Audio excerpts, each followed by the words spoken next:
Couch Gang and Vibe Gang, what is happening? What is good? We are live in full effect, man. I'm with my guy, Uncle Ray. We got Mr. Vibes, Mr. 100K, Mr. Tell him how the F you feeling, and it's with Mr. Beto on the couch, man. Let me actually pull out a couple of things from the couch for you, dog. You know what I'm saying? I got my glasses that was stuck here, got a bag of chips. So everybody pack a lunch, man. You know what I'm saying? We gonna answer all conspiracies today. We gonna do it all, my brother. We gonna do it all. So what's going on, Ray, man? How you doing, Don't brother? tell me you.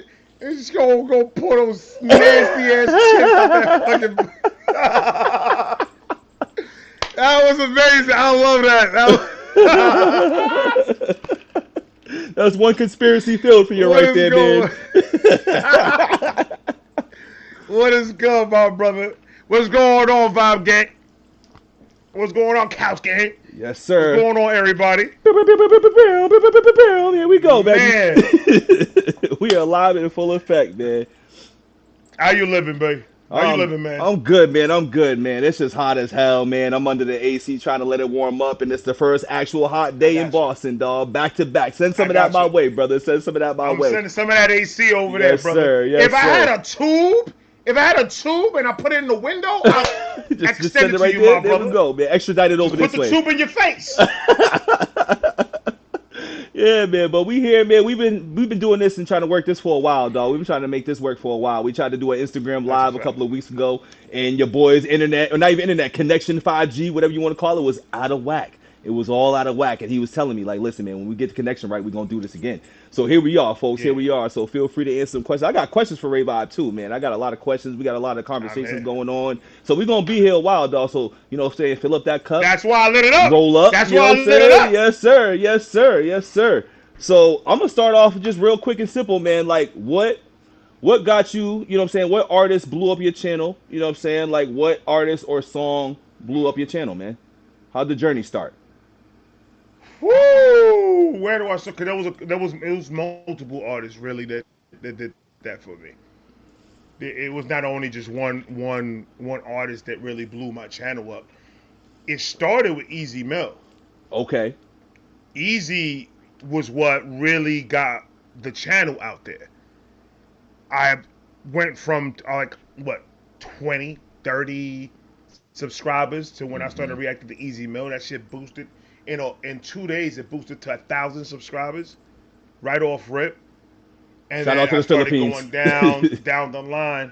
Yeah, yeah. Shout out to them, man, because they real ones. Word. They took the page for like months on their back, and they were sharing it. They were putting me everywhere. Yo, they go So, hard. Facts. oh yeah, oh yeah. And then from there, it just all started just snowballing because then I started getting shout outs from certain artists, and that started getting a lot of people to take a look at the page. And then, then I started reacting to like Upchurch, and I started reacting to Ren, and I started to react to all these other independent artists, and their fan base pretty much did all the same thing. They Hangover Gang, all of them, they grabbed the page and they helped it grow. So I there's not necessarily not one specific person that blew it up. I think it was a collective between the artists and the fan bases from these artists that really resonated with my type of content and fucked with it, and they ran with it. So I mean, that's how it started.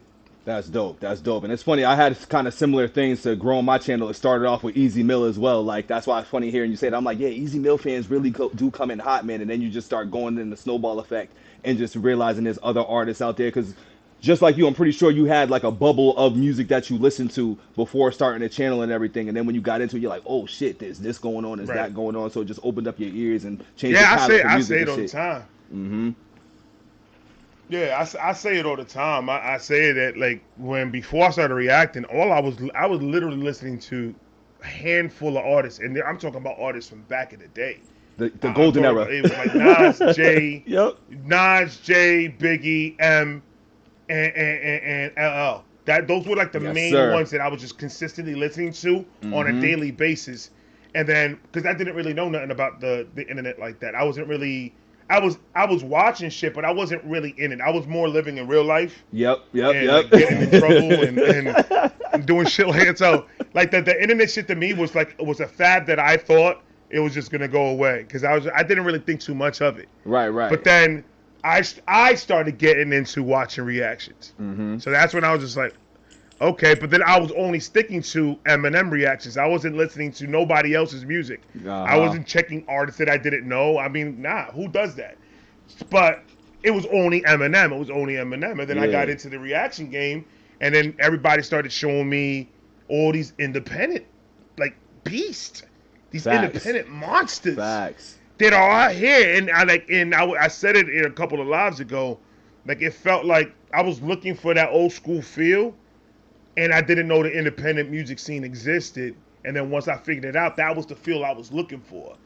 Because there's a lot of times that these independent artists bring nostalgia. They bring a lot of shit to the table that reminds me from back in the day, or has the same mentality that like we old heads had from back in the day. Yeah. So they expressed that in 2025, and then you see that, you're like, yo, I see the real, I see the raw.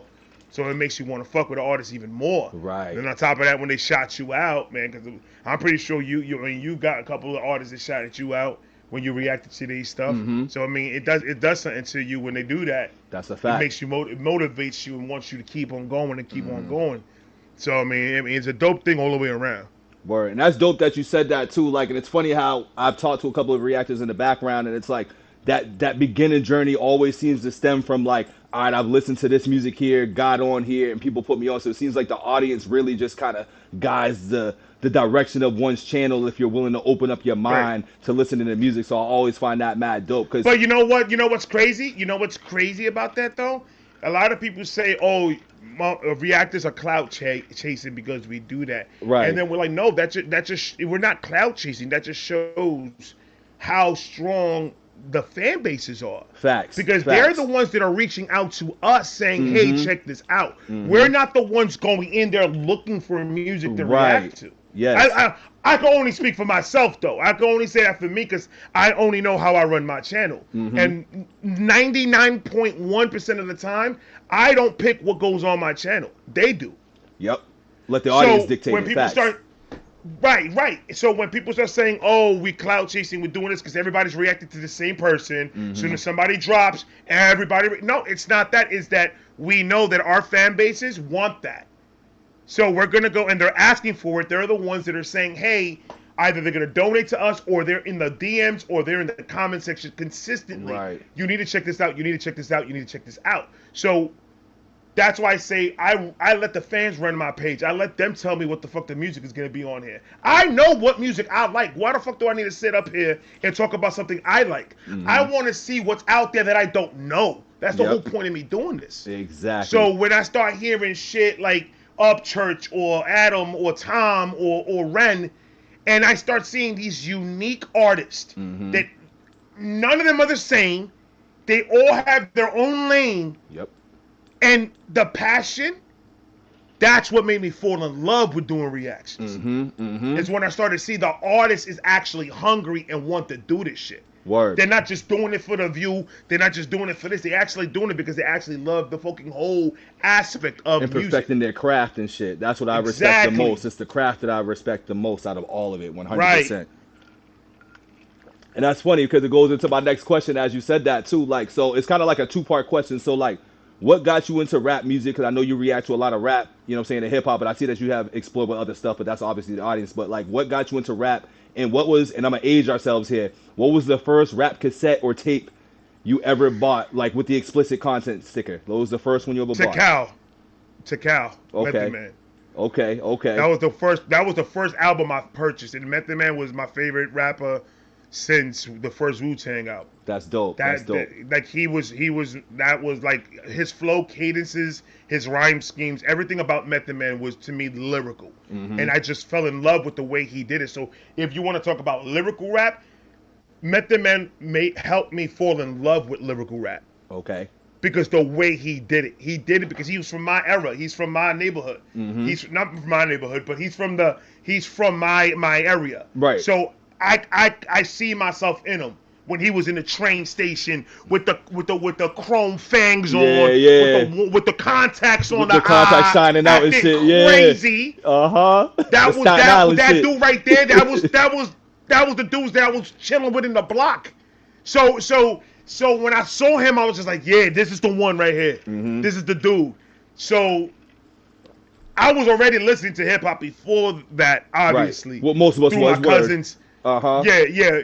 Through my cousins and stuff like that. But me actually looking for an artist or going to the TV and looking for the shit, I wasn't doing that. I was just listening to what my parents were listening to, or I wasn't listening to music at all because I was doing something I was not paying mind to the shit. But as soon as I started listening to rap, which was like 10, I would say. Yep. I was just like, oh shit, like I kind of like this. And then it's about just listening to more and more and just finding that. Like I've listened to Illmatic, I've listened to Blueprint, I've gone through all those albums consistently throughout my whole entire 40 years of living. And these are classic freaking albums that created, and founded hip hop. So when I start seeing things act different around here, it's just like, the way things are going on now kind of makes me want to be like, yo, I want to slap the dog shit because it's like motherfuckers don't know the essence, man. The essence of this shit, right? Like it's, and I don't even give a fuck about what race you are if you're doing it. I don't give a shit. My favorite rapper is Eminem, so same you here, tell brother. me. So the color that had nothing to do with nothing. It's about the skill and just to see how put it into it. From when me and you were listening to it, when me and you were listening to that shit back in the day, right? We didn't think it was gonna grow to where it was now. Facts. There was no expectations for that. They were just rapping and they were just doing they were getting their bag the way they were getting their bag, and that was it. But then you started to see how big it grew and how it went all over the world. It became global. Now everybody's rapping. From all different. It's a beautiful thing sizes. for hip hop. Yeah. Absolutely, I agree with you there 100%. But the problem is a lot of people in hip hop right now that they just want to keep it to the way it was back in 1999, 96, 95. Meaning gatekeeping? You talking about like gatekeeping keep it in the neighborhood? Yeah. Yeah. They just want to gatekeep it, keep it in the neighborhood and not let it grow. And then at the same breath say you love the culture. How you love the culture if you want to keep the culture down? That makes no fucking sense to me. Right. So I mean, I love hip hop to the point that I will defend it to the end of days. I'm from Brooklyn, born and raised. I'm from where the mecca of hip hop was. About to say. Come on, dog. Like I know hip hop. And then when I see people show the respect that it deserves, cool. But when I start seeing the disrespect to it, it kind of hurts a little bit. I ain't gonna lie. Yeah. I agree. It kind of does hurt when I see people that come into the game and start disrespecting the culture.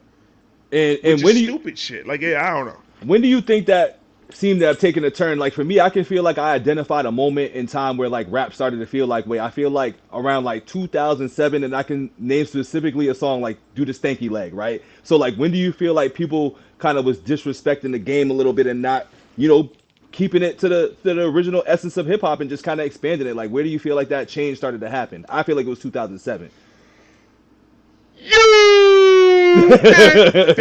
That Soldier Boy. Yep. That's around the same time, then. Soon as that shit started happening, bro. That's Stanky Leg era. As soon as these motherfuckers were just acting crazy on camera just for the clicks. Yeah. That's when it started going nuts. That's a fact.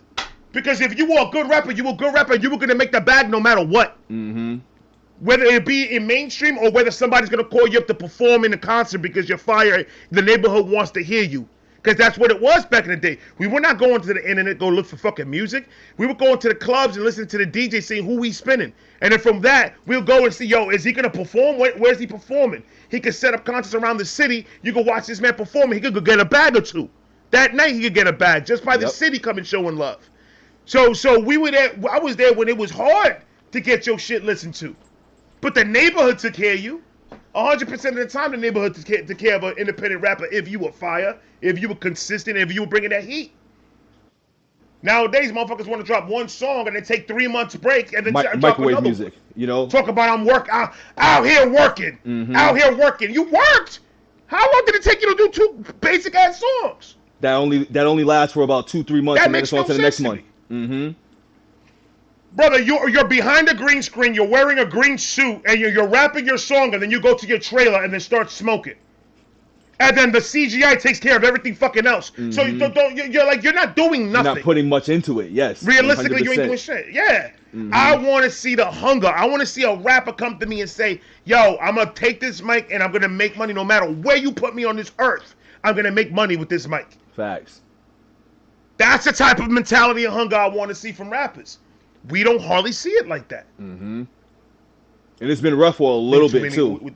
It's been rough for a little bit. I think the Drake-Kendrick beef kind of brought the resurgence back in that a little bit. I'm not going to lie, because I feel like hip-hop made a different direction. It took a big change in just keeping it with some context and some substance, because music didn't have substance for a little bit. It was, like you said, like, it was put it out, push it out, people go enjoy it for a little bit. It'll reach the charts, it'll play on the radio. Now you move on. It's like, I'm working, I'm putting in music, I'm putting in all the effort into my craft. It's like, nah, dog, like, let that shit marinate, dog. So I'm glad that beef sparked that back up. And I think Kendrick winning it, however you want to look at it, kind of sparked that. You know what I'm saying? Because I think whoever comes out of those monumental battles in hip-hop usually shapes the direction of where music is going to go for the next 10 to 20 years. And I say that with, like, Jay-Z and Nas. It was kind of like the same situation.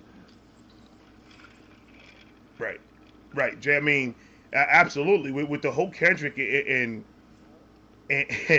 Drake beef, it absolutely ignited. And you saw it in the independent scene.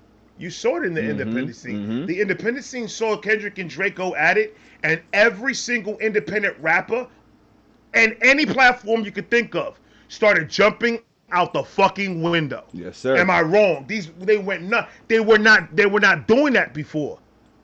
They weren't doing it to that extreme before. No way. They were playing around with each other, sneak this and it was all cute. Crazy shit, by not really calling nobody out. It's all nice and pretty, because I'm not saying his name, so he can't say shit. But now, when they saw Kendrick and Drake jumping out the window to each other, then everybody wanted to jump out the window. And then all the true feelings started coming out. Motherfuckers started calling people out, saying, yo, this is what you've been doing. I'm exposing, and I'm doing all that, and it's beautiful. The party's dying, all that. Problem with that is, fan bases know how to fuck shit up. Oh, you spoiling what I had going for you. You're spoiling what I had ready to go. Go ahead, go off. I was ready to get there. I was gonna save that for later. I already knew what you had going for me when I woke up this morning, bro. You know what I'm saying? The title was "What's Beef?" You already know what's coming. There are some fan bases. You have to keep it 100 though, because there are a lot of fan bases out there that ruin that type of stuff, that type of energy in hip hop. That's a fact. Well, shit. Now since we're going all over the place, fucking we here. and it's like you sit back and. Who you got up here, bro? You know we're gonna be going all over the place. We going all over the place. I thought one stay still, one place still, bro. They looking for me. I like that. I like that, man. Because I had a line. I was like, we gonna go down the line and shit. Nope. You came with the beef. I love it, man. You know what I'm saying? I love it, dog. But nah, you speaking real shit with that, man. You speaking real shit. Yeah. No, we talk about everything and anything, bro. Yes, sir. Because toxic fan bases, to your point, like how do you handle the toxic fan bases in this rap beef that happened? Because it's like, you have people that change the narrative, I think, at two separate songs. I think for Family Matters and I want to say Meet the Grams is when, like, the narrative and people started trying to do lie detector tests, you know what I'm saying, fact checking, which, once again, I didn't know facts was a part of the raps when it came to rap dissing until this beef. You know what I'm saying? Like, yeah, you have to have some truth, but I didn't know people was like, oh, this ain't true, that ain't true throughout the whole thing. So I think at that point, that's when the beef got ruined. The thing is, you can have... In a competition like that, there are such thing as false narrative that people use in hip hop. They'll make it like, for example, Goods the Animal. He battled Calico, and when he battled Calico, Calico used the narrative saying Goods' dad is really 100% white. That is 100% bullshit. Right. But he used it as a narrative. Why? Because you could take a narrative and you could come up with a million fucking bars to come up with a fake narrative that you're gonna come up with. So that's why Calico took a fake narrative and ran with that shit and won that round. And people started saying he was going crazy. And that in my mind, I'm like, going crazy on false narratives to me is nuts. Because you can look at Goods the Animal and tell that his father was nothing close to being white. Right. At all. It's one of those things that it's like a lot of people are just coming into this battle rap shit. I've been in this battle rap shit since 1996. There you go. So I'm looking at it in a completely different fucking mentality. I'm not looking at it because the way you looked at it, because you found it in 2024, 2025, and you think you know everything about battle rap. 1,000%. No, I was doing it when these niggas was doing it with no cameras on. Mm-hmm. I was watching this shit when these niggas were in the block when I went to go get bread at the bodega. That's when I was listening to it. When I was hearing these niggas battle live in person, and then my mother hits me because I came late from going to the store because these niggas was battling, and I wanted to hear the battle. That's the type of shit that I was watching since then. When niggas was putting up their own money from their pockets, I'd give $1,000 right now. Nobody could beat me in this corner. Yes, sir. And they'll have 1,000 bars. Mm-hmm. And nobody's gonna take him out. So that's the era that I'm talking about. Yep. The era that I'm talking about would have not done any of this bullshit. The crowd had nothing to do with nothing. Yep. It was who could last longest or just rapping. And who had the best disses and who had the most rounds. Hit the That's most. It. Mm-hmm. You gotta have the cadence. You gotta have the flow. You gotta sound good when you do it. You gotta hit the bars. You gotta hit it every corner. That's a New fact. York was a lyrical area. We were not doing no down south shit. We were not doing the West Coast shit. We were not doing any of that. We were doing what New York did best, and that's lyrical rap. So when people from other states come to me and starts talking to me about lyrical rap, like I don't know what the fuck a lyrical rapper is, it's crazy. Right. You just started listening to battle rap. I forgot more about battle rap than you know right now. So when I start seeing people that don't know how to accept what battle rap is, when I start seeing people that don't know how to understand what battle rap is, it's a contest or a competition between two men in a lyrical war. And there's no holds barred. That's all that it is. Who is better with the pen? Mm-hmm. No holds barred. I can mention anything that I want to mention about you. Yes, sir. There are some people that be like, don't mention my wife, don't mention my kids. Right. There are certain circumstances that people be like, don't cross that line. Uh-huh. Because everyone's different. So everybody not has all a the trigger. rules are gonna land for everybody. Yeah. But that's it's part of rap, though. where the respect. That's where the respect in the battle rap comes in. You feel me? Like that's where the respect of the battle rap is in. The respect is, I respect you enough that I'm not gonna mention your mother, your wife, or your daughter. Mm-hmm. So I'm not even gonna put that in my bars. That's just respect. If I didn't respect you, I'll mention everybody under the sun and not give a fuck. And I think that's where it draws a funny line, though. It's just a different mentality. It's just a different mentality, a different time frame. Say that again? No, I was saying I think that's where it's a funny line with that because... I didn't hear you. You hear me now? We good? Yeah, no, I was saying that it's just weird with those funny lines where you have to draw a line because sometimes rappers are friends and sometimes they're not. That's why I'm always like, you just got to keep things on wax. And whatever the lines are, you just got to accept what it is at the end of the day. Because, for example, like with Drake, right? Since that's the most recent battle, every battle he's had, you know what I'm saying, he's crossed that line in the territory of bringing people's spouses in. But he's never willing to accept the consequences or the repercussions that follow after that on wax. And that's where I think people try to change the narrative because Drake's the biggest artist. And they're like, well, Drake doesn't like it. And, Drake has these interviews where he changes the narrative and shit too. And it's like, nah, that's not how this battle shit works. So I'm with you with that all the way, dog. I'm with you with that all the way. Right. But shit, yeah, man. but and Drake should know better, and that's where I get upset with Drake sometimes. Me too. Drake should know better than that. Drake is around battle rap a lot. He's in front of King of the Dot a lot.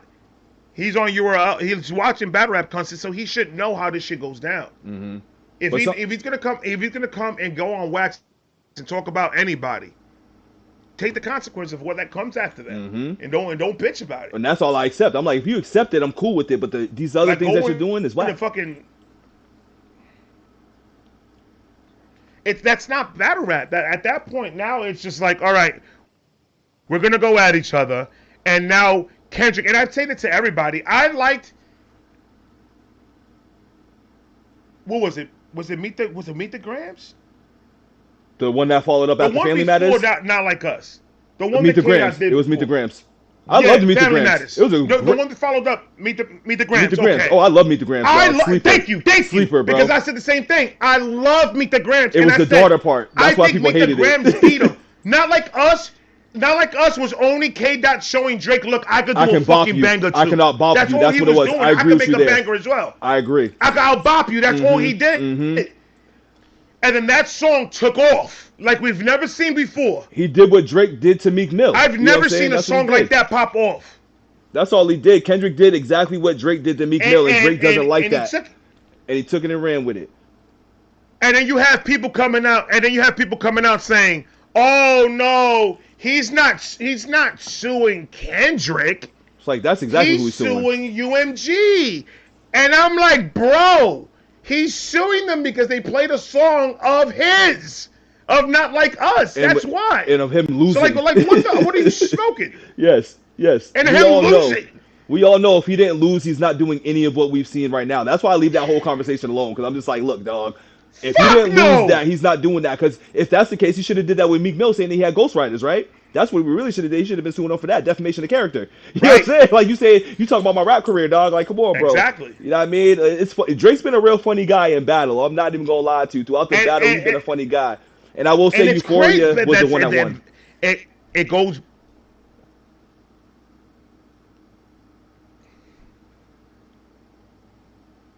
Euphoria was fucking amazing.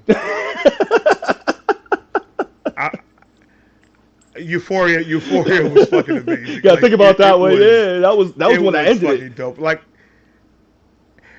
came at his character, him as a man, back a lot. And catch her. Boy, it was a good one, but it was a great one. It was a great battle, and just like the Joey Badass and oh yeah. You know how many people are just talking shit to me?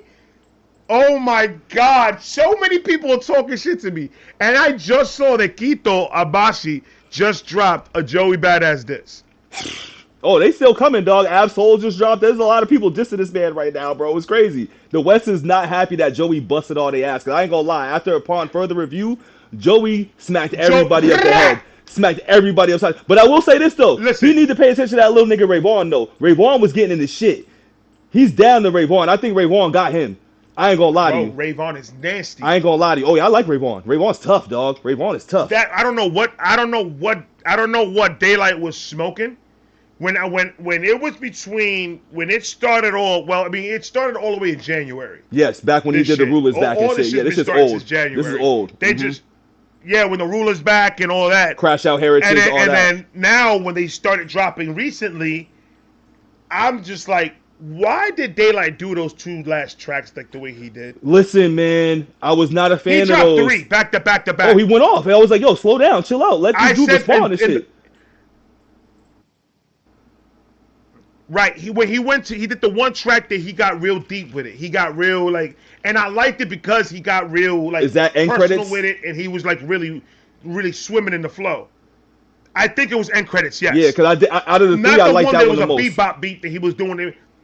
That was dog shit. Philly Cheesecake and the Bodega covers, shit, whack. Bro. Those is whack. What the fuck is that? Those are trash. And then, but then I'm like, okay. Between Rayvon and Joey Badass, I think between both, and I fuck with both of them, and I love this battle because I fucked with everybody that was part of it. Same. I fuck with Rayvon, I fuck with Joey Badass, and I fuck with Daylight. So it was a good one for me and for the culture because it was just lyrical monsters going at each other. Rayvon did his fucking thing. I can't even say nothing bad about what Rayvon did because Rayvon did his thing on that. Joey was taking on the world though. Killed the West Coast, bro. Gotta give credit to that. We cannot look away from that shit. He killed the West Coast by himself. Facts. He didn't need nobody else to jump in. Well, here's my thing. He took care of it by himself. I'm going to pause you on that. That's why I'm proud of Brooklyn all day. Joey Bauer, Brooklyn all day. Stop talking shit. Fuck all that West Coast shit. Brooklyn, say something. That's what I'm talking about, bro. That's what I'm gonna throw this back on. I'm gonna turn this around for you real quick. Real quick. You feel me? Because listen, I'm all with you up until I'm like, all right, so with Daylight, right? He dropped those first two diss tracks, and those went hard. You know what I'm saying? I think his first two went hard, but for me, I'm like, all right, Joey, you've been getting jumped, but I'm like, you wanted Daylight, and when you got Daylight, you decided to go get Loaded Lux. And the diss was hard. Like, Joey killed it, but I'm like, I felt 50-50 on it. I'm like, yo, if you wanted the man that really came and got you by himself, you need to diss him by yourself. But here's the thing on that. I get it. Right. There was multiple people in like 5 tracks that came at him before, so he kind of has to address everything at once in the art of battle rap. We don't want to hear Joey doing one track for this dude, one track for that dude. So once again, smacking him upside his head in that track, I got it. I you want me to tell you? You want me to be honest with you? I low key think it was a business move bringing in Loaded. Oh, for the battle rap aspect, for the battle rap, Loaded Lux. For the battle rap aspect of it. Yeah. Everybody's waiting for Loaded Lux and Daylight to fucking battle. Yes. And that's why I was saying, I was kind of upset with that track. I was kind of pissed off because I was just like, stop wasting your fucking bars on this shit. This is between Joey and between Daylight. Yes. Do not bring Loaded Lux into any of this shit because now they're going to be using up a whole bunch of shit that they could be using for the battle. For the battle. I get that. So I'm just like, that's the one thing that I did not. I loved Loaded Lux's verse, but that was the one thing that I was just like, fuck, I wish this didn't happen. I wish Joey didn't go and get Loaded Lux. I wish he just did 2 verses on his own, knock these niggas out real quick, because he did it already. Moving. Yeah, he did it already. So I was like, man, he should have done it that way because now the battle between them two is gonna be like, I mean, I'm pretty sure that they're so lyrical. I'm pretty sure they'll be fine. They don't need what they said about each other there. Right. But it's just, if I'm a battle rapper, I'm thinking about it like the battle rapper. I want to hold as much ammo as possible for somebody until I get to the freaking stage. I don't want to give anything away about what I'm going to say about this person until I get to the stage. Because then if I'm giving shit away, when I hit the ball, when I hit this and that and the third, it's not going to hit us the way it's supposed to. That's why when you do face-offs, I would rather face off with limited questions. Let us talk each other's shit. Oh, I'm a better rapper than you. You a better rapper. Let us talk our shit. Let us sell the fight. Let's do the weigh-ins. Yeah. But don't be asking me shit about what the fuck I'm gonna talk about this man. Don't ask me what I feel about this man. Don't ask me shit related to the battle. Do you think you're gonna win? What have you done that makes you think that you're gonna win against Loaded Lux? Right. Questions like that. Don't try to move the narrative to let a bunch of shit out in the face-off. And then now when they say it on the battle, it sucks. Because it's like, it would have hit harder if you never said nothing. You never said it, yeah. Just kept it to yourself. Yeah. There's a lot of battles that I've watched that I felt that way. I'm like, damn, man, if you didn't say it so much in the face-off, that would probably hit. But it didn't hit for me because of that.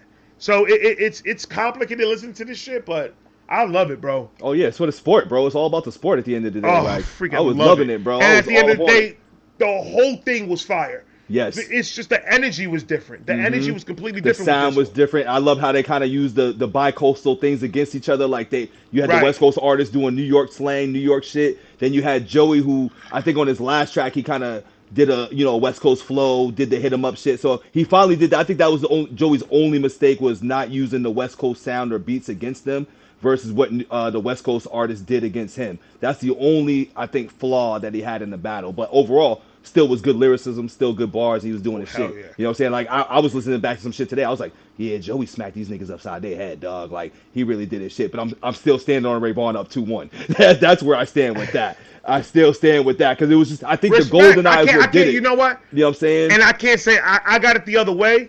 Fair. I think Joey won the whole shebang. That's just me though. See, the whole thing, yes, I got Joey up, but with Rayvon, I think he needs to get at this nigga because once again, he didn't give Rayvon much attention. He gave Daylight, AZ Chike, you know what I'm saying, everybody else, you know what I'm saying, the attention. So it was like Rayvon got his little shits, but he was really focused on the bigger guys compared to Ray. So I'm like, yeah, he might have to get back at that. In my eyes, I think Rayvon is bigger than the rest of them lyrically. To be honest, I agree with you there. But I just think Joey addressed them. That's why I only focused on that aspect of the battle. I didn't focus on anything else because I was like, he's the better rapper. Yes. Like Yes. against everybody else that went at him. Rayvon lyrically is fucking amazing. And he can make the tracks and the music as well too. Versus Daylight, he's a great battle artist, and this is Exactly. why I always separate battle artists from like making tracks and putting in the effort. Because with Daylight rushing those 3 tracks, it's like now you gotta take your time because this is about the music. This ain't about necessarily your bars. Because you know, me and you, we can sit and talk about the bars like, oh, we said that, but a lot of people for Right. consumption, the average consumer is gonna be like, nah, this is flying over my head. I'm not here for this, and the beat's not matching up. So he failed and dropped the ball on that. He should have kept it to how he did it with, I want to say, Word to Mother and Ayo. But after that, I'm like, he kind of lost me a little bit. Right. I mean, I'm just wanting to see what's going to be the outcome of are the independent rappers that are watching that are rappers, are they going to jump? Because I'm waiting for these independent rappers to jump because we just had an amazing fucking battle of the lyricists right now. Yes, sir. And I'm waiting for these guys to jump. I see Quito drop on Joey, and I can't wait to hear that one.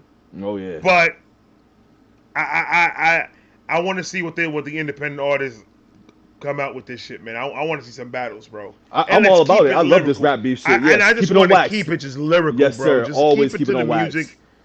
Fuck all that rest of the bullshit, man. Because at the end of the day, but when you guys really gonna fuck each other's bag up just because? That's what I'm saying.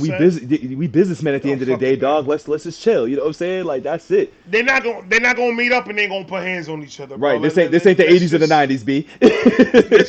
Let's just rap, bro. Like that's a I've fact. seen dudes get popped in the mouth in the middle of a bar. Listen, remember, you mad because I'm styling on you. You mad because I'm styling on you. You know what I'm saying? Like, we all remember this shit, bro. I was just watching that shit the other day. That nigga got hit up, too. And then you see what happened after. Everybody ran for a reason. But, yeah, you know, it ain't like that no more. It ain't you mad because I'm styling on you like that no more, dog. I'll tell you that for a fact. Nah. But let me ask you this, too, because I think man. this is the elephant in the room as well, too, man, with this whole battle as we conclude with this one, I guess. Do you think Kung Fu Kenny, K-Dot, the boogeyman, needs to respond? What you think? To Joey Biden? Abso-fucking-lutely. Thank you, my guy. Thank you. Abso-fucking-lutely. You know why? Thank you. Fuck this tour shit. K-Dot has to talk to Joey. He was talking to him too greasy. He was talking too crazy. Uncle Bito, he was talking to him too crazy. He called himself the real boogeyman. He said Dot scared. There was a lot of shit happening. But I'm like, you gotta respond to this nigga, bro. And K-Dot over here they're not like us. They're not like us. I was like, Joey's like you. You better talk to Joey like that. Talk to that nigga. Yeah. Like this ain't Drake, nigga. Nah, this ain't Drake. This is a different story, bro. This ain't. I'm just saying we can do better. This ain't him. Yeah, this ain't him, bro. I said it. Yeah. I think if K-Dot answers to Joey, I think K-Dot could take 2025 too. Yeah. He already took 2024. Yeah. Okay. He already took 2024. Okay. I think if he answers to Joey Badass, he is going to take 2025 just by the battle aspect. I'm not saying he's gonna win. Okay. I'm just saying when he drops, he's gonna drop. Oh, he's gonna drop. It's gonna blow the world up. It's gonna blow the world. Like everything stops. The day the Earth sits still. That's what's gonna happen. The day the Earth sits still. And Joey right now, as we speak, Joey's like this. Oh yeah, he's waiting. And he's fucking waiting. All I gotta ask is when's that tour end? When does his tour end? Because whenever that ends, I think that's when we're gonna see something. But that's the thing about it, bro. He has a tour bus with equipment. Yeah, he do. But remember, Drake did the same thing. You know what I'm saying? So I have to account for that. While Drake was on tour, he waited to finish until he got fully active in the battle.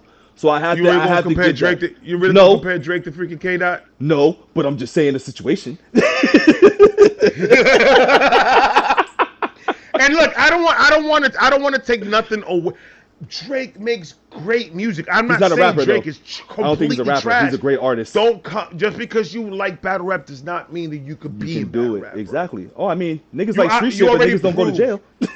You already proved right now that you're too sensitive for it because you called a lawyer because somebody else was playing the shit. But he was already sensitive before, though.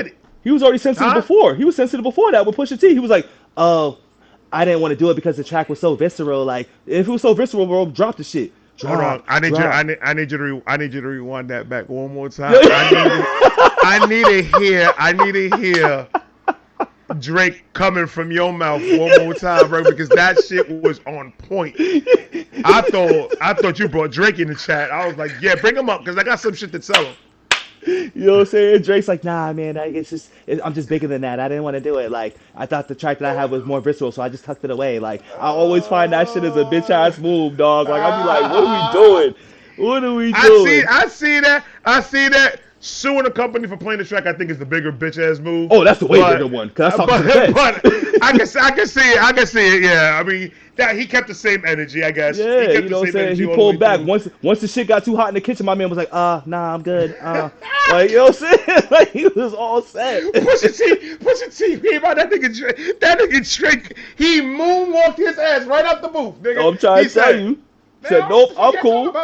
We've only seen that happen twice in rap with him and MGK. You know what I'm saying? We've only seen that happen twice. You really want to talk about battles? We could talk about the MGK and we can I would like to definitely hear talk your about take that. on the MGK and Eminem. I would like to hear your take on it. So my take from the beginning is like, I feel like this was a battle of beats versus bars first and foremost, because I think a lot of people was like giving MGK the dub because his beats were better. It was more boppy. It was more catchy. But I'm like, nah, like first and foremost, if you really want to see how a battle works, he responded to not alike.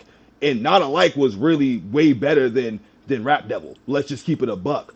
And if people are like, oh yeah, well Killshot was born and that wasn't a good response to Rap Devil, M's not here to make bops. M's here to battle. He's not here to give you, you know what I'm saying, the whole, oh yeah, let me wave my hands, nod my head, and not really hear what you're talking about. He's here for the bars. So once again, I give Eminem the full slight. And then on top of that, where MGK messed up the most for me is you don't throw rocks and then hide your hand just because you feel like it's whack. If you thought the shit was whack, you don't go in the Breakfast Club and be like, yeah, I tucked that diss away. You put that diss out. You know what I'm saying? So you lost off of tucking it away. And I mean, Rap Devil, it was cool. And I feel like, once again, as an M fan, he was talking his shit. You know what I'm saying? Like, it don't make whatever he was saying true, because it goes back to what we said earlier about the narrative. Their narrative was cool in the song. You know what I'm saying? But it just didn't land because it's just like, all right, dog, like this doesn't compare to Not Alike. So it just really goes back to that. It doesn't compare to Not Alike. It's crazy because I have pretty much the similar take that you do on the whole thing. I think Not Alike was a whole lot better diss track or diss verse than Killshot. 100%. 100. He killed them with that alone. Yeah. And people saying, "Oh, M threw the first stone." Like, no, he didn't. Nope. MGK with no reason, MGK freestyles, all that. Was talking about this man for years. 6 years. 6 years, 6 bro. years, dog. He was talking about him for 6 fucking years. About his daughter on interviews, on freestyles, on features, on a bunch of shit. So M was replying back to all this shit that he was saying on Not Like Us, and or remember, Not Alike. And if people don't really listen to Rap Devil, he says it took you 6 years to come out with an album, reply to come out with a diss or something like shit like that. So yeah, it stems back well before when M decided to respond. You're right. Exactly. And then, all right, and then okay, so Not Alike drops. I hear it. I lose my mind. Facts. I lose my fucking mind. But I didn't know. Did you know it was a diss towards MGK until you heard the bars? Because that's why I feel like I think I was just bopping. Then I'm like, wait, but you already know who the fuck you are, Kelly. I was like, hold up, wait a minute. You know, I already had a little bird that kind of told me that he was talking about MGK in this song. They didn't tell me what he said, but they did say, yo, Eminem went at MGK in this song. So I listened to it and I was just like, oh, he destroyed him. Oh, the R. Kelly bar was crazy. That was the diss track. Yep. That was it. And then I was on Instagram and I saw Machine Gun Kelly with a bottle of champagne. Ant. Listening to Not Like Us. Yep. Looking crazy.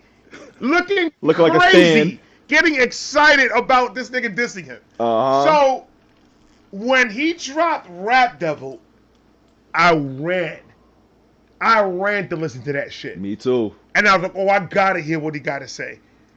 Played it. Song was dope. I love the song is dope. It was a dark day. As an M fan, for me, it was a dark day. It was a dark day at the moment. It was a dark day. You know what? No. This is what I did. I ain't gonna lie to you, bro. I sat in the car and I listened to it. And I was listening to it, and then I was listening to it, and the more that I was listening to it, I was like, oh fuck. Like I was just like, hold on, man, because it's not a bad track. Nah. But it's like you can't be talking to my goat like this. Yo, he's kind of like jab. He's jabbing him left and right. And I'm like, okay, but he never landed, and that was the problem with it. He never landed for me. And where do you think he didn't punching, land? Huh? What parts of the song do you think he didn't land? I think it was, for me, him being too much of a fan but dissing him at the same time. There was too much of that. That was it. That was it. That was the main thing right there. Like, you cannot go on a diss track and say, yeah, I acknowledge you're the GOAT, but I got you in the scope. Like, but I got you in the and I want all the smoke. Like, you can't acknowledge me as the GOAT and say you're better than me. There's too much of that. Crazy. Yes, sir. That's nuts. If he would have not done that, if he would have taken the hooks off and just made it one straight through 2-minute verse, I think he would have done a lot more damage to. I ain't gonna lie, that hook was hitting though. We both, what was it? I'm sick of those sweatsuits and them corny hats. Let's talk about it. Both of us single dads in the Midwest. Let's talk about it. That was crazy. Yeah, but do you see how quick Eminem flipped that? Oh well, yeah. I mean, that's Eminem the rap god, bro. That you want to get the wrong Don't give him the ammo. Do not give him the ammo to flip anything. That is the name of the fucking game. Name of the game. You're right. You're not gonna go give the GOAT. And if I'm gonna go rap and I'm gonna go battle Eminem, I am not going to give this man the ammo that he needs to get me the fuck out of here. And to your point, he did all of that in Killshot. And I think that's why people were like, oh, he didn't, the Killshot wasn't good. I'm like, no, he addressed everything in Rap Devil in that Killshot. Everything. From start to finish. It was a rebuttal. Yes. So basically. This is how I saw it. This is how I saw it. MGK talking 6 years, that's round one for him. Yep. That's round one. He talked shit on many verses. Yep. He wrote many bars for Eminem. Yes, sir. Tech 9 was the main one. So I put everything together. I consider that his round one. Eminem got round one with not alike. Agreed. Eminem got round one with not alike compared to all the shit that he dropped, freestyles and everything. Round two, Rap Devil and Killshot. If MGK went first on round two and spit Rap Devil, and then Eminem comes round two, his round, and rebuttals everything that he said, he just won round two. You may not like the song. You may think that it was too much of this going on. But in the heat of battle, that's the name of the game. I just rebutted everything you said on that track. Now it's your turn. And what did MGK do? Nothing. MGK didn't do nothing. He sat at the Breakfast Club like, I'm gonna tuck my shit away. I'm gonna tuck it in. You know what he did? You know what he did? You know what he did? He dropped bench. That's what he did. And that was trash. That shit was trash. I ain't gonna lie. That shit was trash. So the move was crazy how MGK did it. Now, I was a huge MGK hater. I did not like that dude for shit. What's funny is I liked him. I still like him. My wife had let me. I forgot which one did she let me hear. He dropped an album a little bit after the whole thing. Okay. He dropped another album that wasn't Bench, and I listened. He did like a whole video collage with it and shit. So I was watching it, and I was like, "Oh fuck, it's actually good," because it's kind of like Blink 182. Yeah, he gets into his rocker bag a little bit. Yeah, he gets in his rocker bag, and I was like, "Oh fuck, I never knew he did that." So I was just like, "Oh shit, he's actually dope." But I was like, he can't fuck with those rap shit. Fuck that nigga. And I was talking all this shit. You ran away to that, yeah. And then I started reacting. And then when I started reacting, I was just like, bro, MGK just dropped the freestyle in his boy's backyard or some shit. And I was like, you know what? I'm going to give him a shot. I'm going to give him a shot, and I'm going to see what he can do that is not a diss to Eminem. So I played that freestyle. I was like, holy fuck, this dude is actually rapping. Yeah. And then I started going down to like Alpha and Omega. I started going down all the classics. And I was just like, oh my God. Like my hate blinded me from how good he really was in the whole rap shit. Facts. And that's how I think a lot of people looked at MGK too. I feel you. I was just like, you know what? And now MGK is one of my favorites. Now I love MGK. That's funny how that works, right? Everything that he's been dropping lately has been hitting. Right. Has been gold. This man hasn't missed all year. He hasn't missed. Agreed. And I feel the same way. Binge was like his only fall off, but everything else he was pretty good. I think the M beef kind of tarnished him as an artist and a rapper too for like rap fans. That's how I look at it. And what kind of pissed me off is a couple of days ago he dropped Cliche. I watched that too. I reacted to it, loved it, and I started to see like on TikTok. I started to see like these Eminem pages. Eminem made him do this. Yeah, I know. I seen them too. Yeah, Eminem, you seen? Okay. I think those shits are stupid. So I saw that and I was like, and then I made a message to the stands in one of my MGK reactions. Yep. And I was like, y'all need to chill the fuck out, bro, because if you guys don't understand, the song is called Cliche.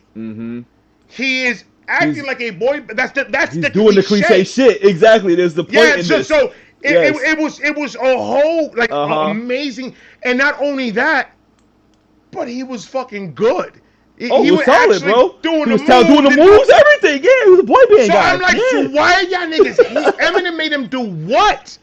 What did Eminem? That was 4 years ago. Leave that shit alone. They're not even thinking about each other, dog. Yeah. I'm like, yo, some stands are toxic, and that's what I'm talking about. But that's fan bases. Those fan bases are crazy throughout the board. Like, I know you probably deal with that all through your comments every time you do. Like, I can tell you right now, for me, my toxic fan bases are Adam Calhoun's, Tom McDonald's, and Harry Mack's. You know what I'm saying? Those are like my most toxic fan bases. And I say Harry Mack because they just scream the narrative like he's the best ever, and they don't like to not say that he's not the best ever. So that's what I mean by toxic. They're not like really ignorant or anything like that. It's just more like they want me to hop on the he's the best ever train just because they like him. I'm like, I've heard a lot more other rappers than like what y'all might be listening to. So I think that he's really good, but I can't put him as the GOAT in my opinion. You know what I'm saying? Because I think there's just a lot more layers for me as just when it comes to freestyles, like what you're talking about, your subject matter, your context, everything. But as far as everything else with the other toxic fan base, I'm like, oh, damn. So, like, y'all really be over there, huh? Like, that's how I look at that. Like, I'm like, oh, y'all be on that other side when it comes to that. Like, it's crazy. I mean, the toxic fan bases, I mean, we share the same ones. Yep. And it's for the same thing because through the whole beef and all that stuff, and like I don't really want to even get into that subject, to be honest with you, because it's a whole mess. But I've seen. That's why I left it alone. That's why I left it alone too. And that's why I backed off. Yeah. That's why I backed off. And you know what people are not understanding is we try to school them with our reactions, and we try to tell them like how things are supposed to be. We're trying to give them the knowledge that they may not have, and it just feels like when you talk, people don't listen. It's like they don't choose to listen. They don't want to. They'll hear what they want to hear, and everything. Yeah, they hear what they want to hear, and it's just like it's aggravating. So when I start getting like that, I'm doing this because I love doing it, and it's fun for me. The minute that it stops becoming fun, I don't want to do it no more. Yes. The minute it starts becoming work, I don't want to do this shit no more. And some of these fan bases, the way they act, make you feel like it's work. Yo, that's a fact. So when I feel that, I'm just being 100. I don't mean to talk shit about I'm not talking shit about nobody. I'm just saying what's fact. And when that happens, I back away. I pull back and I say, no, I'm not going to do this. I'm not going to be trying to battle you guys in the comment section because you guys don't like what the fuck I say about nothing. So that's not what I'm here for. Y'all could say whatever y'all want. I'm not going to stop you, but there's a way of saying it and there's a way of not to say it. And that's where I stand myself. You choose to say it to be an asshole. A funny way. There's a way that you could say what you want to say without being a complete douche about it. And we can be cordial and peaceful about it. Exactly. Those are the ones that I don't mind. Those are the ones that I will have the conversation with them. I will talk to them back in the comment section and have the debate because they came at me the right way. It's respectfully. It's about respect. Yeah. Don't come at me saying, "Oh, what the fuck you know about country rap?" Nothing, nigga. I'm from Brooklyn. I love you. Your country rap voice. I love your country rap. I know nothing about country rap. I'm from Brooklyn. Yes, sir. Yes, sir. So what do you? I'm here because I want to learn. I'm never gonna learn imagine you go to school and the teacher starts screaming at you every time she's trying to teach you something. I'm not trying to learn. You're not gonna learn. I'm like, I'm good. Fuck this. I'm not gonna lie, I'm gonna block that shit out. So don't come at me crazy, and I won't come at you crazy. That's a Listen, fact. bro. I tried to keep that side of me locked the fuck away, because I don't want that side to come out, because I could get ignorant really fucking fast. Yeah, and I'm man. not trying to do that. Trying to have I'm fun, not trying to positive portray vibes. that. Exactly, that's all I want. But sometimes people get in there and you're just like, yo. Sometimes I need to go and put my foot down, because you're going crazy. Oh, listen, I experienced that shit. You know how many dog. times people call me Uncle Tom? Woo! You know how many times I've been called Uncle Tom, and I was like, do your research and go find out the story of Uncle Tom, and then you come back to me and you tell me that's a bad thing. Right. And people don't really know the definition of things because it gets associated to other things. Ignorant people would start saying ignorant shit. Yeah. Oh, trust me, man. Exactly. They associated being an Uncle Tom as a bad thing. Right. And Uncle Tom, the story of Uncle Tom is the opposite. It's not a bad story. The guy, the complete opposite. He was a African American guy that was helping the slaves and helping everybody out. So, thank you for calling me Uncle Tom. Right. I appreciate you for telling me that I'm a nation's hero. Thank you so fucking much. It's crazy. You see what I mean, though? But you see what I'm talking about, though? It's the ignorance that is out here. And I could get to that level of ignorance. I can't. But you can't, because the internet's not a real place. You know what I'm saying? At the end of the day, I'm fighting with a wall. I'm fighting with a comment. I'm fighting with letters in the screen. Right. That's what I'm fighting with. You're At the end of the day, you're not going to see me up. You're not going to see me face to face. So there's nothing to talk about. And why would you even want to? Why would you want to put your life? Why would you want to put your freedom and your life at risk because you don't agree with something that I said on the internet about music? About you know how crazy you're gonna look at in front of the judge? Music. The judge is gonna look at you like you're a fucking nut. Music, dog. It's all about music. But that's the problem. These guys out here, these motherfuckers that are just negative. Mm-hmm. They don't care. If they go to jail, all they thinking about, this is gonna boost my views. And that's sick. That's sick in today's world, dog. Like, anybody's looking for those viral moments and them clickbait moments, dog. It's wild. Like, the internet's a nasty space when it comes to that shit, dog.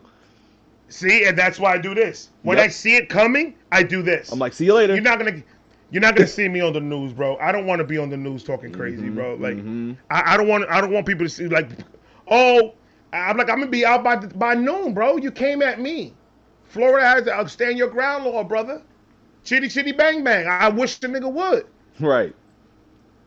Because we're not playing that. We're not playing that stupid shit. Like, let's keep it cordial. I'll keep it cordial as long as you keep it cordial. Because I feed off of everybody else's energy. That's how I do it. Same. I feed off of whatever energy I got. So if you come in froggy, I could jump. Trust me, I could jump, bro. It can get real ignorant out here. You know what I'm saying? It can get real ignorant. You know what I mean? I'm trying to tell you something. You motherfuckers see how quick it can get? Y'all didn't even know that was there. Come on, dog. That's that see how quick it can get? That's that BK shit. You know? they lucky I don't keep a blade. I'm gonna say, what's the razor? What's the razor in your mouth? I was gonna ask that. What's the razor at? Get your DMX on, like, all right, dog. Like, you know what I'm saying? What are you talking about? But we grown. We too old for that shit, bro. Yes, sir. I got one good fight in me, and that's for that man that's gonna marry my daughter. And I got one good fight, and I'm holding that fight until that man comes. The minute that man comes, he's gonna have to box me. That's one shot. Boom. Hey, listen, I might be there at the door being like, yo, what the fuck you want from that bad boy shit? Facts. You know what I'm saying? Will Smith. The fuck you want? You ever been to prison? Roll up on it. You ever been to prison? But shit, man, I got another question for you, man. It's going back to just more about you. You know what I'm saying? Because I do these to highlight yourself as well too. So. I appreciate that. Yeah, no, hey, listen, I appreciate you having me on and connecting with me because you didn't have to do this. I always say that. People don't got to do this, you know what I'm saying? But I appreciate you, my that, brother. for real. One love, bro, one love. But, you know what I'm saying? What got you into starting reactions? Because I see you've been doing this for about, 4 or 5 years, I think? I've been doing it for going on 4 years. Yeah, so, like, what got you being like, you know what, I'm going to flip my laptop open and I'm going to react to some music? Like, what inspired you to do that shit? The reaction game started making a change. They started changing up a lot. A lot of the dudes that I was watching back in the day, before I even thought about doing this shit, I started to see they started to follow a certain agenda. Mm-hmm. If you look at a lot of reactors that were doing it about 4 or 5 years ago, right? You can see that they all started moving a certain way. then all of a sudden they all started just growing. Wow. And then I started to see the way they were moving. Then I started to see that they were changing up on the actual reaction. Mm-hmm. Like, get your bag how you get your bag. I'm not hating that you getting your bag. I'm hating that I'm starting to see a change on what made me stay in this channel in the first place. I came in this channel because you were genuine and you were unique. Right. And then it started being more about promo, everything else, and then the reactions just the last of it. And then I was just like, man, fuck that shit. And then I started arguing with the phone.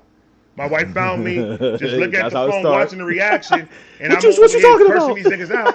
I'm like, these motherfuckers is dumb as shit, bro, like for real. And my wife opens the door, and she was like, who are you fighting with?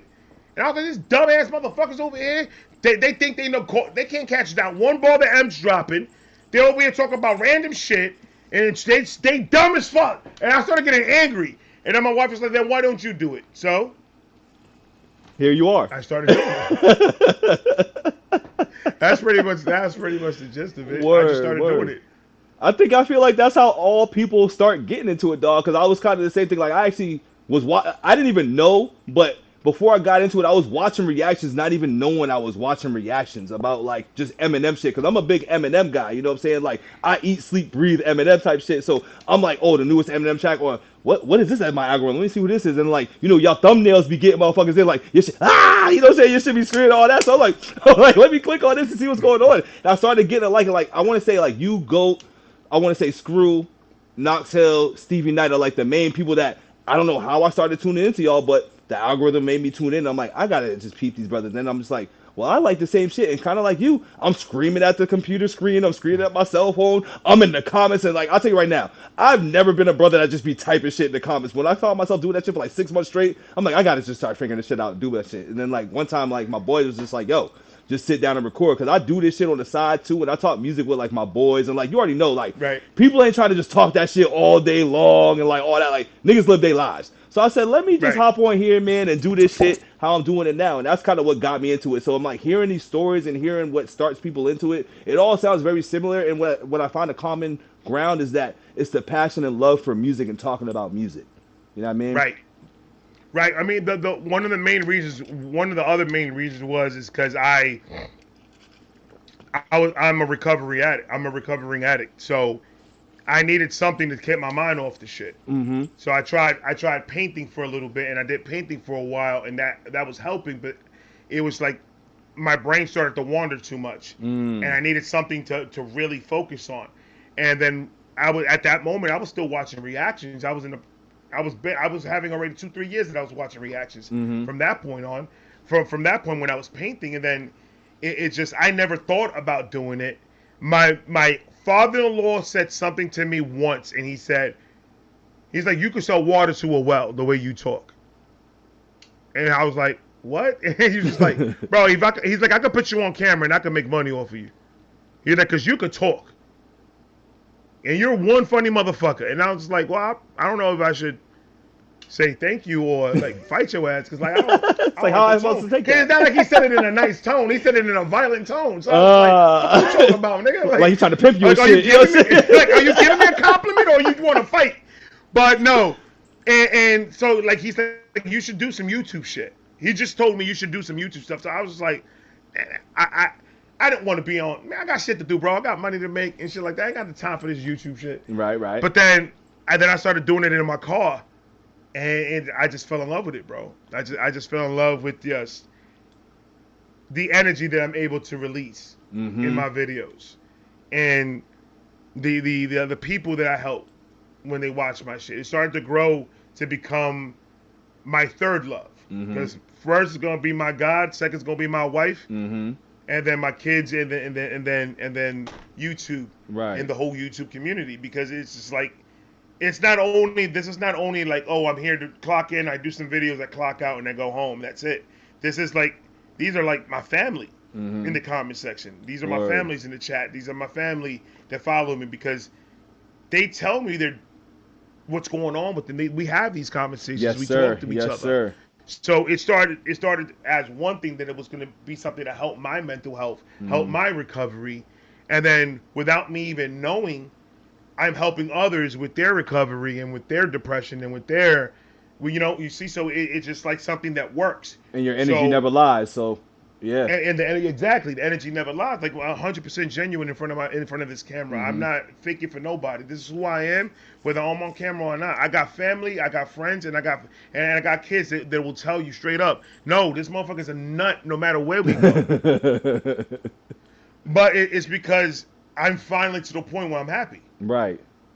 I'm finally to the point where I could be me 100% of the time, because before I was hiding that I was doing drugs. I was putting a mask on with the drugs. Mm-hmm. And then at work I have one mask. With my wife I have another mask. With my kids I have Right. another mask.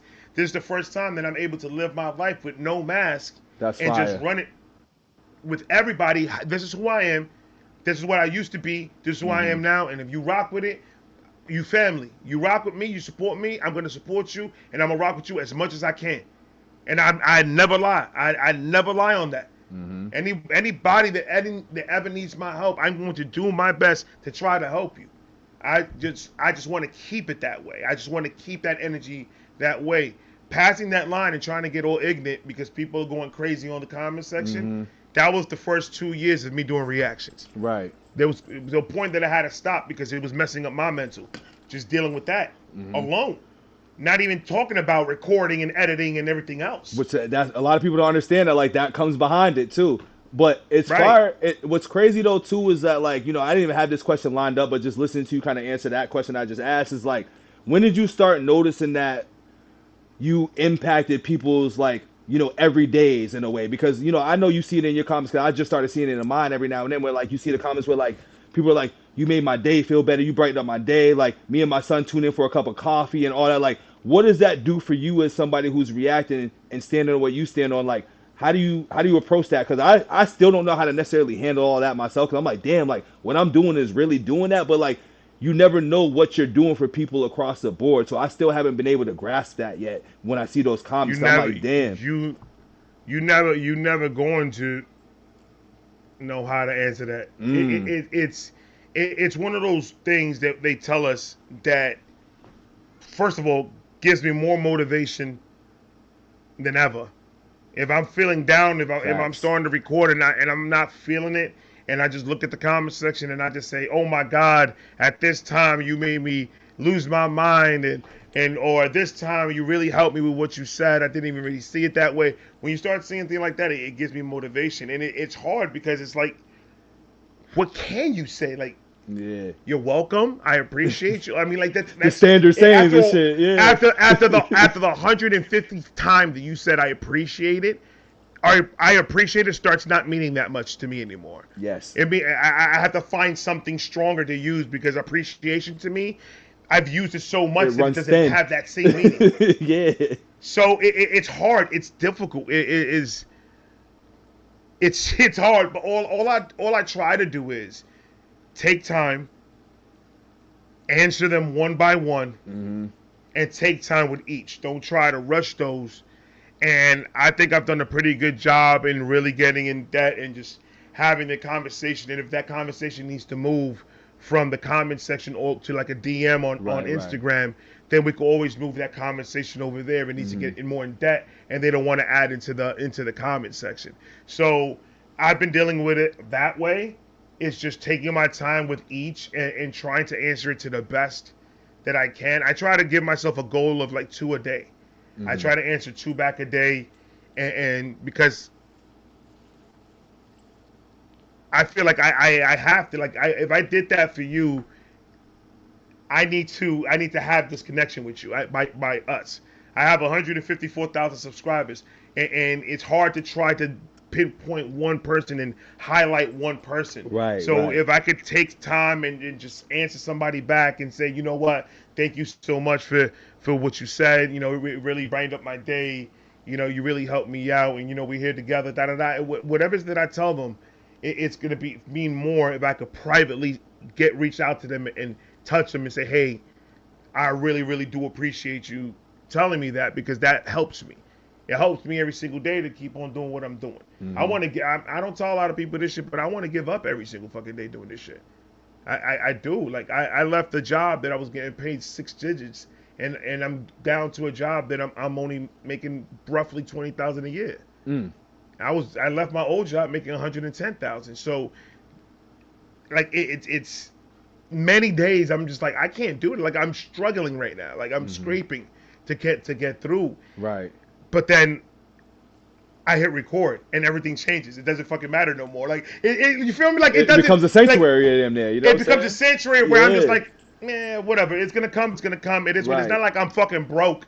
Like my bills are getting paid and shit like that. So I guess I gotta give it up and thank God that at least that's happening. I'm getting my bills paid, and even if that's it, then that's all I could do is just pay all my bills. Right. I'm happy with that.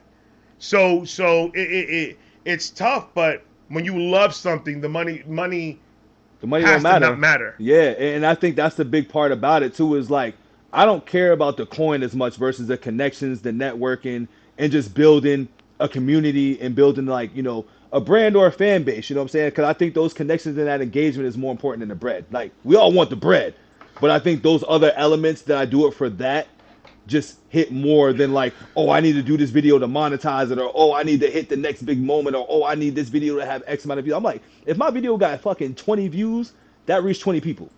You know what I'm saying? Right. Like that's how I look at it every single time. Like I don't play the numbers games and I don't pay attention to too much of that, man. I do me, you rock with me, and you do. If you don't, you Right. don't. You know what I mean? Absolutely, absolutely, and that's like I still got reactions that I only get like 100 views on it. They only get 200 views on it and stuff like that because I don't care. If I know this person that I'm gonna react to is not gonna give me the freaking numbers, and I'm still reacting to them, what the fuck does that? I don't care about the numbers. I don't care about the money. But I'm not gonna be stupid about me doing this full time and not being worried if I could pay a bill or not. I mean, it's a reality. That's a reality. But as long as I'm able to do this and everything is done, and which I'm at right now, I'm totally 100% happy. Word. I'm 100% happy. And then now that I'm in this point in my life that I'm full-fledged, just happy and just a happy individual, it's time for me to go and start spreading it and sharing it with everybody else. Because it's impactful. So that's too. why it's impactful, and that's why I kind of shifted my page to being kind of like a 50-50 to like trying to push it to like more 90% positive than anything else. Because I've spent 40 years of my life being angry. I spent 40 years of my life being frustrated, stressed, working a job that I didn't like, getting into arguments and all types of shit. Addiction, you name it, I've been through it. I want to spend the next 40 of my years happy. I want to spend the next 40 years of my life doing what I love to do. Spending time with my wife and my kids. Spending time with my grandkids when I get some. And hopefully great grandkids one day. If I smoke enough weed, I probably can make it to great grandkids. Hey, keep motherfuckers healthy, man, so but that's dope that you stand on that and live by that code, because it actually goes into what I was about to ask you next, but you kind of answered a lot of it. But for the space that you're looking to create with your channel, like I obviously am aware that you do the karaoke lives, like you react to small channels like such as myself and do reaction videos as that to give more exposure. So like how else do you feel like you want to expand on your page, and like what's the end goal? Because I think everybody has a different end goal when they start a reaction channel. Like for me, I want to get into the space of not media, so to say, but doing shit like this and doing spotlights. I call it neighborhood spotlights, community spotlights, whatever you want to say. And I want to just have those conversations. Hence why I say, BITO'S, couch potatoes, saying podcasts and shit, because like, on the couch, you just really be kicking it and you just be chilling and talking. And like, same thing with music. Like when you come home, you throw on some music and shit and you clean the house, you do whatever, you know what I'm saying? And then when you come home, normally you kicking it with your shorty, with your peoples or whatever you want, the couch kicking it. So I want to like add that space of like where people can have conversations, people can talk about hip hop, talk about anything that they got going on, share their business plans, expand their brand. So like, I see what you got going on already with the stuff I mentioned, but like, do you want to expand on that a little bit? I also got on the reaction to the reactors, that which is fire, by the way. That I didn't think it was gonna do what it did, but it moved. It moved. Yeah. It moved, and from there, a lot more shit opened up just by doing that, because a lot more connections were made with other reactors. Right. That we could move on and do other content. Like for example, July, coming up. I'm pushing for, if the money's right, if I'm able to move things around and stuff, I want to go to Atlanta in July to go and meet up with with Quito and with Truth No Lie and Larry Belafonte and try to make some content out there in Atlanta. So I'm trying to take a weekend and go out there and do that and just make some positive shit and just some couch talk, just us sitting out on the porch somewhere or around a fire pit or just having a conversation about life or whatever. It doesn't have to necessarily be about music, and shit. But I mean, my main goal, bro, to be honest with you, is just I want the biggest podcast in the world. I love it. I love it. I want to have the biggest podcast, and it's not only about hip hop. Like you said, it's kind of like what you did. I want to be all around. Like if you have something to give to this world, I want to highlight it, and it don't matter. It don't matter anything, and then kind of leave it open for people with lower fan bases and lower. Kind of leave that lane open. Like get to that level, get connections with all these artists, and get them on and get the people to start paying attention, and then maybe start sliding in these independent artists little by little, and then just expand it and make it bigger and bigger and bigger and bigger until I have like something like Drink Champs or something like that we could talk about anything. Mental health, like we're not gonna go off of what regular social media conversations are. We're not gonna be talking about trending. Trending and clickbaity shit. Yeah, we'll talk about trending shit, but we'll keep it more on focusing on the mental health part of it in the industry, and just focus on things like that. Addiction. We lost a lot of rappers and a lot of good artists off of drugs. Mac Miller, Juice WRLD, to say the least. DMX. Exactly. Everybody, dog. Exactly. A lot of people, bro. Rest in peace. Rest in peace. And that's what I'm saying. We're not having those conversations in the culture no more. Nah, I don't think we ever really did have those conversations, to be honest with you. I'm not gonna lie to you. I don't think those conversations were ever had. I think we're just now starting to break the seal on that, with the, what I call it, I call them depression raps, but that's not the right term I want to use. But people are more open about rapping about that stuff in their music. I call them pain raps. Like, people are more open about all that stuff, and I'm more attracted to that because I think in life we all go through and struggle with shit, but it's not depicted in the music, where I think music people can voice those things out and release that type of therapy, and I think people need that, and I'm glad that there's artists that do that shit. You know what I mean? Right. And that's the thing, highlighting those artists.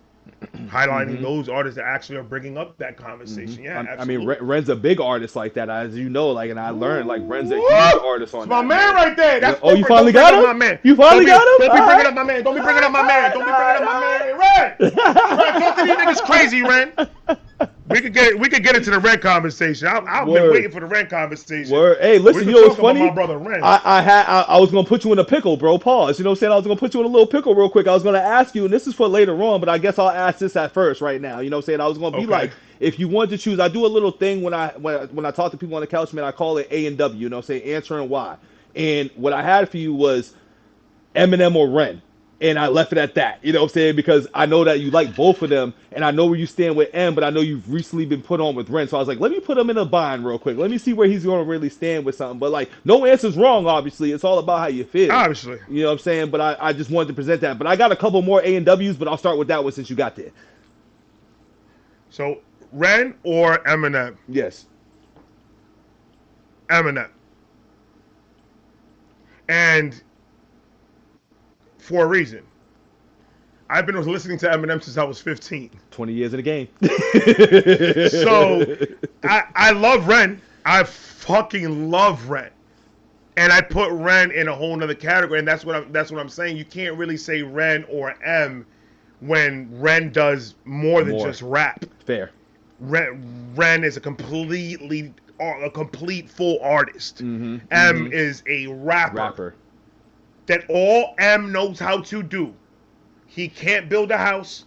He can't make you a fucking sandwich. He ain't about to write you a contract. He can't do your taxes. He can't run a fucking business to save his life. Nope. Like he said in 25 Years of Life, all I do is rap. That's all I know. All I do is, and he didn't lie about it. You think that he could run a company? Shady Records is the worst record company in the world. You see what happened with Slaughterhouse Dog? Yes, thank you. Yeah.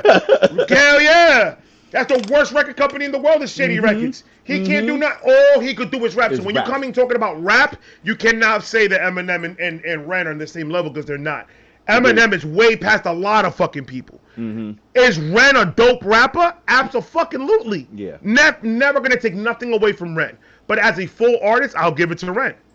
If you're talking about a full-fledged multi-genre artist, Ren obviously takes the cake. I can agree in with you a lot there. of lists. In a lot of lists because he does it different. He Agreed. just does it different. But when we talking about, that's why a lot of people ask me that shit. They always ask me Ren or M because they know that I'm a fucking stan. and you know, and I love Ren. I love everything that Ren does. But I'm like, you're gonna put me in a position where I'm gonna have to tell you what you may not want me to say. So here you go, and I say it, and then they take it. Yeah. The Renegades, I'm telling you, the Renegades be like, fuck. are a different type of breed of people, bro. They different.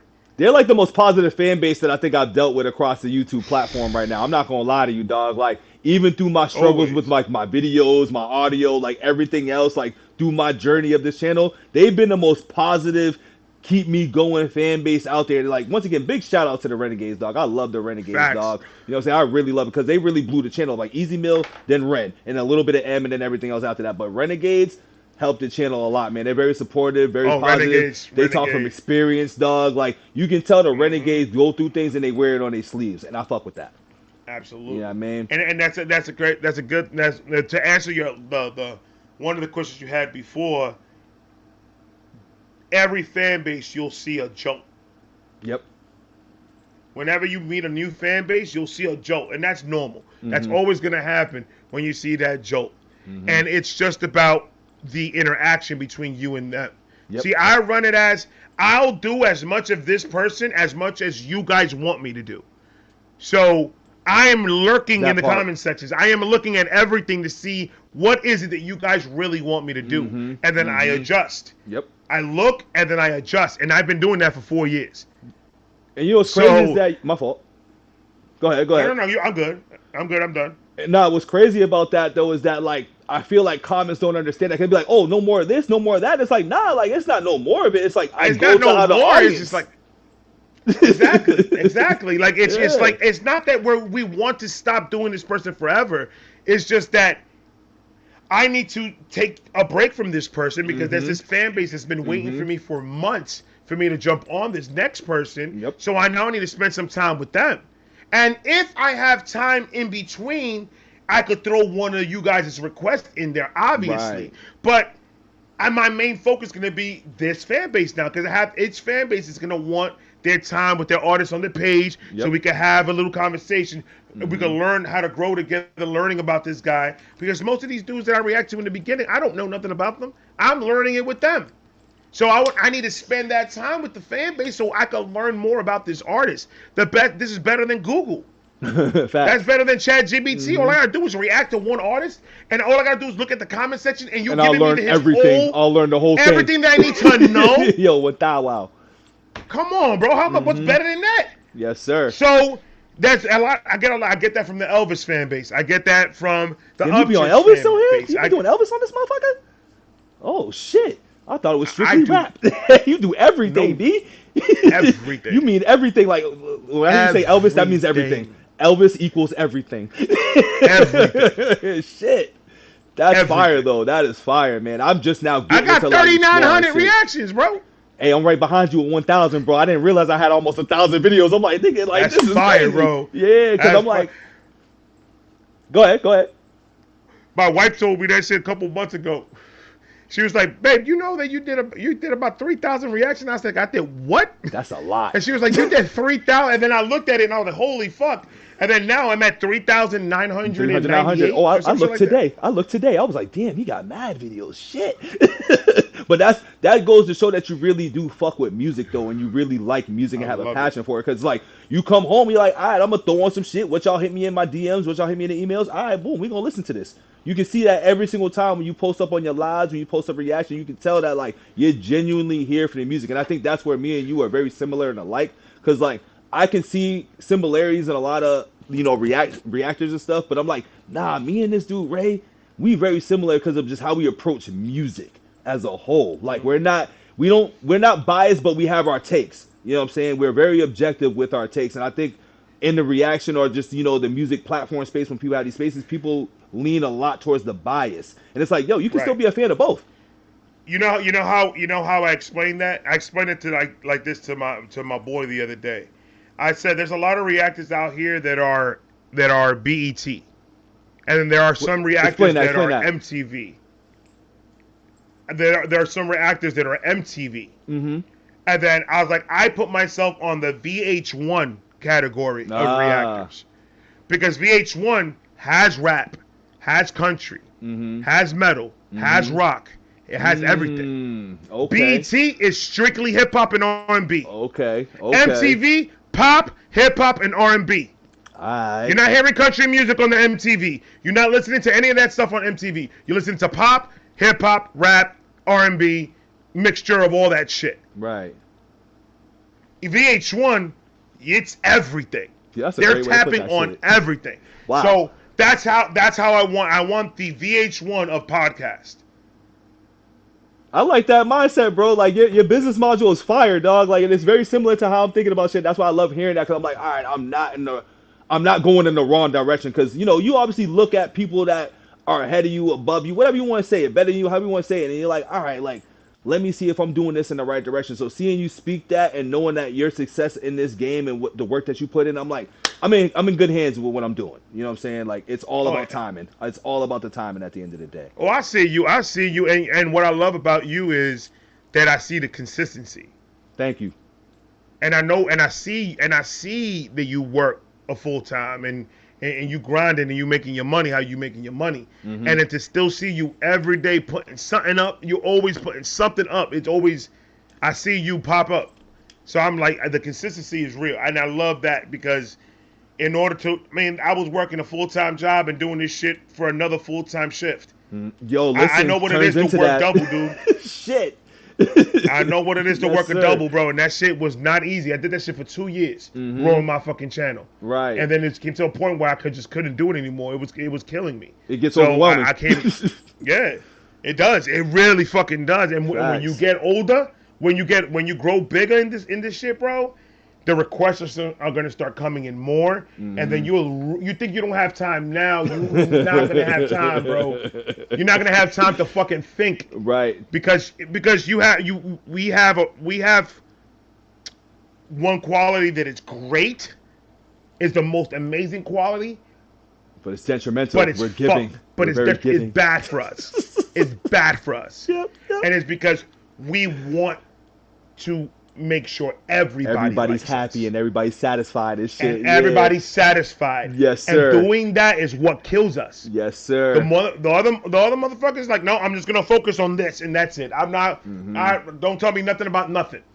They won't answer comment back. Right, they won't answer emails back. They won't do nothing. They'll do their video. They'll put this shit out and they'll keep on minding their business. It's like, I'll holler at you later. Yes, sir. Yes, sir. I caught myself doing this shit fucking 2 months, like on Saturday, responding to every comment from 4 months ago.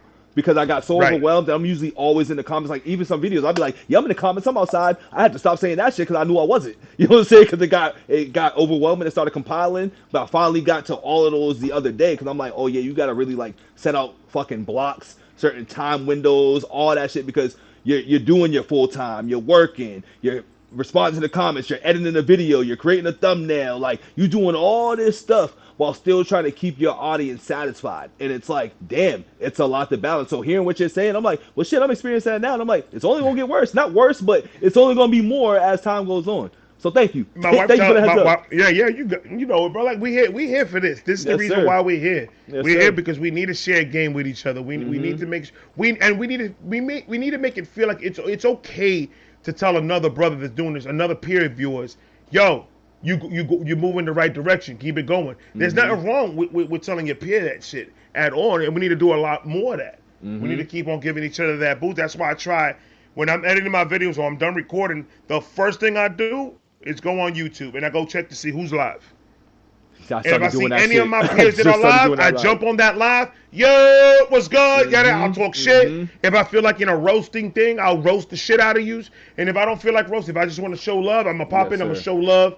Like the other day, I went to Marissa Munster's. She's another reactor. Okay. I went to her page, and she went live. I walked in, I said, I love your hair. I love your glasses. Okay, bye. And I left. Like, that's all I said. It's all about showing love. It's easy to show love. I just wanted to go there. I wanted to give you that comment. I wanted to give you the like on the video. I wanted to share it for you, and I wanted to show you the love. But sometimes I just can't sit there and just bullshit for a long time on the chat because I got videos that I got to edit. I got shit that I thumbnails. I got a lot of things to do, and most importantly, I got to go spend time with the family. I got to take time away. That's most important.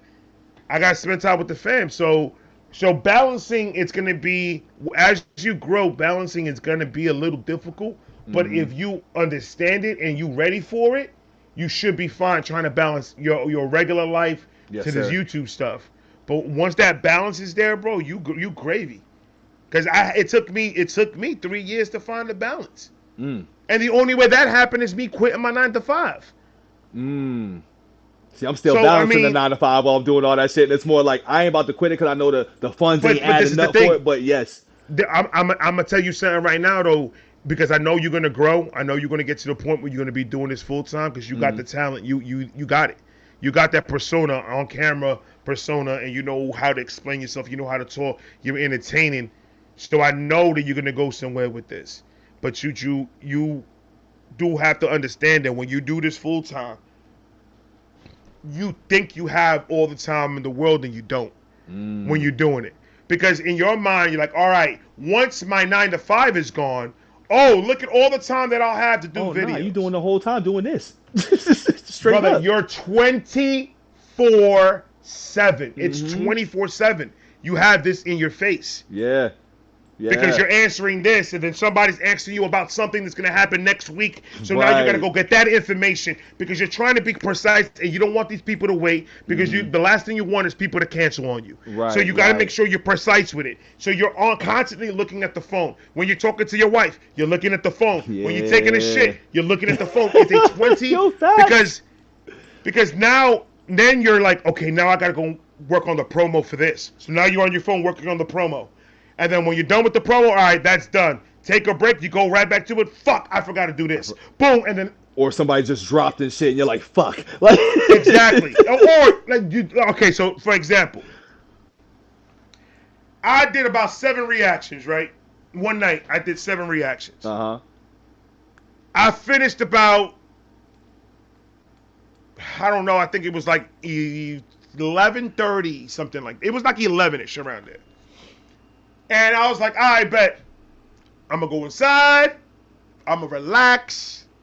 Chilling. M drops. Fuck. You know what you got to do. That's what I was like, motherfucker, bro. Because you know what happens. If you don't get that M reaction done. First 48 hours is what I say. First 48. First 48. I give myself 24. I mean, that's legit, but yeah. I give myself 24. First 24 hours to be, it has to be in. So I sit there and I was like, I still got a little bit of energy left. That energy check is real. So I think I could do it. So what I did was I got up and I started running around and I started to see if I could actually keep up without getting dizzy and shit. Yeah. And I went, all right, okay, let's go. And then I went and I did the reaction and it was like a fucking, I think it was like an hour and a half. Oh, I did it. I was like, damn, this shit long as fuck. They talking about the smack you shit, right? I was like, oh, he got prepared for this. I was like, an hour? I was like, bro, I was like, fucking A, bro. And it takes a lot. And then my wife, she's like, how the fuck can you consistently stay with that energy like that? It's the music, bro. It brings that energy to you, and dog. I was like, and I told her, I was like, I can't explain that to you. It's just that I know after every reaction, when I hit stop record, I do this, and my whole entire body goes, dude. The battery dies completely. And I stay there. I stay there for like about 10, 15 minutes. I have to take that little small, because I just wilded the fuck out for an hour and a half. So now I got to go take a 15-minute break before I jump to probably another hour and a half video. I don't know how long my videos are going to be when I go in it. So I could be in for a 10-minute video. I could go in. I could be in for a fucking 30-minute video, an hour video, 2-hour video. It's just, you don't know with me. So I gotta take a break before every reaction. I have to, because if I don't, bro, I'll fucking die, bro. I won't make it. Oh man, I am crying. And it's yo, you really leading into my next question with every answer you give too. Like, and I fuck with this right now Because because it I'm makes it nasty easy. like Yo, that, you bro. nice like that. I see you, dog. You nice, bro. I'm still trying to get right, man. I'm still trying to get about. Luckily, I got my notes ready and everything, dog. So I'm like, oh, okay, You good, like, Baba? You good, like, man? I don't even got that I don't shit, even we got a chilling. segue. You know what I'm saying? That's what I'm like. Oh, he don't even got me a segue in word. Bro, we don't need a segue when Vibe Reactions is in this I motherfucker, see. bro. Ain't no segue with Vibe Reactions. We talk. I see what's happening in this motherfucker. You know We what I'm saying? talk, bro. Shout out to the chat for real, man. Shout out to the Word. Beehive. Shout out to the Vibe Hive. Yes. Shout out to the Vibe Gang. Shout out to the Couch Potatoes. Yes. Couch Potato, Couch Gang, and Vibe Gang. We appreciate all of y'all. So shout out to the chat for real, for real. My next question is kind of going into like battling the big thing about reaction channels. And I know you've noticed this because I'm like, you pause and go for a long time. I'm like, shit, y'all mad about me doing this for 20 minutes? Go check out Ray. You know what I'm saying? Like, how do you deal with people being like, why are you pausing so much? Why are you doing this? And I'm sitting here like, yo, you came to a reaction channel to watch a motherfucker react to the music, which means I'm gonna listen, hit the space button, be like, oh shit, hee ha ha, and then move on and talk for 2-3 minutes at a time. Like, what makes you think you was gonna come here and we gonna sit here on the couch and just, yeah, that was good. All right, yo, I'm out of here. Peace. Like where we do this at? How do you battle that besides being like, yo, just go watch the real video? Because I'm like, that's the only answer I can give you. I've battled that, and I'm going to battle that for the rest of my whole career. Yeah, in this forever. YouTube. I'm going to battle my long ass videos. The longest that I did was a 3.5 hour video To one reaction? to one reaction. Oh, you a sick nigga. And that was recently too. It was a 33-minute. I was reacting to a reactor, and I feel like his reaction was 33 minutes. Okay. So mine ended up being 3 hours. But we were hearing serious topics. I just ended up not paying too much mind to it because at the end of the day, the positive comments are outweighing the negative at the end of the day, and that's how I have to look at it. Because I could have one person say, really, the song was 1.5 minutes and you did an hour and 30-minute reaction for a 1.5 minute song, and I could let that piss me off, or I could read the other 40 that said, yo, this shit was funny as fuck. I was smiling, laughing the whole fucking time, yada yada yada, and all that. So. I have to start thinking about that every time I see it, because I have to understand. Obviously, I know I'm not everyone's cup of tea. Ain't nobody gonna be sitting down there. You know why? Because I'm not gonna sit my ass down here and watch no reaction for fucking 1 hour. I say that about myself. I'm like, y'all ain't watching me for mad long. Like, y'all come back. So I can't watch myself, but sometimes they make me do it by like they donate. Yo, react to you reacting to this, and I'm like, why would you want to do that, bro? And then all it becomes is just me roasting myself for fucking an hour. Because you start noticing certain shit like, yo, look at me acting crazy over here. Like, what the fuck is that? This crazy dumb motherfucker, man. Get him the fuck out of here. He don't know what he's talking about.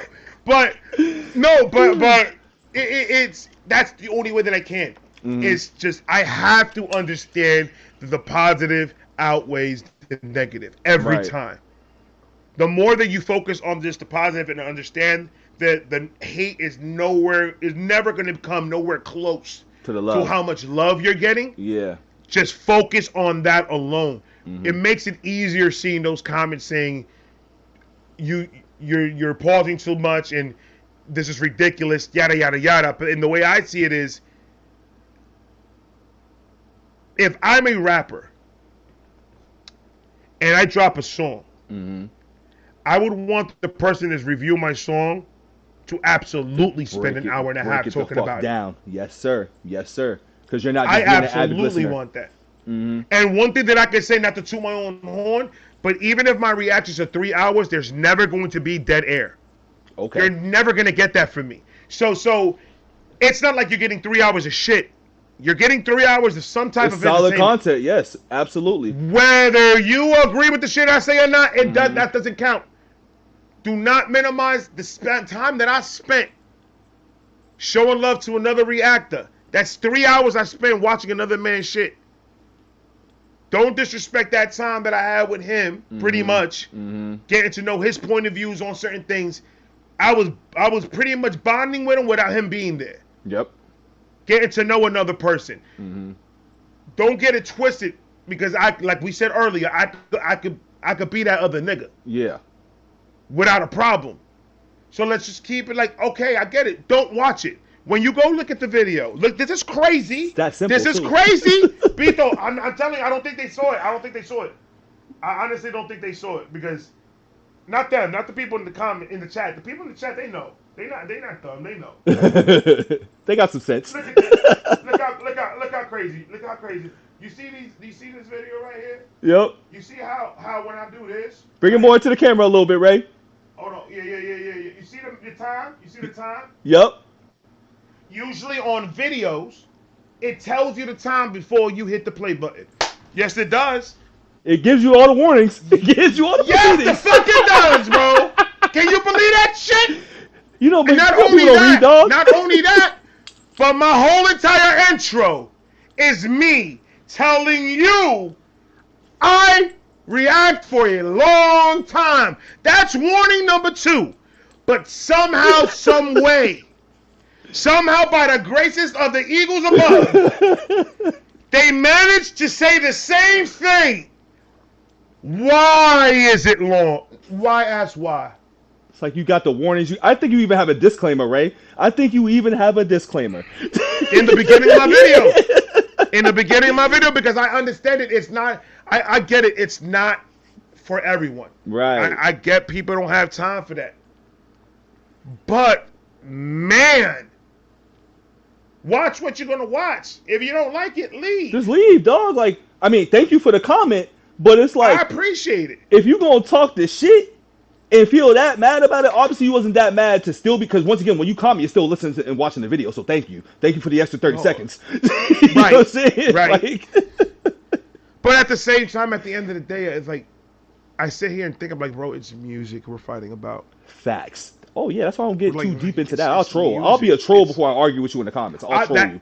That's what I first. learned how to do. I learned how to change my frustration to say, you know what, fuck it, I'm just going to troll these motherfuckers. And you know why? Because I'm going to have fun with it. The same people that's trolling in your comments, it's not that they hating on your shit, because if they hate it, they just treat you like Freddy Krueger and just act like you don't exist. You know what I'm saying? But they're commenting in it because they want that engagement. Because what happens is, what I've learned is that, like you said, a lot of people at the big reactors aren't responding to most of the comments. They might heart it, they might like it, whatever. So some people want to say that froggy shit to see what they're going to get out of you. Now, how you respond and how you comment might be two different things. Now, I'm always big on troll, respond, trolls need comments, but don't give the trolls and the haters, whatever you want to say, the ammunition to trigger you. You know what I'm saying? Because once the internet works in a funny place where it's like, once you know once they know that they can trigger you, oh yeah, they're gonna keep doing it. It's like blood in the water. And everybody else gonna peep it and be like, oh, this what got him, this what got him. All right, we're gonna keep doing this. 'Cause he's gonna definitely respond, because everybody likes the attention, whether it's behind the keyboard or whether it's what we doing and we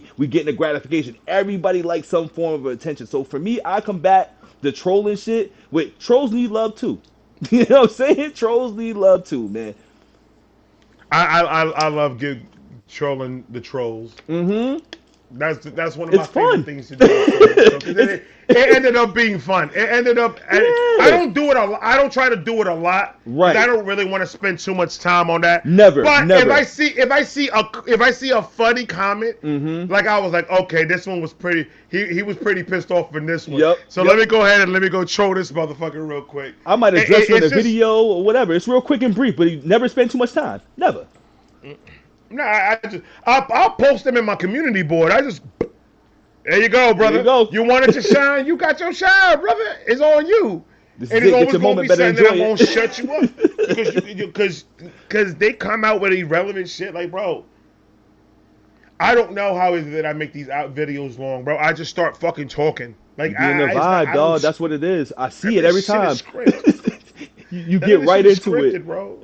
And that's the best part, is like, you can tell when motherfuckers be pulling a script or, you know, be faking for the camera, and you can obviously tell when people just genuinely just get into it gradually, because you can see, like, they start off like blah, you know what I'm saying, then it's like, Okay, then you start sitting up a little bit, then you start getting animated. Like there's levels to getting into it. Like I think the people that come on is just like, hey, what's up, y'all? Like so, like doing all that. It's like, nah, you acted, dog, because like you just can't Right, remotely kick your laptop up and just have the energy for that shit. Like you just can't. I just don't believe it. I ain't a believer. bro. I'm gonna tell you something right now, man. Hold on, give me a second. Yep, yep. Oh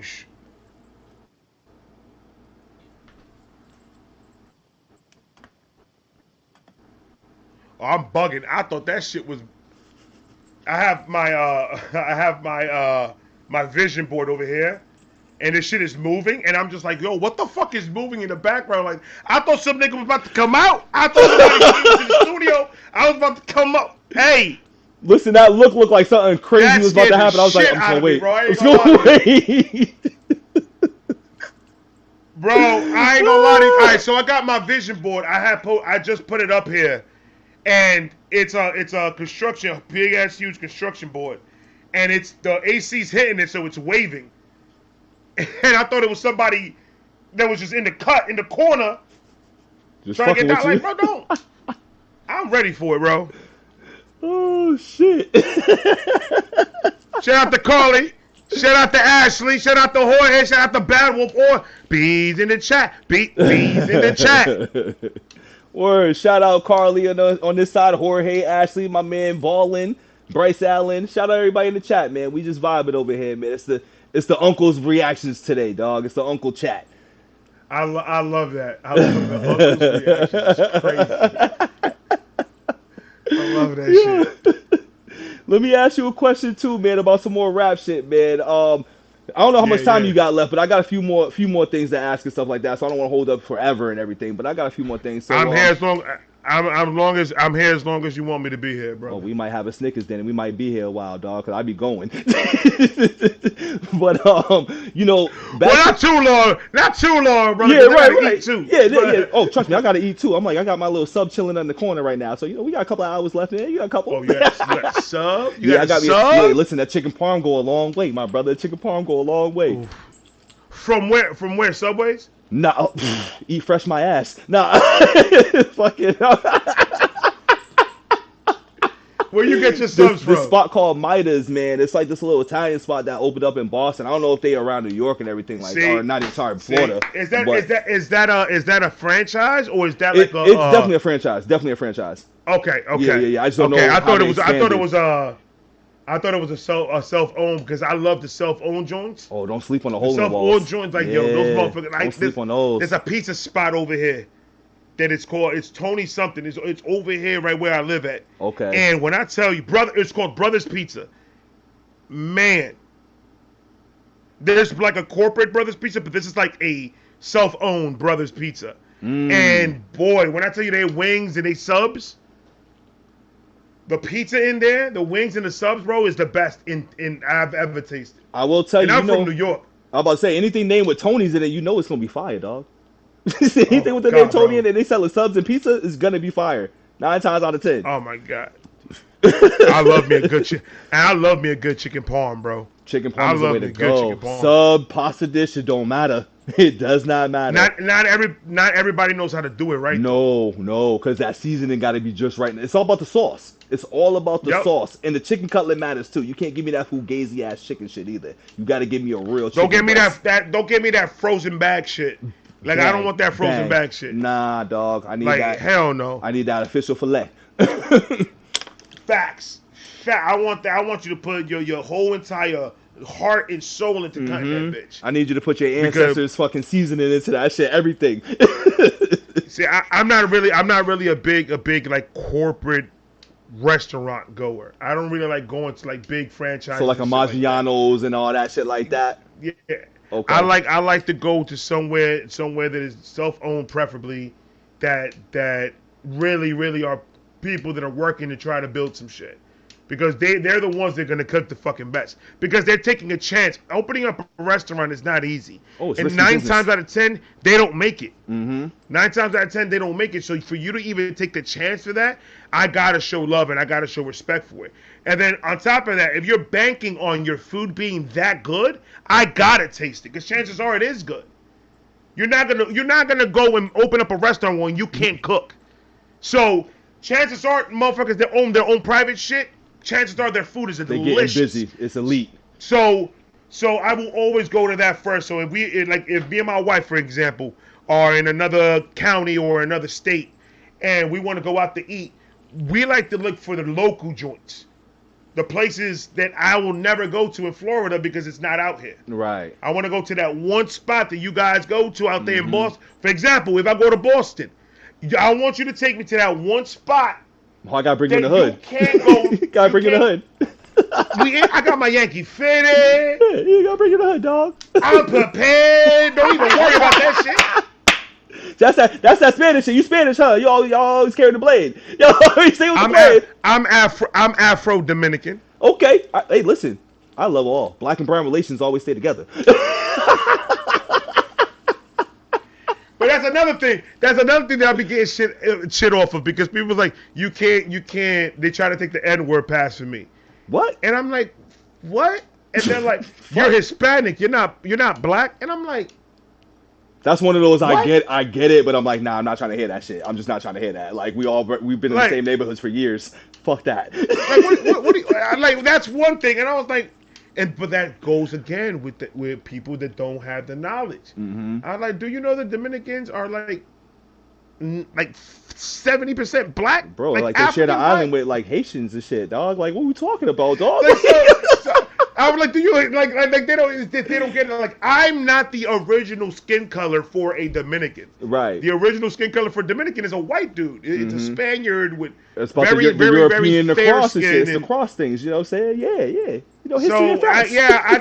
I literally and then it's just dumb, ignorant stuff like that. But it's just, that's why I tell you, brother, and I plead, don't pay mind to none of the dumb shit. None of that dumb shit took my life for about a year. That dumb shit took my life for about a year. Hearing stupid shit like that. Right. Don't fall for it. Don't fall for it. Play with it. Oh, trust me. Do your trolling shit, but I think my moment that I had similar to yours was probably when I just got into Adam Calhoun. That was like the moment where I had that like, oh, hold on, but I don't even want to really fuck with this shit, because I'm like, these fan bases is crazy. And it was basically off of like kind of similar to the N-word pass. I'm like, I just don't want to hear a white man saying the N-word to me, you know what I'm saying, in his raps. I don't care if he say it. I ain't gonna not listen to it. It's just not my preference. And motherfuckers got on my back about it. Like, Adam Calhoun's fan base is like, you're saying he's racist. I'm like, when did I ever say that? That's when I learned real quick that I'm like, oh, nah, people don't really be listening. They just get mad and that you're not agreeing. And then they just going in. And I honestly, I ain't gonna lie. I said I'm gonna take a break from Adam for a little bit. I'm gonna take a break from these reactions because it shifted my whole energy. Because before that, it was positive. It was positive, bro. I'm still taking a break from Adam Calhoun. Oh shit! I'm still taking a break because I'm just like because it doesn't stop. Yeah, it doesn't stop because your videos are still out there. That's the crazy part. They're still out there, so people are gonna see those. It's a consistent group of people that attack me in the comment section saying that the reason I'm not doing that is because I'm boys with Upchurch. I was like, I've seen that. I've seen your chats for that too. Yep. I like. Do you understand that I got Upchurch's and Adam Calhoun's cell phone number? There's a relationship outside this camera shit. It goes back to you can like both. You can listen to both. It always goes back to that. Like, that doesn't mean nothing. But I was like, no. And the more that little group keeps on attacking, the more I'm not going to react to it. But let me ask you, because that makes it difficult too. Because for you, you've been building your channel for years. You've been connected with artists that you react to, and like you said, you have personal numbers. So for me, I'm a guy who like I say on my couch, I'm little beats on the couch. So I don't have a allegiance to a camp or nothing. So like when you get into these situations, like an Adam Upchurch and Ryan, I'm fucking up their names, but you get what I'm saying. So when it comes to those, how do you handle like those situations? Not with the audience, but like when you're reacting to the music. Because once again, I know artists do be sensitive about certain shit, and it's like, well, how you gonna rock with this, or say this, but then you might critique the other person just another way. Like, how are you battling or handling those relationships, but listening to the music at the same time? Because like once again, sometimes when it comes to rap beef, and you and I both know, you gotta kind of pledge an allegiance sometimes. So have you been in a funny situation like that with what's been going on recently? Absolutely. Absolutely I've been. And it's more of a people think that Upchurch pays me to do shit. I've seen that too. And that's when I started to be like, but that was like the way the whole thing started for me is that I didn't react to Adam Calhoun's diss track fast enough. That's how it started, and that's how this whole thing started. Upchurch dropped something. I reacted to it because I had a spot to react to it. I had an open spot, so I reacted to it. The next day, or the day after, I don't know what was the time frame really, but one of them dropped, or Adam dropped, and it took me a day or two to get to it, and then they started wilding because it took me that long. Oh, 24 you were hours, Upchurch, you were Upchurch, you were Upchurch, you were Upchurch, you were Upchurch, and I'm like, what? I like this. What are you talking about? I'm just Creek Squad all day and that, and I was like, y'all wilding, so I left it alone. And I had other shit to do. I had other reactions that I had to do. And then I started to see everybody and their mother drop a diss track. And then I was like, how the fuck am I going to manage to go react to all this shit? Like, literally, it was every day they were dropping a diss track. And I was just like, nah. So as I'm trying to organize this shit, I'm just getting attacked. I'm just not gonna fucking do it. And then right after that, I was doing. Then mind you, I already had set up before the whole beef started. Because I was doing, so I was just like, and then I have people on the Upchurch side saying, each reaction. And I said, if Upchurch is paying me $500 each reaction, I need to see some receipts. It's like I need to check. I don't know where you finding this money. Word. That these people talk about the Upchurch is paying one time and donated $500, $4.99. One time, and that was. So what does that? Like, he's not paying me nothing. He does that to every reactor that he showed love to. So it started to people's feelings started to get into it too much, and then that's why I backed out. Word. And I just backed out. I'm like, I don't have time for that. I don't have time to be sitting here telling you why I'm not reacting to your face. Are you fucking sitting me right now? I'm not about to sit here and have a conversation about why or explain to you why is it that I'm not reacting to somebody. No. So every time I decided that I want to go back to that, it's always just that group keeps on following the whole entire thing and make sure that I don't. All right, the more that you do it, the more that I'm not going to react to it. So go ahead and do it. I'm going to keep on reacting to Upchurch's shit. I'm going to keep on reacting to Just Trey shit. I'm going to keep on reacting to all that stuff because at what point are you guys going to leave this shit alone and understand that it has nothing to do with you? It's between music, Adam Calhoun and Upchurch. It has nothing. And mind you, and the crazy thing is, I don't have a problem with Upchurch or Adam. That's the hell. It's not them. They're not the problem. It's the fan bases. Whatever they do to each other, it's not my problem. Exactly. It's the fucking fan bases, dog. Whatever problem they have with each other is their fucking business. I don't give a fuck about that shit. And that's why I like that. And that's why I respect the artists. I have no problem with that. Not whatsoever. I don't got a problem with both of them. And that's where I stand too. Like, I ain't gonna lie, like, because obviously when you get out here and you explore shit, I know I'll be talking the way I be talking and stating my opinion, but I respect Adam Calhoun, who surprisingly subscribed to my channel. You know what I'm saying? And I was like, that's a big up respect for that. You know what I'm saying? And I'm like, as long as he ain't mad about my opinion because he sees where I'm standing from, I ain't mad at the artist. It's about the fan bases of the artists who feel a way about where I stand with this. So for me, Adam gave me much more respect from that, you know what I'm saying, from subbing to the channel, dog. Because I'm like, oh, like, you might have listened to certain things. You're like, all right, this dude ain't that bad, and he's not fucking with my music. He just don't stand on one point. And we ain't all supposed to agree with each other on everything. So I rock with that. Right. Right, and I mean, and that's dope. Yo, OT, I gotta talk to you, OT the real. Oh I gotta shit, talk to you, OT the real. he in the chat too. He got a song you But want us but to but listen to that but too. that By but the way, that's the whole thing about it. That's dope. But that's what I'm saying though. That's what that. Adam and Upchurch has always kept it 100 with me behind the scenes. Always. that's respect. They it's just different. I see it differently than a lot of people see it because I have a different relationship with them than I do with just the music. Like I see them differently. It's personal. Once you hit me up on my phone and we spend 2 hours talking about rap and everything, now we just built a personal relationship. I can't see Adam Cajon like that. I love Adam Cajon to death. And I don't think he's rocking with me right now, and I don't really think he's rocking with me because of it. But it is what it is, and he has all the right to get angry and all that shit, and that's fine. But it's just not about that. It's about I'm not gonna be about to go on here, and if I have to go now, I gotta go watch my words because if I say something crazy, the fan base, the same fan base that has been harassing me to do it, if I say something crazy that I don't agree with or whatever the case is, now I have to deal with that. No, I don't want to do with that. And then most likely they're gonna clip about your my shit peace too. right now.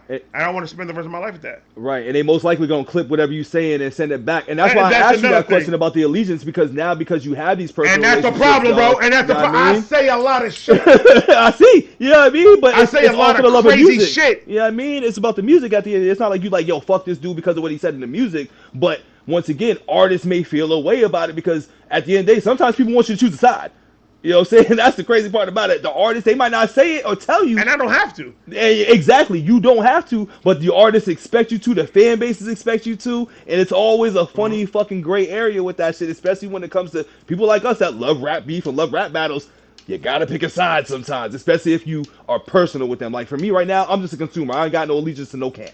You know what I'm saying? So it's like, I'm gonna give my opinion and be like that what it is. But I feel like as I build into this, I may build those rapport and those relationships. And I'm like, well, where does that put situations now, especially when I'm listening to the music? You know what I mean? Like it's a funny gray area.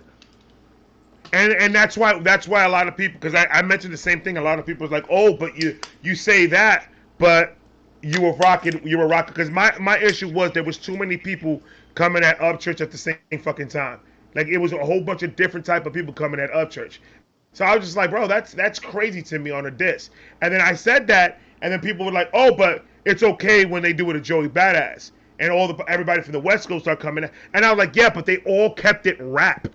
That's the main factor is wax and rap. The fan bases weren't acting crazy.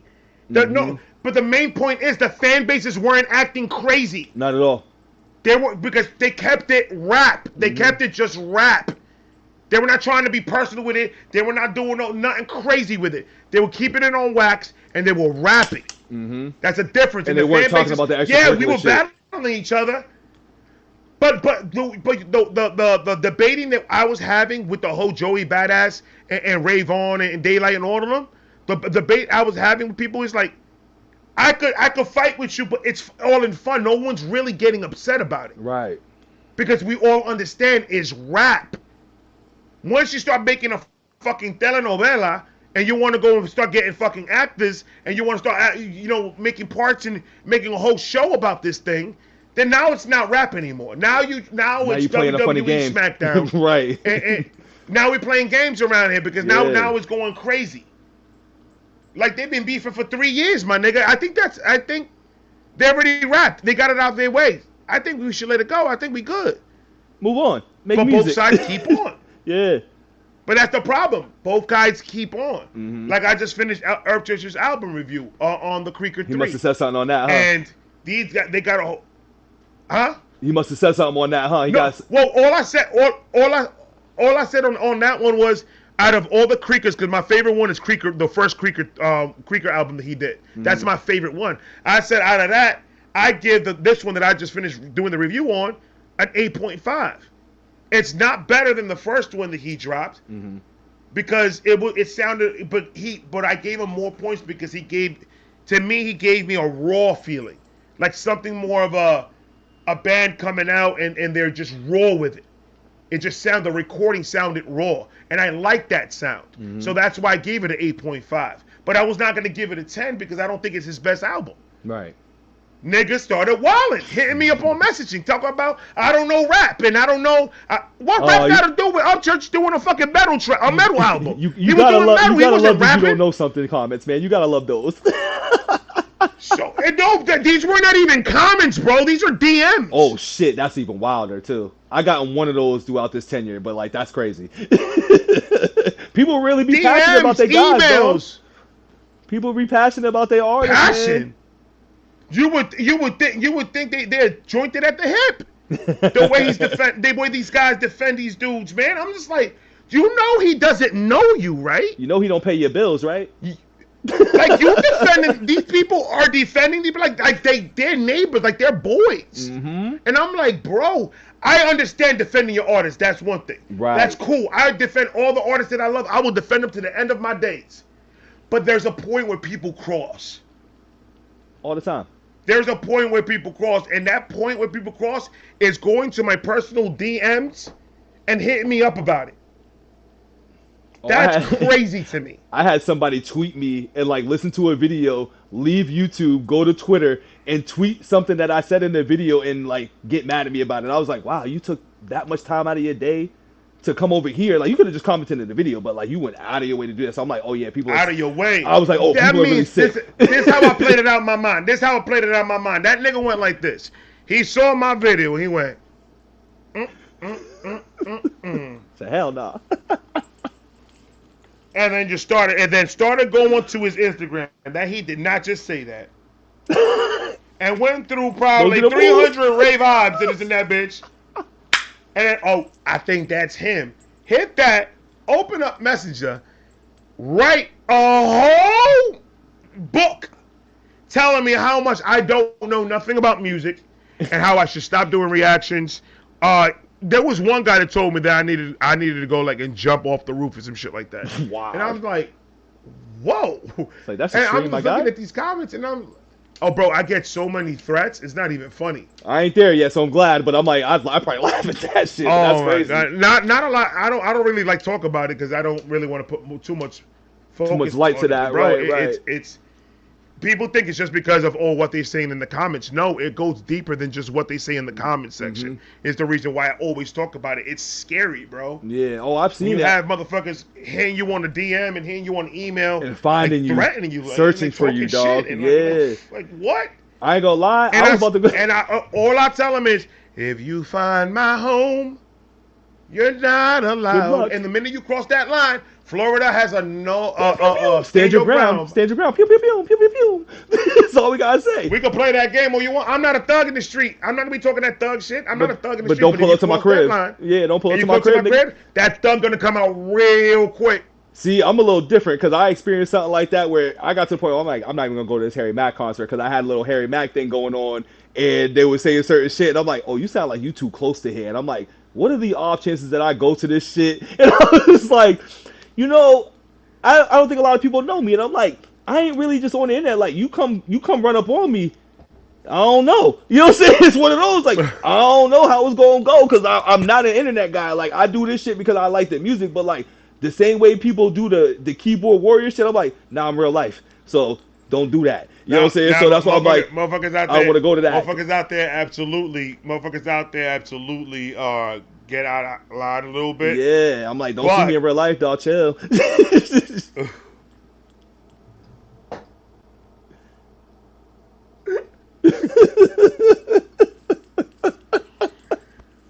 Oh my god, bro! Like it gets bad. It gets bad, bro. It gets really bad, and it's just one of those things that you got to take the bad with the good. Right. Like exactly, DM Film. Sometime McDonald's fan get mad at me. Oh yeah. Yep. Because of certain things. Facts, like, but the funny part is that I don't know if you know this, but I'm Republican. Like I agree with some of the with a lot of the shit that he says because it makes fucking sense. But at the end of the fucking day, don't tell me he could out-rap who? Yeah, that'd be the crazy shit, man. Eminem, and I'm like, yo, chill out. What are you talking about? I'm like, you just Stop like Tom. doing that. Yes. Stop doing that. Stop doing Yes. that. You're just infatuated with him. Yes. By saying that. He cannot rap better than Eminem. No. He cannot. Oh, I get And that I'm with the saying Harry that Mack fans live all the on time. camera. I get that with the Harry I'm Mack saying crowd that- all the time. I'm saying that live on camera. He cannot rap better than Eminem. Upchurch cannot rap better than Eminem. Adam Calhoun cannot rap better than Eminem. Sorry. There's not a lot of motherfuckers that can rap better than M. So these motherfuckers coming at me saying he could eat M under the table. Are you stupid? I'm like, what are we talking about? What we really talking Are about you at that dumb? point? That means that you're not listening to nothing. Nothing else. That means you're just watching. You're rocking with them. Thank you. And that's the type of fan that I get worried sometimes. I'm like, calm it down. I get it. He's good in the lane of music that he does. I get that. Yes. But to kudos to Tom ghost McDonald. at him? Chill out. Yep. Kudos to Tom McDonald. He is good in the lane of music that he does. Beautiful. Yes. Mm-hmm. Do never compare him to Eminem. Mm-hmm. Because that's just disrespectful.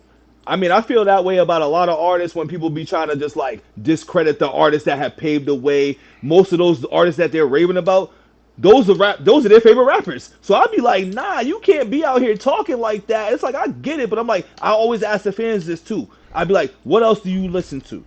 And when I ask that, there's no real answers about what else they listen to. It's like, oh, I just listen to Tom, or I just listen to Mac, or I listen to such and such. And we're not in the same conversation then. We can't have the same conversation. Yeah, and that's nothing. But let me make and there's nothing wrong with it. There's nothing wrong with it. There's nothing wrong with that. That's nothing wrong with you finding. That's the whole beautiful part about rap. Yep. You found something in rap that you connected with. Exactly. I love that for everybody. I'm never gonna hate that the only person you listen to is one artist. Right. Never gonna hate you on that. But do not have the conversation with me then. Because then we're now, like you said, we're having two different conversations. We're not having the same conversation. You're having a conversation in a point of view of one rapper. Yep. I'm having a conversation in a point of view of hundreds. Of the genre for years and years that and are years. going in my brain. We're not having the same conversation. Now, all we're doing is having a fucking whose dick is bigger contest. And we're not going to do that. I'm not doing that online.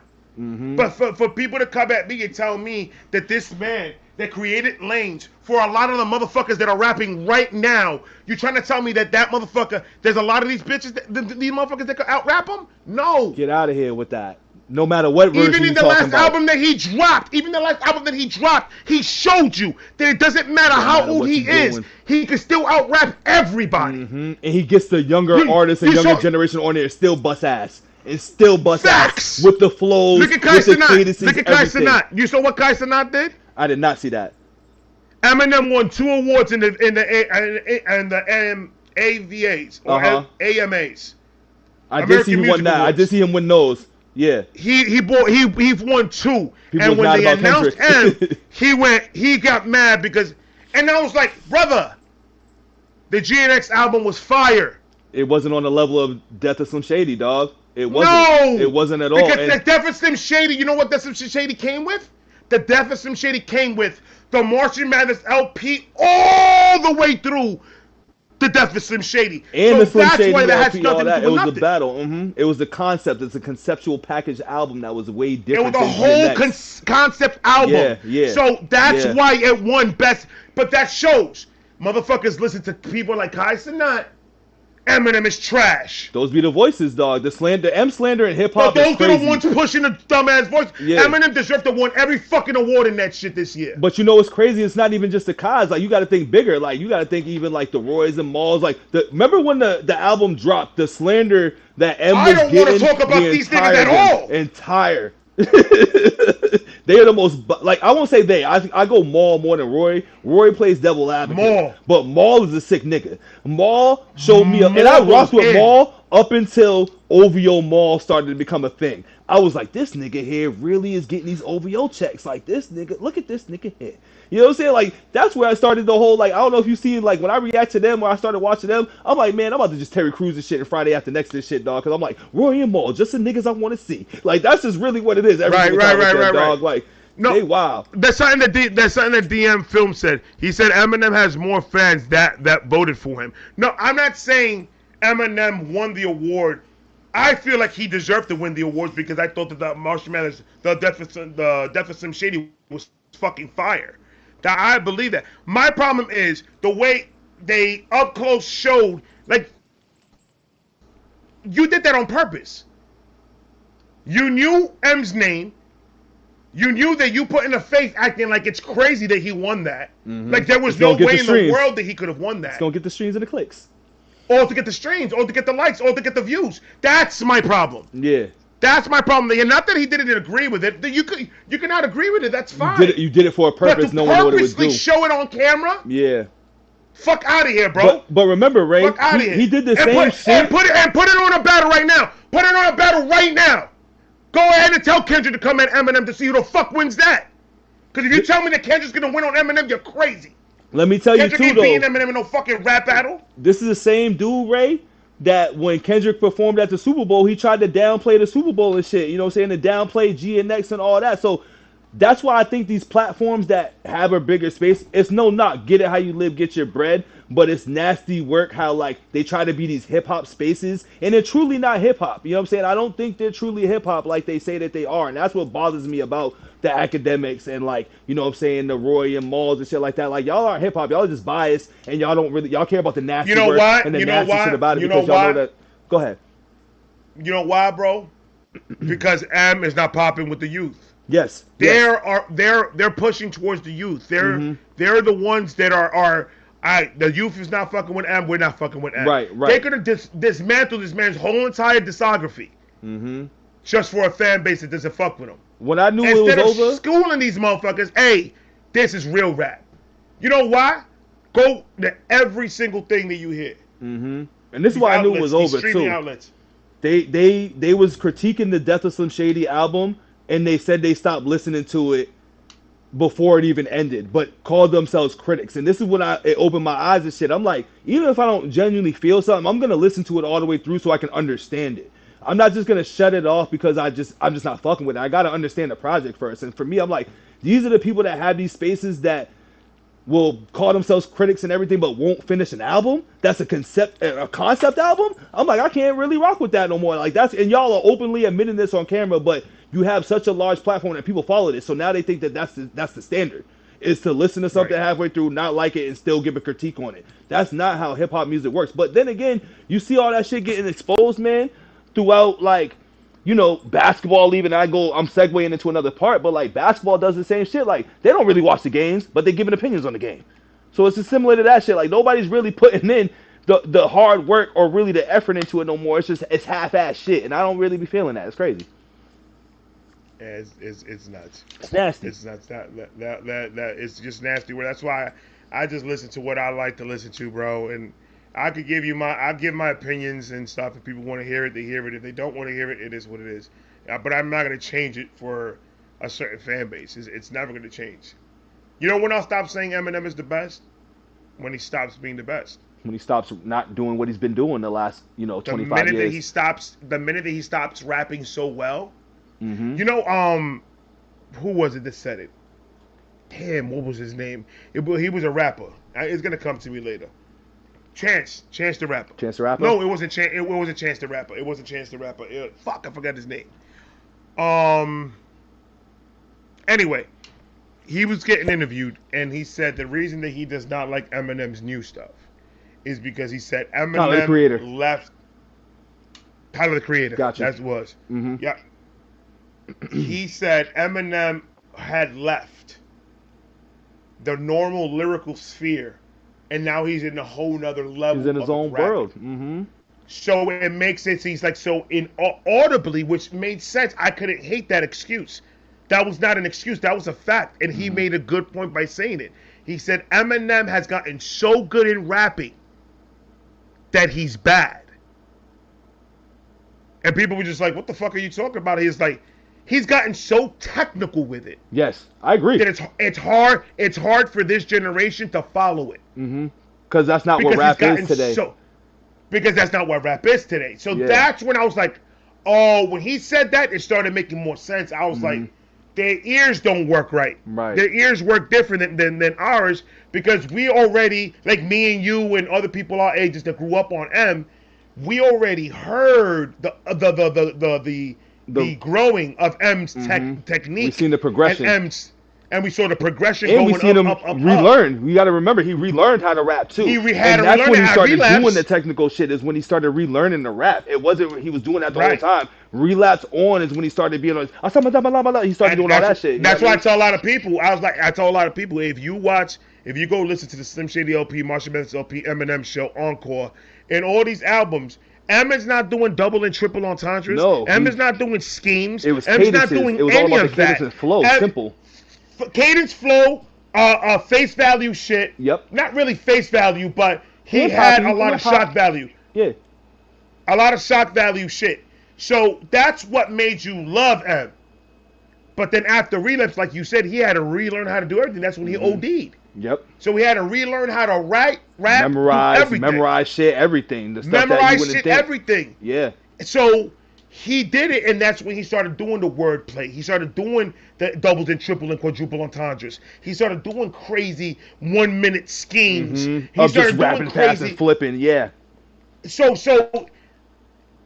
I get it. I understand why a lot of the young youth, but I do like to see that a lot of the young youth fuck with M too.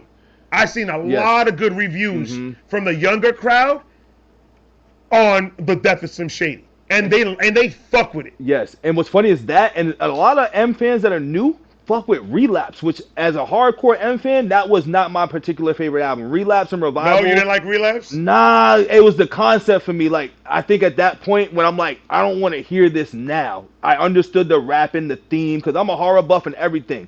But for M to come back, I'm just like, I don't want to hear this dark horror rap for when you come back. Especially after you kind of dropped Encore for me, which I liked Encore better than Relapse, to be honest with you. But I think it because of the leaks and just stuff that happened prior and the proof loss and everything, it wasn't the best sequel to the Eminem show, because that was literally supposed to be like what would I compare it to? The Black Album, like with Jay-Z. Like, I think that was supposed to be Eminem's Black Album, to be honest with you. It just didn't turn out that way. And then everything just kind of played out how it played out. So then you get Relapse.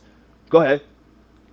No, finish your thought. No, so then you get Relapse, and you're like, all right, he's recovering and figuring this out. And then I think what really put him in that forefront for me, which made me like, all right, he's back, was Recovery. Even though he was yelling at that mic. You know what I'm saying? But still, like, I was fucking with it because I liked that better. So everything after Relapse was solid in my book, with a couple of things in between. But it was Relapse and Revival, which I think I can do without those. You know what I'm saying? As an M fan, I can definitely do without those albums. But I respect those projects. I feel that, and I think because it was the way that the way it went down. It was what Slim Shady LP, Marshall Mathers LP, Eminem show, Encore, Relapse after the 5-year break. Well, no, he had another. He had the re-up. Oh, the re-up. I don't count compilations. I don't count compilations low key. I count solo projects. Nah, I count them as an album because once again he had that like. The only reason why I count them is because M is on most of the tracks on it. That's the only reason why I count them. But I just look at it as a compilation because even the cover wasn't like Eminem. Yeah, you know what I'm saying? I got you. Because he was introducing like Cassius and shit like that. He was doing a whole bunch of stuff on that album. Right. See, and when Relapse came, when I first heard Relapse, my wife was pregnant with my son. So I went on a binge of just listening to Relapse. And I'm listening to it, and I'm like, I get it. But what really attracted me to the album was how his pen just went through the roof. Right, rhyming schemes and everything. It was like shit that you never seen with Eminem. It's shit you never seen. Was stupid. The only reason why I like the Relapse album is because of that. Right. It's because from that break that he took, when he came back in Relapse, I have never heard Eminem rap like that. That's a fact. He never was because he relearned and found that. Oh shit. And then he dropped Recovery after, which I think was way better than Relapse too, by the way. Recovery should have been his comeback album. Exactly. Relapse would have made more sense as the second album. Yep. So if he would have flipped it, it would have been better. And I agree with you there. That's my humble opinion on that matter, because that right there. Relapse got a lot of shit. Yeah. And I was like, he just dropped it wrong. He dropped it at the wrong time. Yes. That's all that it was. Because I know, because right after Recovery, what was it? Marshall Mathers LP2. So right after Marshall Mathers LP2, before that, if you would have had Relapse, you would have had Follow Me. You would have had Again, Slim Shady LP, Yep. Relapse. Okay, are we in the Marshall same Mathers boat? LP, Marshall Mathers Marshall Mathers LP LP 2. 2.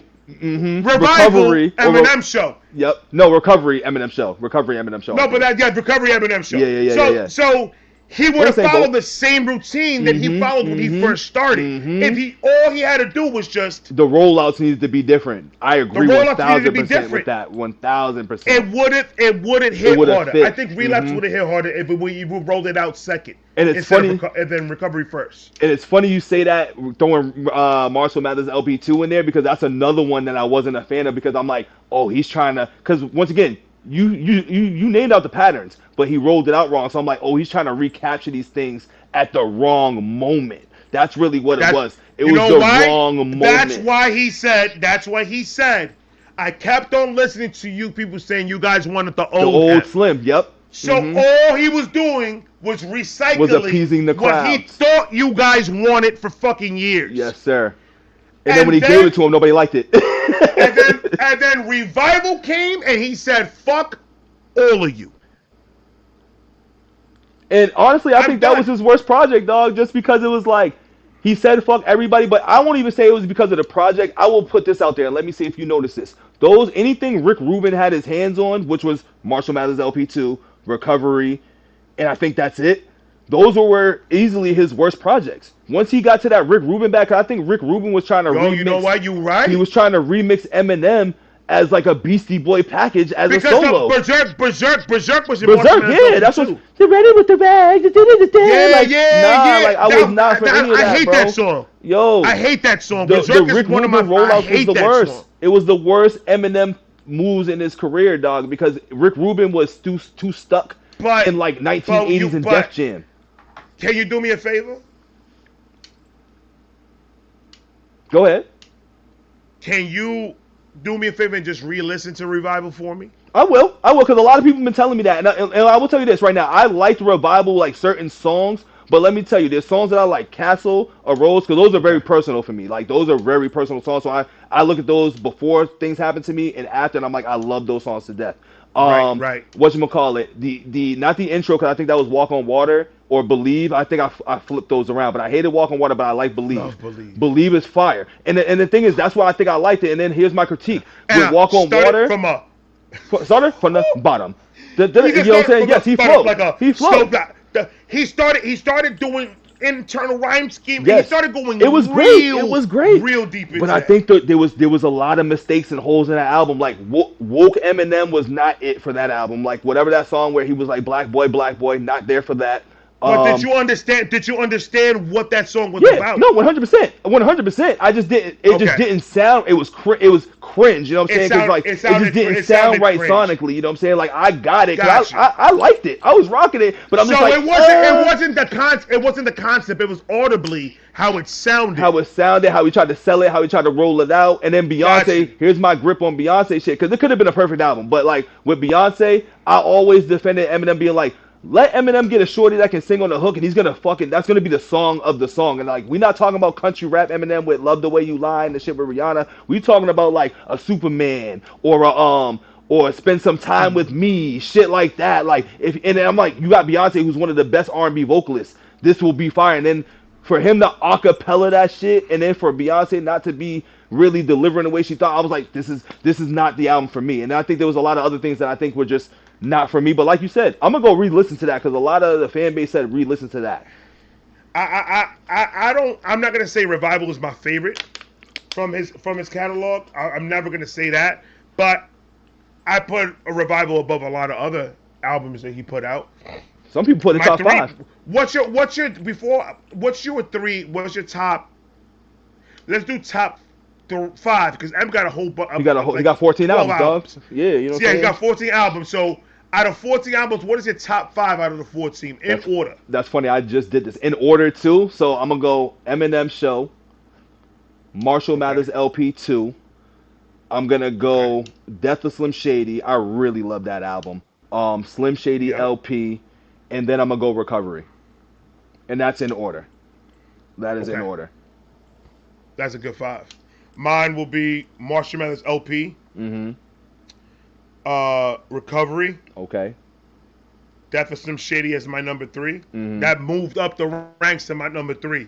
Because I was like, that was fucking It was fire. fire, dog. The concept, everything was fire. You right. Everything. And then the Slim Shady, no, not the Slim Shady LP. Marshall Mathers LP, Recovery, Death of Slim Shady. Yeah, the Slim Shady LP and Infinite. Ooh, you throwing a sleeper in there because that's like his first of the first, and that shit sounded good. But I think for me, he was rapping. I don't think it was mastered well enough. That's all it is for me. I don't think the mastered well enough. But me personally, I like that old school sound. Yes, I was about to say. Old school sound to me, I like the bop. It makes you feel like a golden era, you know. And he has some songs like, "We only came in to do this tonight." You know what I'm saying? Like, yeah. His flows and cadences, he was doing a lot. He was doing a lot. Agreed. He wasn't giving in Infinite. He wasn't giving shock value shit. No, it was rapping and just vibing. He was rapping. Yes, 100%. So that's why I will always, because when he dropped Slim Shady LP, I spun the block and I went and got the Infinite. I got Infinite. Okay. Because I wanted to hear everything together. And then he dropped Marshall Mathers LP after that. So then I was just like, oh shit, now I got my man back to back. He dropped like 3 albums back to back type shit. It was like on some DMX Ludacris shit. Like I think there might have been right. Type shit, but he was going off. I'm sitting here, I think the 25-year anniversary for Marshall Mathers LP just happened, and then a couple of days later, for the Eminem show. Exactly. So I'm like, oh, he was on some like, you know, back to back shit. He was on some shit, dog, and he was growing into mega stardom, superstardom. He was it was not even that. It was the way he did it. When Slim Shady LP dropped, that shit didn't do nothing. People think that that's what blew up Eminem. That's what made Eminem known. Marshall Mathers LP was the one that blew him up.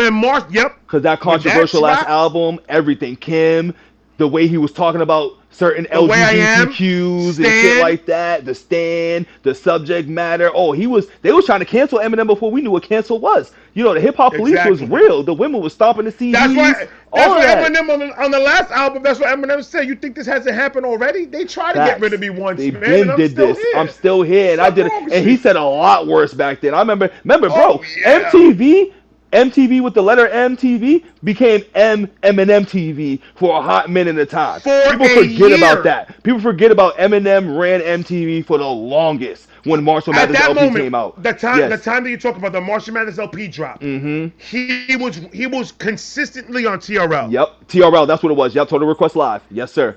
He was consistently on BET The Basement with D12, and that's when that was before 50. My fault. A little bit before 50. Yeah, that was before 50. That was before 50. But look at the timeline. That whole time frame, you telling me that M wasn't taking over? And it was only 2 years. From the Slim Shady LP, then you got the Eminem show that dropped, and then after that, that's around that time, then you got 50 in them G Unit coming. You got the D12 albums dropping before 50. You had Game in between and shit. You had a lot of Game in between that. Shady Aftermath Unit was one of the best labels or best things that had this shit on Smash. But like, I can arguably say Eminem easily had one of the greatest 2-year runs in like the history of hip hop. And like, people can be like, oh, it's because he's a white artist. So the fuck what? You know what I'm saying? Like, I can't help how he was born. I feel when people say that, because I'm not gonna lie, there were some doors back, especially back in those days. Yes, there were some doors that were opened up because of his skin color. Yeah, because of how it was back in those days. You honestly think back in those days white rappers were accepted? He came from the Vanilla Ice era and shit like that, and Beastie Boys. Those were the only acceptable white rappers back then. So for him to come in and really shake up the game the way he was doing this shit, I always be like, how do you call this man a Well, you had Cypress Hills too, and you had a couple of dudes out there. Yeah. You had a couple of dudes out there that were doing the damn thing. The can-I bitches and shit, you know what I'm saying? Can-I bitch. Go can-I That was a fire one too. Like, when I tell you, when hold on, Ray, I'm just grabbing a drink. I'm still listening. I'm connected too. I'm filling up. I'm listening. Well, what I was saying is when he was in his diss bags, when he was getting at Fred Durst and he was getting at Whitey Ford, yep. And all of them, bro, that was the M that I don't think this generation would be ready for. That's why I said you would have to be there for that. You had to be there for that one, because even in the Death of Slim Shady, I'm like, that's not the full Slim Shady. That's mature. I'm just chilling. Let me fuck y'all up real quick. Let me slap something inside y'all head.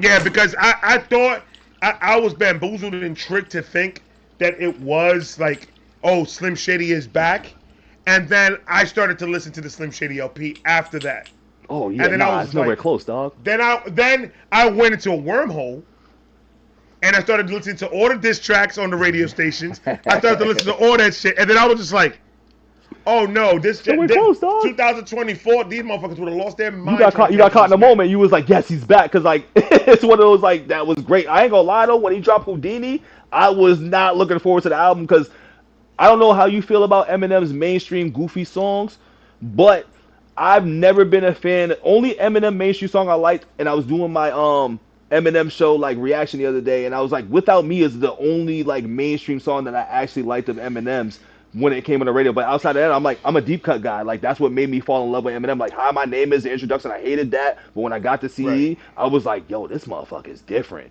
That's all it Right. took. That and the beef with Benzino for me was like what kind of validated as M as the GOAT for me. Right. Well, with M, it was tricky because when I first started listening to M, with those like those singles that he drops for his albums, if I would just went off of that, I would have probably not fucked with him because I don't like any of them. That's a lot I of my like friends. the only one that I like that I really do like is Houdini. That's Okay, the only wow. one that I do like. But all Was the it because rest of of them, nostalgic and shit? Like, why you like that one? Curious. I like that one because I believe it's a very fine mixture of the old Eminem and the new Okay. Eminem. When it comes to the lyrics, when it comes to the way he put it together, Gotcha. not necessarily the video, not necessarily none of that. The video to me was dope. It was like nostalgic. The video and made me brought like back it a little lot of bit old more shit. too. Facts. I'm Yeah, like, it's right. nostalgic, and like you can tie But- it back to Without Me. Yeah. Exactly. Yeah. And then, but just for that fact, just the nostalgia. But he did. I like the way he rapped on it. Okay. And that's the only reason why I like it. But mainly his tracks like that. Hi, my name. No, not my name is. Yeah, my name Yeah, is. Hi, My Name Is. Without My Name me. Is, yeah, yep. Without me. Even Real Slim Shady. Framed. Even Framed. I Because forgot Framed about was Framed. one. Yeah. And it's like, yeah, I get it. I believe It's the way you market necessary. M too. I believe that's how you market M. That's been the blueprint. That's why. for 'em. That's what I'm saying. Yeah. It's at this point with Eminem, it's kind of expected already by the fans. Yep. So him not doing it is going to be crazy if he does it. Now the fans are going to have another thing to say. Oh, now he's not even doing the pop shit no more. Right, So right, I'm just right. like you when you zig, your shit is zag. But I think that wholeheartedly, it's necessary because it's already been built. That's how he built his franchise, is by that crazy shit. Yeah. So he kind of has to do it, but like what you said, once you get deep into that album, now we're It's a talking whole a different world. story. Yeah, whole It's a different world. whole at that different point. world. So, I mean, we could all agree. I think we could all agree that M has already set his name in the GOAT conversation when it comes to hip hop. 1000%. That shouldn't even be a question at this point in this man's career. The Eminem hate, the uncalled for hate, and the unnecessary hate that he gets, like we said, it's nothing new. And it's just jealousy For and him, envy. It's just like it's not there's nothing new to him, and it's also nothing new to his fans. Yep. We've dealt with this from when these guys went to a Virgin record store, bought 150 Eminem Marshall Mathers LP albums, and ran them Stomped 'em. over. Stomped them, bro. They were Like, trying to cancel my boy. You just spent hundreds of dollars. You know that money's going in his pocket, It's like, right? thank you. So, Appreciate it. once you buy the album, I don't give a shit what you do with it. I Uh-huh. already got your money. So what did you really prove there? You helped didn't them win become. anything. You Like, helped him it's- become the it- megastar. So we've been there. We've been there from the beginning of Eminem's hate. So Been this there, is done that. all. This is just they ramped it up the volume a little bit more because we got social media. That's it. Nah. They just ramped up the volume. So I mean, they can hate on him all they want. They can't battle him. They won't fight that motherfucker because when he got sober, that motherfucker say he's in the ring 4 times a week, just practicing Bah, bah, bah. boxing. So I wish a nigga would try to throw hands Like, I'll with him. spar, let's get it. You know what I'm saying? Like, nobody want to see that. Nobody want to see that man, bro. And that's the best part about Eminem for me is that, like, not a lot of artists battle him. And like when people, because this goes back to the narrative that Eminem's never battled nobody and all that silly shit. And I'd be like, because nobody wants to battle him. Like, can we look at that side? Like the people that have tried, now granted, and M said it himself, they're not lyrical titans and all that shit like that. But I'm like, they tried and they were still rappers. You know what I'm saying? They were still rapping. Y'all considered them still rappers. Y'all considered to listen to them. So we moved the goalposts when people be like, well, they weren't lyricists and they weren't this. I'm like, but they rap, dog. It's just that none of the real lyricists want to deal with that because they know what's up. Exactly. That's just what it is. That's just what it is. Is that back in the day, people are saying, yo, M never rap anybody with that has substance. Okay, can I ask a question? Then what was that Game shit? You telling me the Game can't rap? You telling me Game can't rap? So what was that bullshit the Game did for the Eminem? There's people that are lyrical that are out there that are going at Eminem. They don't know how to. And the thing is, like, the fact that MGK brought him outside, that tells you a lot. It got a hit. It got a hit. As much as people think that MGK shit was whack, go watch that Sway interview. M said that shit was so good that he said, yeah, that shit was decent.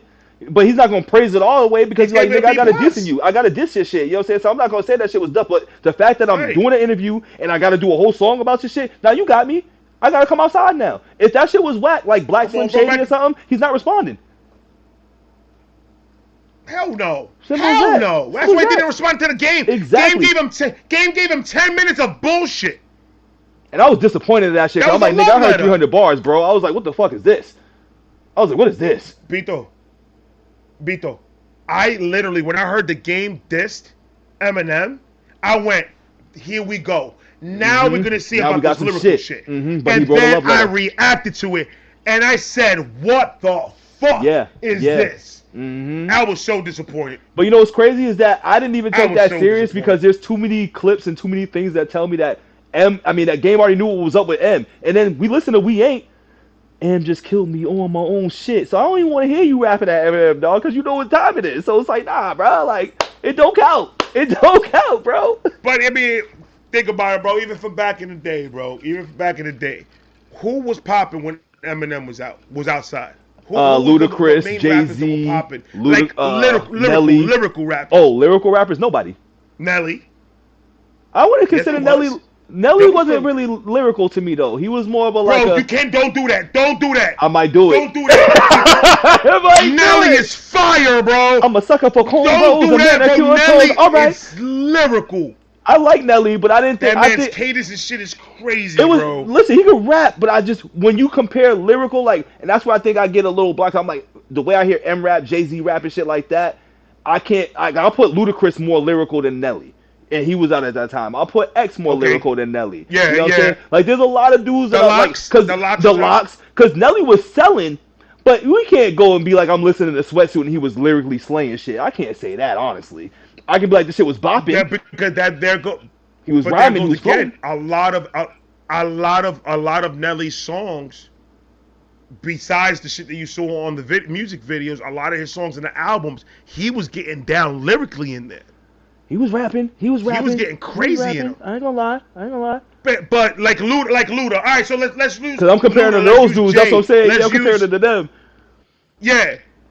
Let's use those for a better example. Those dudes didn't want no smoke. Were not dumb to try to put their career in the hands of a white boy. Nah, because it would have ended ugly. Lyrically kill people. It would have ended bad, dog. Bro, when people tell me that Eminem is not a battle rapper, I was like, bro, he was the only white boy in Detroit in front of a whole bunch of motherfuckers, a whole bunch of African American rappers. Dog. He was the only white boy in Detroit out rapping these niggas live, face to face with a microphone, battling.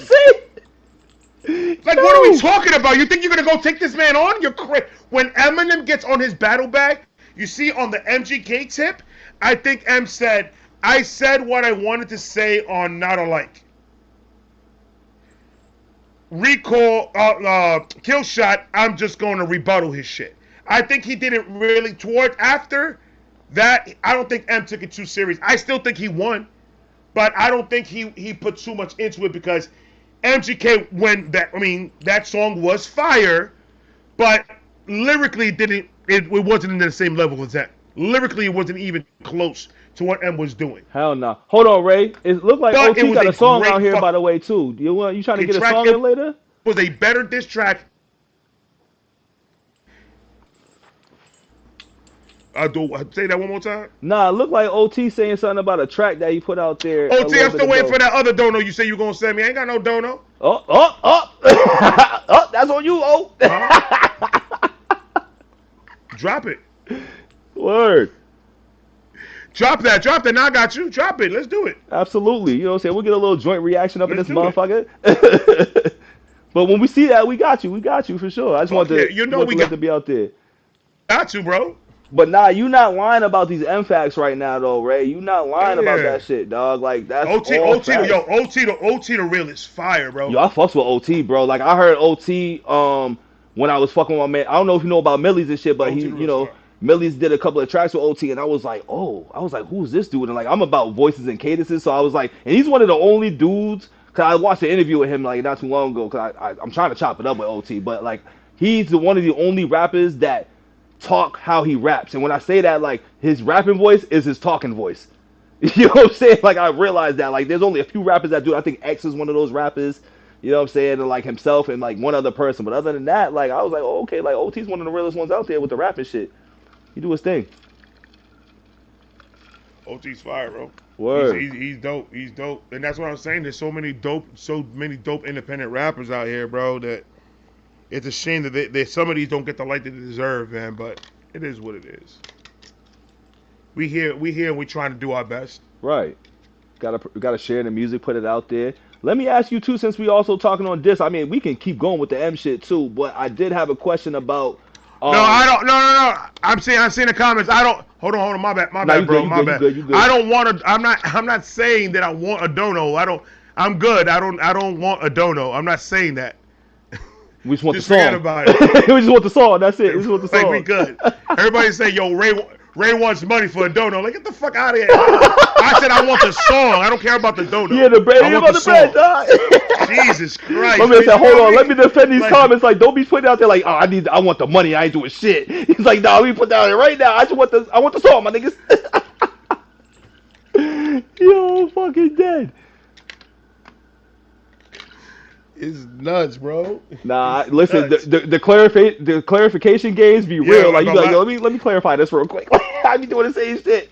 I find myself doing the same shit, bro. Yeah, you got to real quick. Because they make the way they talk is making me sound crazy. Like you out here bagging. What the fuck? Oh shit. That is funny as hell. But while we figure that out, dog, no, Ashley. I appreciate you, Ashley. I'm not live. I'm not live in my channel, Ashley. We're in BITO'S channel, so I can't bring up no links or nothing. Yeah, if you want to pull up, send me that link. I can pull it up while we wait for it and everything. Yeah. Yeah, but man, bro. I could talk about M for days, bro. Oh, M's my guy, dog. I be having. Listen, I used to make fucking playlists. Like I have a friend of mine, dog, who I used to make playlists. Be like, yo, M's better than Jay-Z. Here's why. You know what I'm saying? Have a list. And we used to sit down and literally have a whole listening session of Jay-Z's best songs versus M's best songs. Bro, like I will try to convince. Back in the day, bro. Back in the day, we had a battle. Huh? I'm just. When Renegade dropped, me and all my boys were literally calling each other, having these debates on this shit.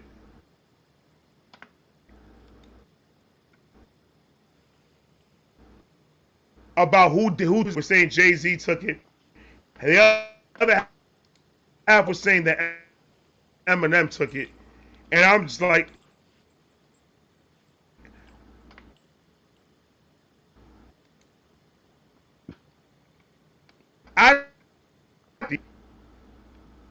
what do you think? Got him. Did you hear what I said? Yeah, I'm about to say play that back because it just got real choppy real quick. Play what you said back. Can you even hear me? No, I hear you. I hear you now. Oh, did it? All right. Okay, cool. So no, I was saying back in the day, on the Renegade joint with Okay. M and J. Yep. Me and my boys kept on calling each other three-way and just talking about the shit. Just cause he said this over here and that shit was fire. The way I have that song, I think M lyrically took it, but I think the shit that Jay was talking with at the moment would resonated with me more. The content that Jay was talking about. Mm-hmm. But lyrically, if you're talking about lyrically, obviously Eminem took it because JC can't rap better than M. No, I think, and I'm agreeing. I'm like on the same sentiment as you, dog. Like I think, at the time, I think I resonated more with M's verse. You know what I'm saying? So I always will take M's verse, but I Right. also understood why people would think Jay's verse is better because people relate more with Jay, especially at that time. You know what I'm saying? In that time, people are gonna relate more towards Jay and hear what Jay's saying more than M shit, because like you said, it resonates. You know what I'm saying? So I'm always gonna say M out rap Jay, but Jay had the more relatable bars. You know what I'm saying? Yeah, I think yeah, that's really what it absolutely. boils down to. So Absolutely. anybody who's viewing it and like you either have to be a fan of both or you just have to be like I like Jay to really say that, you know what I'm saying? Like or understand Yeah, that. right. So Yeah, but like people coming over here talking crazy, talk about M wash Jay-Z. Like he it's didn't got to really wash. He didn't wash him. Jay-Z. No, he didn't wash him. I never thought on that. he I think had Nas narrative started that. M just killed you on your own yeah, shit. You know what I'm saying? That's what yeah, really what yeah. it was. Yeah, that narrative was crazy when Nas said it, but it's just like But you know what's funny? My fault to cut you off real quick. But you know he yeah, washed yeah. him on that shit. He washed him on that EPMD shit though. It's funny how I it's funny. told that to I Life told comes at that you to my fast. wife. I told that to when that song dropped. I told that to my wife, and I said, "Man, Nas talking all this bullshit to Jay-Z, Yup. and he just got on the track Just with got M, and M just cleared. fucking destroyed Cleared his his ass, shit. bro." He said, nah, like honestly, out of all our GOATs and Golden Era Titans, like it goes Busta, Jay, and Nas. You know what I'm saying? When it comes to who's Yeah. stepping up with M on that shit, like Nas got washed on his own shit too.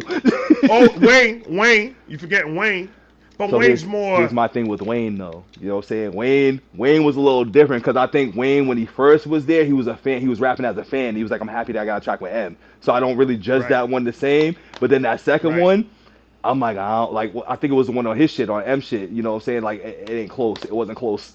It was like Wayne was. It goes back to like Wayne was saying those resonated bars. But when we talk about the rap shit, Yeah, M M just. M washed that ass up, cleared him, I mean, cleared him. look at the story. Look at And the that was story peak that he Wayne said. too. Look at the story that M said that Buster said about Oh M yeah, it with was back Calm and Down. forth with Calm Down. Yep. He was like, yo, he's like, I did a 32, he did a 32. I came back with a 64, he came back with a My 64. man was like, yo, what the fuck we doing? We making a song, we They're rapping. like, like, we need to stop at some point and we need to make this fucking song pretty much because they were trying to out-rap each other. That's why I think That's why I love rap. when it comes to features, I would go with Wayne and M was my favorite feature. Okay. I would I'll go say there, too. the best competition would be Busta and Busta easily, and M. Easily. Oh yeah. Busta and M is the best competition Oh, because yeah. they went at it in that track. And they did two joints. They did Calm Down and they did that other joint. Oh yeah, I'll hurt you. Where M felt like I Hurt need to You. get my. He was like, I need I'll my hurt revenge. you. M was like, I need my Yeah. revenge because That that was was the first that was one they like drug dropped. Eminem. So like M wasn't really like on his shit. I did a reaction to that saying that same shit. I'm like, yo, Right. M needed to get back at this because of this. You know what I'm saying? And that's why he did what he That's did. exactly right. Because Busta, if you look at it, Busta low key got M on that shit. On I'll hurt you, he got him. I'll Low hurt key. you. No, absolutely. Low key, No, even though 100%. even though M was like, I shit on that, even though he flowed like that, it just didn't sound the same. But that's what it was. That's what it was. M didn't have the wordplay and shit at that point yet. Mhm. All M had was cadence and Cadence flow. and flow. I guarantee if they do Hurt You again and they remix that shit, I guarantee that Busta Rhymes will not know what to do with Eminem right now. Oh, nobody knows because he took it off the stratosphere, dog. He took it to a next level. That's B. a fact. Yeah. Good night, Tracy. Good night, Trace. I think the main thing is I'm gonna click this link in a second too, Ray too, because I got the link as well too. But Yeah. I think really what it was is that, you know, when M's rapping fast and I think Rap God is really what set that tone off. I think in that little era with Rap God, I want to say that's Marshall Mathers LP2. Then he had that, I want to say Psychopathic Killer. Like that's when I started noticing the the fast pattern of M shit. And trust me, that verse was nasty. But I will say this though, Crooked Eye ate on that though. Crooked Eye ate. Crooked Eye, like it's a cold second for me, bro. Brother, the minute you said Psychopath Killer, I got goosebumps. Oh, I got it when I said it. I think that's there's two of my favorite Eminem verses in the world, and that's Best Friend. Oh, you ain't got and Medicine Psychopath Man? Killer. You ain't got Medicine Man up there? Then that's the reason why. Go listen to everything that he put on Best Friends with Yellow Wolf. No, I listened to that and like it's in my top 5. Everything was a double and triple. Everything. Yeah. He lost his fucking mind on that track. Though. Medicine Man went hard. I love Medicine Man. I when love I'm Medicine when the Man. vocal group calls, I had you on pins and needles when I posted them dolls. Like, you know what I'm saying? I love, and just like gospel, I love gospel. Yeah. With Dre. Okay. I love that track. But it's just that Best Friend, and because Best Friend reminded me of the Marshall Mathers LP Eminem. He was talking about his feels, but he was doing it in a rappy rap way. So that one and which one did I say? I said, fuck, I just got a brain fart. Me too, because I'm like, I literally heard what you said, but it's like Best Friend, and there was another Best version Friend, I was surprised. and for the second one is the second one, but it's the second verse. But even Yellow Brick Road, the third verse on Yellow Brick Road was fucking crazy. Yeah. It's people sleep on that song many, too. But Best Friend to me, I think, I don't know, bro. That verse resonates with my whole entire soul. Right. That man lost his mind on that fucking verse. I think I feel that way about the same way you feel with that is how I feel about Medicine Man, because one, I heard it on the Compton album, I was like, this is incredible. But I also saw that perform live. When M came to perform live and he opened up with that, I was like, oh nah. I was like, this is different. This shit is different when you come out like that. Yeah. And the setting was crazy. It was raining and shit. So I would have loved to see that live, bro. Dope, bro. It was one of the best concerts I've been to outside of GNX. I'm not gonna lie. Which concert was that? Boston Calling that he did in like 2016, 17, which I was surprised he pulled up for that, because I'm like, this is Eminem, like it's one of the best biggest artists. So like you pulling up to Harvard at the Field doing a Boston Calling show, I was like, I gotta see that. He headlined it too. Dope. Fire, bro. He was on my bucket list of concerts to see too, of like my favorite artists. So I'm dying to hear if it's true or not, if he's going to be touring back in the United States. I hope so, because I'm like, he needs, after that album, he needs to do it, because I'm going to go see that too. I'm going to that for sure. Oh no, that one, I told my wife, I was like, I'm going to have to max out my credit card, but I'm going. Can't miss him, bro, because it's the last time. That's what I'm saying. I know that if he gets to it, it's going to be his last. It's going to be his last tour. He's never going to go touring again. Mm-hmm. So I'm like, I have to catch him one more time. Like I have to, and he owes me money too. So I mean, gotta get the get back. You know what I'm saying? Gotta get your get back. I'm gonna go with him. And Mr. Mathers. Yeah. Come here, bro. I need about 150 stacks right now, bro. Oh man.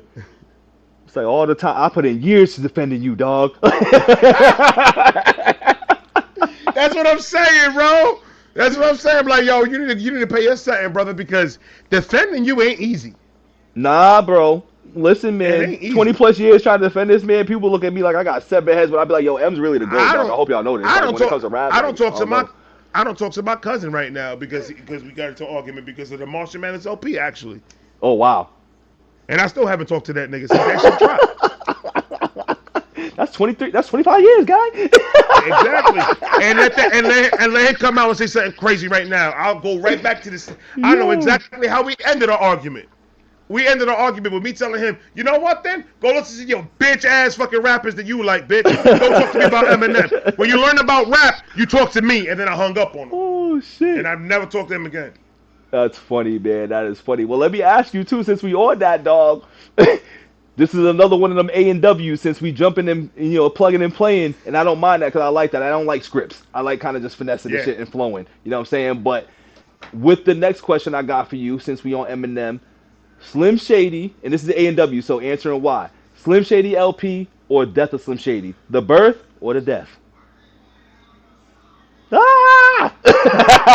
Fuck you, bro. I'll take a shot. Take a shot. I'm gonna say, Is that cause what you know the I'll feels. take a It feels shot. like, you know, drink with slime right now, but it ain't. You know what I'm saying? Like, I'm glad you peeped that. Hold on, man. That was a good one. So the death of Slim Shady. I know this is tough because it was tough for me too. Re-ask the question. All right, so Slim Shady LP or the death of Slim Shady, the birth or the death.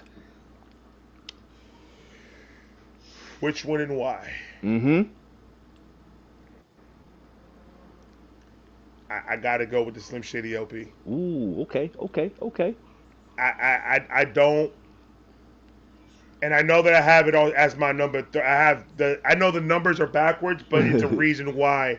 Why I like the death of Slim Shady more, but the Slim Shady LP was that was the Don Dada. That was the beginning. That was the introduction to this man. So if I have to, if there's like a gun to my head, I gotta choose. I'm gonna choose the Slim Shady LP because of that. Because that's just the beginning of everything. But I still think the Death of Slim Shady is a whole lot better album. I agree. I like that answer, dog. And it's funny because that's a tough one to deal with. Because I sat for it. What that shit came out in July, so almost a year thinking about it. And I'm like, yeah, I think I might have to just say Death of Slim Shady because I like growth, I like progression, and I like Right. things that have replay value and age well. And I think this album in particular, one, replay value is amazing. Two, I think it's gonna age better than Slim Shady LP because for his maturer audience, Right. it connects and resonates because he's talking about current situations in his life, which he did in Slim Shady LP as well too. But you have to be in a different place for that.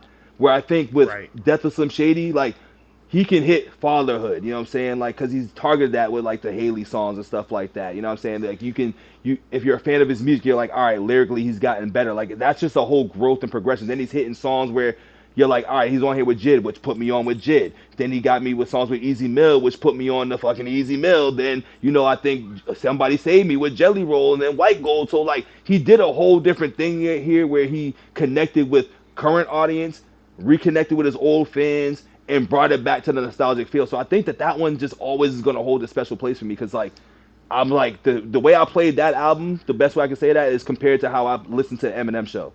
I replayed the shit out of that to the point where I was even comparing it to the Eminem show. But I took that back. I dialed it back because I was in recency bias. Right. But that's what it was, man. Facts. Okay. Okay. I mean I can't fight that. Both albums are fucking amazing. We can't fight that. Both albums were amazing fucking albums. The it's just that. Do you remember that feel when you first started hearing 97 Bonnie and Clyde, or you started hearing You can't any of that rematch stuff, that, bro? man. Like You can't rematch it. that feel, bro. 97 Bonnie and That Clyde, me and my daughter. You know what I'm saying?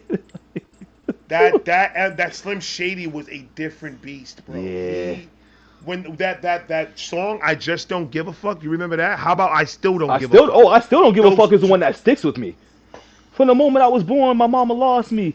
I don't know why the fuck I'm here in the first place. My worst day on this earth was my first birthday. Retarded. What did that nurse say? Brain damage. Fuck, I was born during the earthquake? Come on, dog. I'm an F nigga, D. I'm an F guy, D.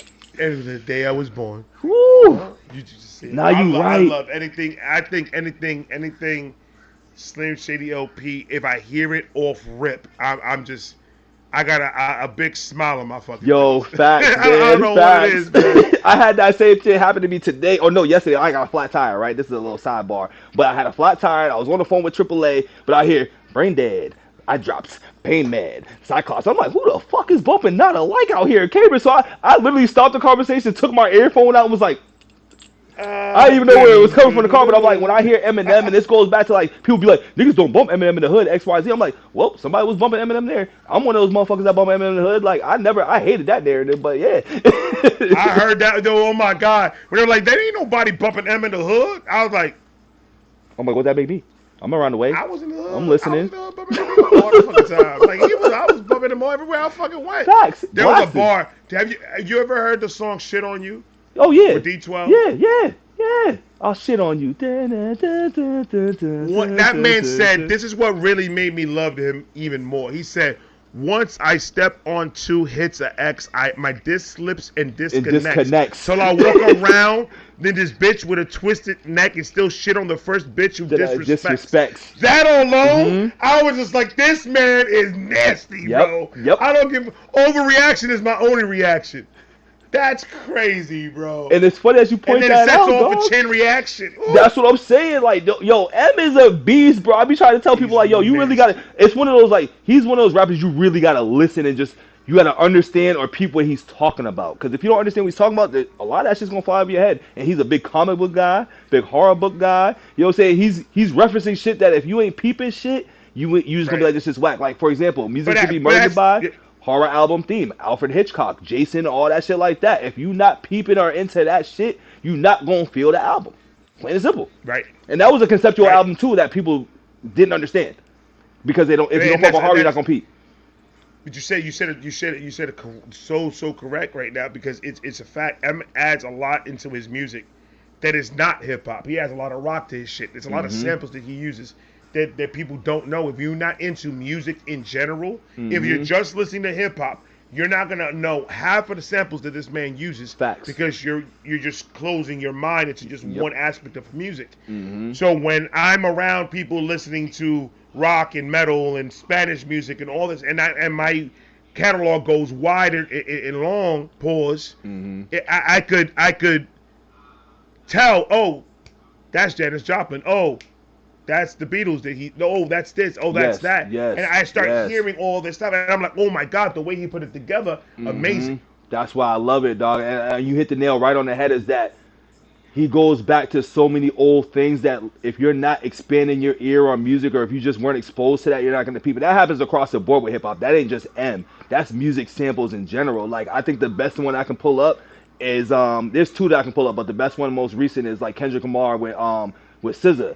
And that was an El DeBar sample, right? But a lot of people were stuck on that's Rich Homie Quan or whoever it was that dropped the joint, throw some D's on it. And I'm like, nah, dog, like that's You Don't Call Me, You Don't Want to Answer My Phone. Like that's that old 80s shit that I'm like, that's way back. Yeah, and like, you know, I found myself arguing with people, or not arguing, but having these debates where I'm like, oh, like, you just hear it from a hip hop lens where I'm like, you do understand that my mother taught me this shit. And it's funny how I'm like, my mom always said, but like, you know, my mother taught me like, you know, learn the music beyond what you're hearing because these people are taking the samples of music that and when I say my moms and my pops grew up off of. So for me, I was like, all right, I'm gonna listen to some Temptations. I'm gonna listen to some, you know, some Al Green, some old school shit because when I do catch up in the music and the shit that I like, I'm gonna see where they're getting it from.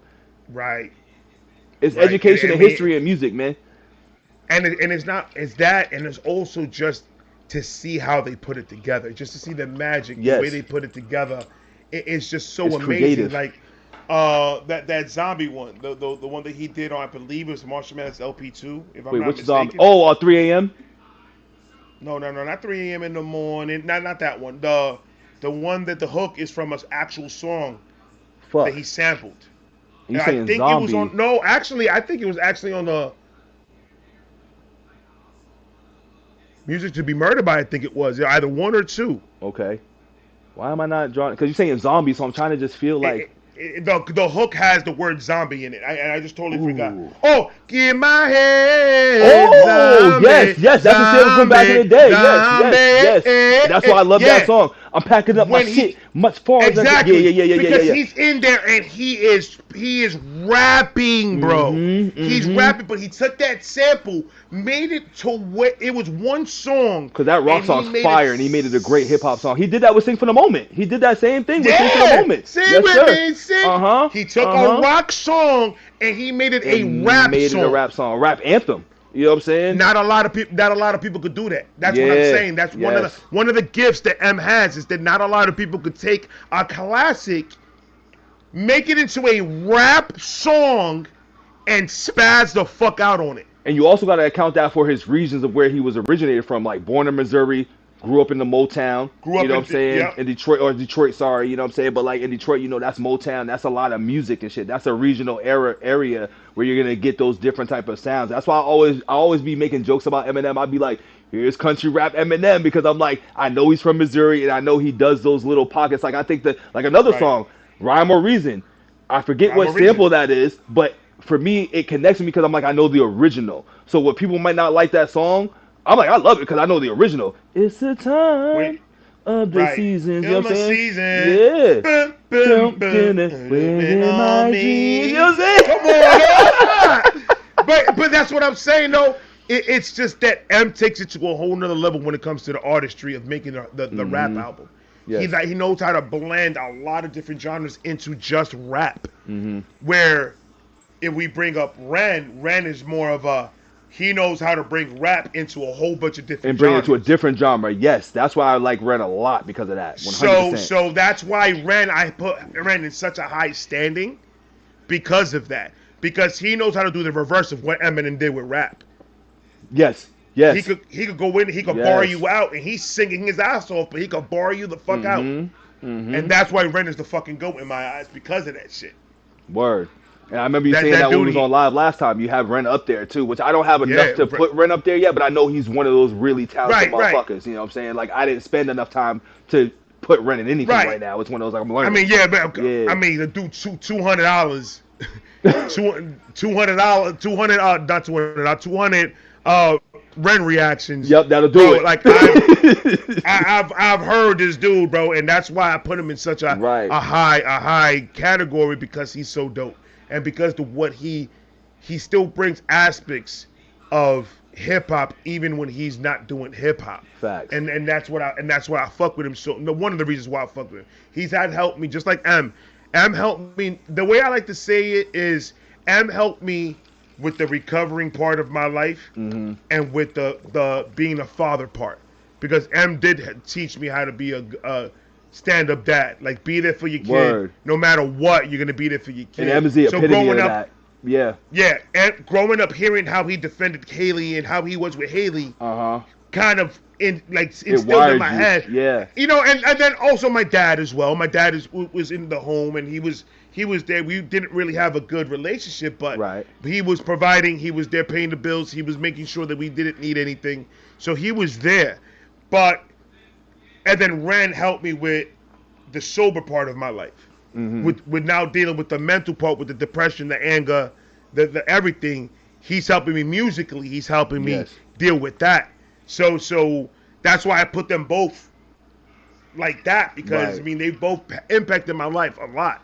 And that's when it comes to music. And that's dope because similar to you, dog, like M has been the epitome of like my childhood. Like I was a person that got bullied, you know what I'm saying? Didn't have the best relationship with his mom. So like M was my Bible. You know what I'm saying? And then getting into this, man, like, and it's funny how you said Rem was like a different change in your life. Same thing for me. Like I didn't know who Ren was, you know what I'm saying? I don't even know at this point. I honestly don't know exactly how I discovered Ren. I want to say that I think I seen Goatworthy, like reacting to him a few times, but other than that, like I never really knew too much about him. But then I think I seen something when it just kept popping up in my algorithm. I think he was remixing Nas's oh my god, what song that was, but I'm forgetting. Fuck. New York State of Mind, maybe, or something like that. I'm forgetting, but no, it was damn. How did I forget it? Yeah, I don't know how. But yeah, he remixes one of Nas's joints. Yeah. Yes, and he remixed that, and then I'm just like, yo, and then I do a 3-track try over here. So when I listen to him, I'm like, I like how he remixed this, how he spun this, and like it's just something about him. Then the more I got into it, I think I did Money Games next, or not Money Games or Money Ties, one of those. It wasn't 3-parter, so it was like whatever that first one was, and then another song, and I'm like, he's just a positive vibe. He gives you good energy. Like he's in a place where he's struggling, but he's keeping a level head. And at that point in time, when I was listening to him, like I had just broken with my ex of 7 years. You know what I'm saying? Like I was in a stagnant point in my life. You know what I'm saying? Like I was depressed, and I just lost my pops in the middle of all that. You know what I'm saying? Like I lost my pops 5 years ago. So like dealing with all of that, and then I finally, once I was single, I realized like I was in a depression, I was stagnant, I was holding things down, and I got into this channel mainly because of that. And discovering an artist like Ren, I was like, nah, I gotta get into him because he's making me feel good. Because I'm a big music guy. Like I don't go to therapy, but I don't denounce therapy. I support people that go to therapy, but I'm like, nah, music is my therapy because I do a lot of self-reflection, and music speaks to me in a way where I'm like, I can see how this is relatable and shit. So Rem was a big part of that for me. And it honestly changed my mentality. It changed the way I looked at shit. It just changed my vibe and my energy. And I don't even want that like negative stuff around me since I've been listening to Rem, because there's a lot more that comes with that. You know what I'm saying? So Ren has been an impact on me musically and just mentally. And I never thought an artist, well, not never thought, because Eminem was that type of person for me, but as an artist for somebody who's speaking such positivity and has those vibes, I never thought that would be the thing. Oh yeah, nah, yeah, he's a different type of alien, bro. Absolutely. Red's a completely different alien. That's why when he shouted me out, bro, I almost shit myself, and I was just like, That's holy fire. fuck, bro, That's like fucking that was fire. nasty. That was like I didn't know what the fuck to. It took me hours to know what the fuck to say back. Right. Just because he took the time to do that, he's just a different type of human being, bro. Mm-hmm. He's And different. No one could tell me nothing about that man. yeah. Any negative coming from no, I will not allow that shit. I will lay you out No Ren quick, slander over here. Right. bro. Now, and it's not even because because of the music. He's just as a human being. Mm-hmm. He's what humanity is supposed to be like. Right.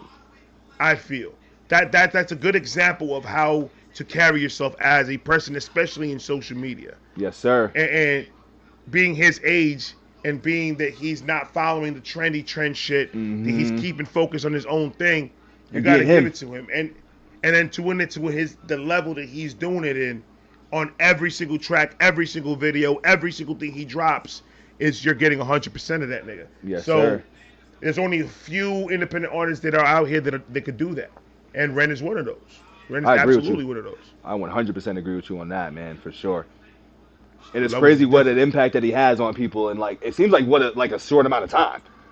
That's another thing. It feels like it's a short amount of time. Like you can correct me if I'm wrong, but I'm like, damn, the impact that this guy Oh, has, he's like, been. Jesus Christ. I think 4 or 5 that in the years? past, I would say 3 years. In the past 2 3 years is when Ren really started. People really started paying attention. But he's always been dope since Yeah. the minute that he picked up the shit, man. Mm-hmm. He's always been dope. I've seen his older shit before I even knew he existed. Before I Right. even had a channel, Oh, you I did, seen his you older dug shit, deep. and it's You just did a deep different. dive. Yeah. Yeah, it's just different. He's always been fire. It's just that he needed just to be seen. That's all. People just needed to see him. And not only that, he has a crazy story to tell. Yes. That's the one thing I've It's noticed not with like his his music. story is not. It's not It's sweet. motivating. Yeah.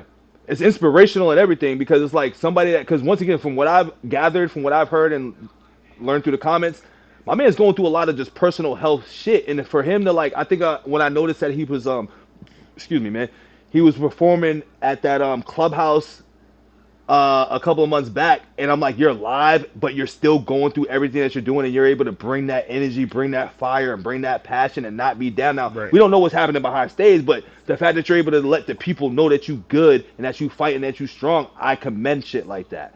Because most Right. people, they want to curl up in a ball when they're going through what he's going through, bro. And some people curl up in a ball when they're going through less. I say it all the time. I say it all the time. I like sometimes when I don't want to do shit and I'm too tired and this, that, and the third. I'll be scrolling and Ren will do some inspirational shit, and then I'll be like, all right, man, I'll get up and I'll go ahead and do it, because I'm like, I got no excuse. I'm just tired. This man he got Lyme disease. This man goes through so much Going through medication, treatments and goes so much crazy shit, treatments yeah. and shit like that. His body goes through so much things that he still is able to get up and do it. He still is able to get up and make the music. Because at the end of the day, just because we don't see it, it don't mean that he's just taking this treatment and just sitting there. Don't mean he's taking good. this treatment and he's working. Yep. He's coming up with plans. He's writing more shit. He's doing this. He's doing that. So it's the work ethic for me is nuts.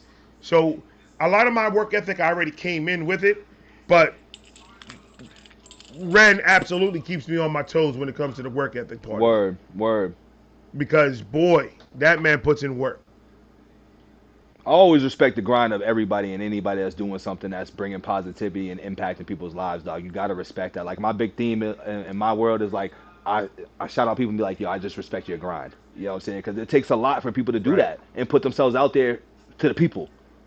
You know what I'm saying? Right. It takes a lot, dog. And anybody who doesn't take that step That's might not crazy. understand, but if you taking those steps, you understand. And like for me, I started to understand that because I'm a person. I'm like, I ain't about to be all up in the internet dancing. You know what I'm saying? Singing. Right. You know, I'm pulling a Suge Knight right now, but you know, I wasn't about to be all up in the internet and shit. But now that I'm doing it, I'm like, oh, this takes a lot, bro. Like, All in the videos. sign to death row. You know what I'm saying? Come to BITO'S couch. That's it's really Stop what that, it bro. is. And no, the walk off was crazy. Sick. It was Suge's boss. It was walk-off boss was as fuck. crazy. He's the original boogeyman, dog. That man said, come to death row, and then he just walked away just looking at niggas. And I'm like, bro, Like, what y'all gonna do? turn your head. You ain't gonna do nothing.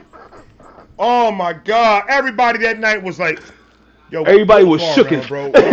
We leaving early, bro. We leaving early." Shook's on some bullshit. Well, right you know, now, Diddy bro. was like, you know what? I'm gonna do some funny things. Fuck that. You know, Diddy did different things. He wasn't Diddy no was punk. like, Diddy was like, now that everybody's scared, why don't everybody come back to my house? We got the parties Like, with the oil. And then he dog. was like, can't stop, won't stop, can't stop, won't stop. Like, get the fuck out my face.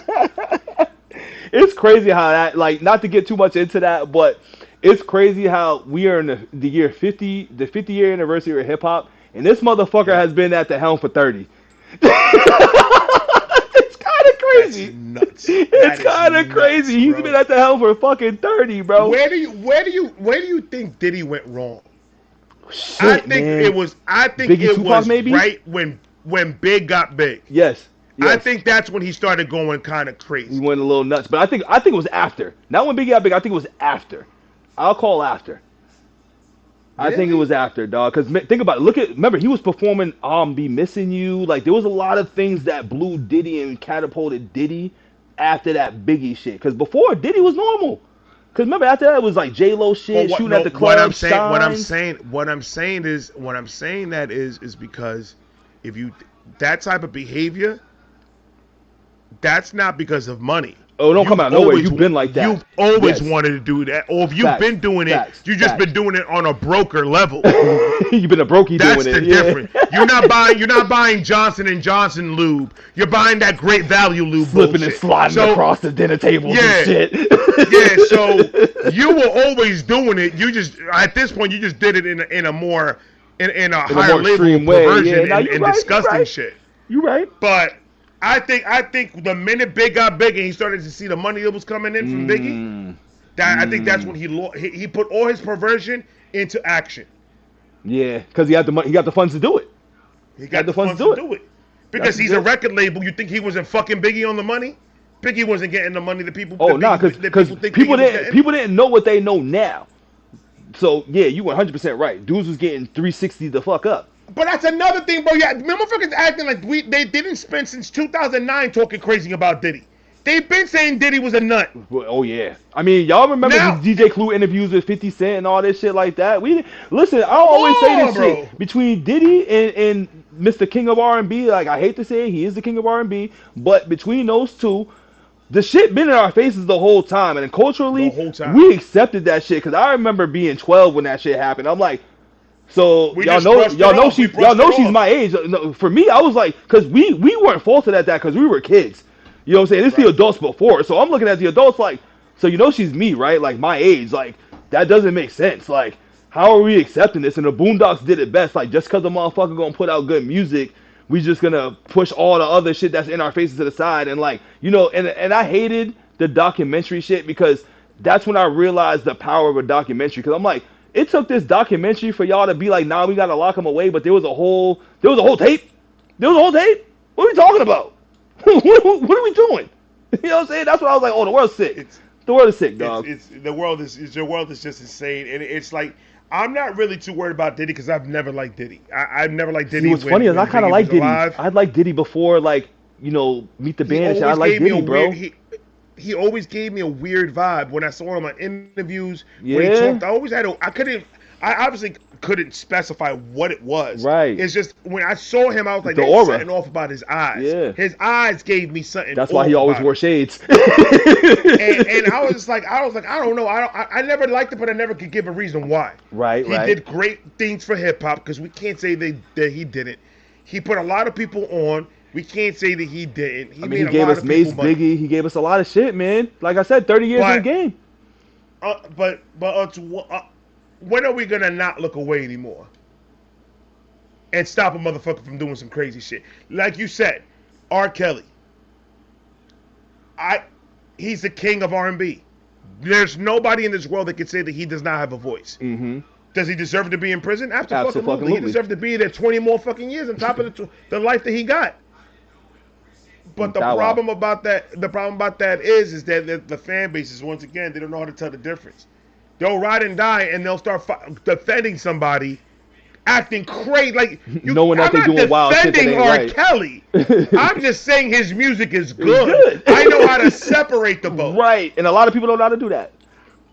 But they'll like Diddy, crucify him. I don't care. I told him. I said it. We need to tie him up in the middle of Times Square and everybody get a turn. But here's what's weird about the Diddy shit. From at least from what I've seen, he really just a freaky ass nigga that just be doing wild shit. For at least from what I keep hearing, you know what I'm saying? So like with Kelly and Diddy, those are two different things. So I'm like, I can't fault a motherfucker for being a freaky ass nigga. I don't like that he's an abusive domestic dude, but he a fan though. Like we talking about the fan. Part. About what you do in your bedroom, I don't give a fuck about none of that. Mm-hmm. Like if you want to bring 13 dudes and just have your way with them all, and they approve it and they say okay and it's consensual, you do whatever you want. You guys are a bunch of adults. My problem is you were having kids underage in that motherfucker. My problem is that proven? I haven't known if that was proven. That's the only thing for me. I don't know if that's a fact. According to what they're reading off of what the case is, the transcripts and shit. What's going on? The transcript is Casey herself is saying that she was going out of the country and doing favors for like exchange for certain shit. It wasn't just S workers. It wasn't just. It just wasn't that. Okay. It was that, and then on top of that was the abuse of everything. Right, which I knew about that, and we seen the tape and shit too. But yeah, okay. So when you put all that shit together, like get him out of here. Like I don't. Yes, 1000%. They're making him. Yes, they're making him seem like a bigger villain than he really is. Right. I mean, it feels like they're just making him seem like he's a freaky ass fan. You know, he's a freak. He's a fan. That's what they're telling us. He's a freak. Yeah. But I'm not gonna judge you for being a sexual freak as long as it's consensual with whoever you're having that with. And of age. Yes. Obvious. Yes. I mean, that's not obvious, but for the people out there. No, I got you. But as long as all that, dude, I don't care. Do what you want. I don't give a shit. But when you start putting out everybody's accusations and what they're testifying on the stand with and everything, when you start seeing that, you're just like, yeah, lock him up. Like get him out of here. Like he needs to do some type of time for all this bullshit. Yes. Because he did hurt a lot of people. With this. And on top of that, 1,000 bottles of lube? That shit is crazy. And you know how long those baby oils bottles last too. Like I still got a baby oil bottle from 3 years ago.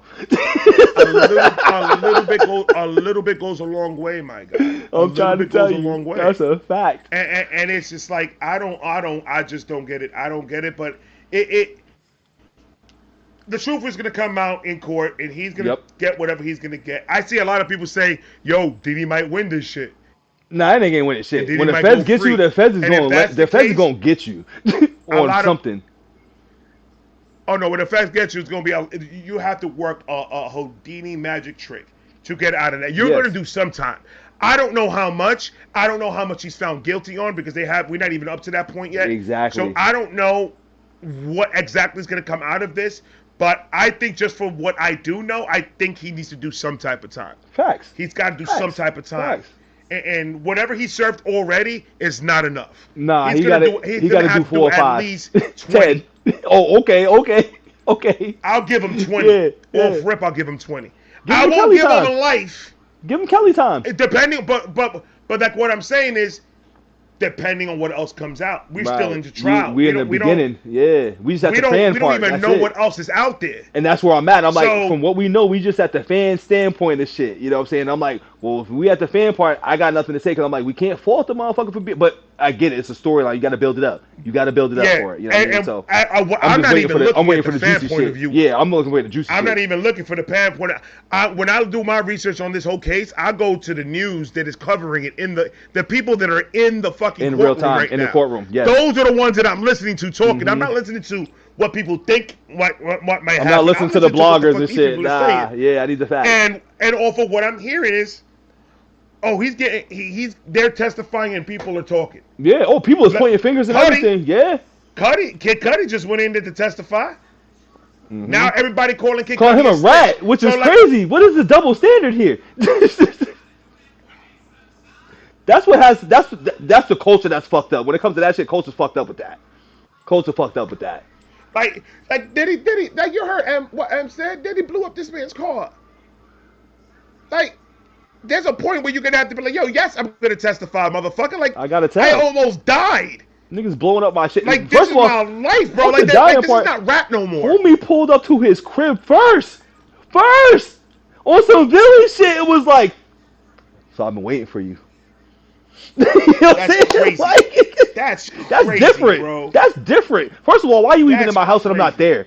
So how powerful are you to pull up in my house? I leave, come back, you just sitting there like, I've been waiting for you, What, like, Cuddy. how much time can you get for attempted?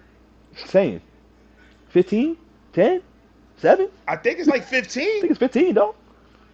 Like with a And a bomb? with a And bomb, a bomb in the car. I don't That's know who can say that 15 here, easy. but shit, we said it. But like, you know what I'm saying? It's crazy. That's 15 easy. Ain't that T attacks? You know what I'm saying? I ain't gonna say the same word because I know how YouTube is, but ain't that T things? Yeah. Shit. No, dude. He's gonna do time. Just by Cassie testifying and Kid Cudi testifying. I mean, those off two of that, alone, yes. But for me, I'm like, the feds got you. Like, I ain't never seen nobody beat the feds. Ever. because they're trying to get him in a RICO case because Yes. they're trying to add a But the whole bunch RICO of don't other make shit on sense top though of it. because I'm like, the RICO, we already know like that's mob shit and other people have to be involved. And so far, it's just Diddy. Right. So I'm not buying the RICO That's shit. why I'm like, that's why I'm kind of like, I was going for it. I was like, oh, they got him on RICO charges. I wasn't buying shit. it because it's one person. But then I started paying attention and I was like, it was flashy. You can't It was really- juicy.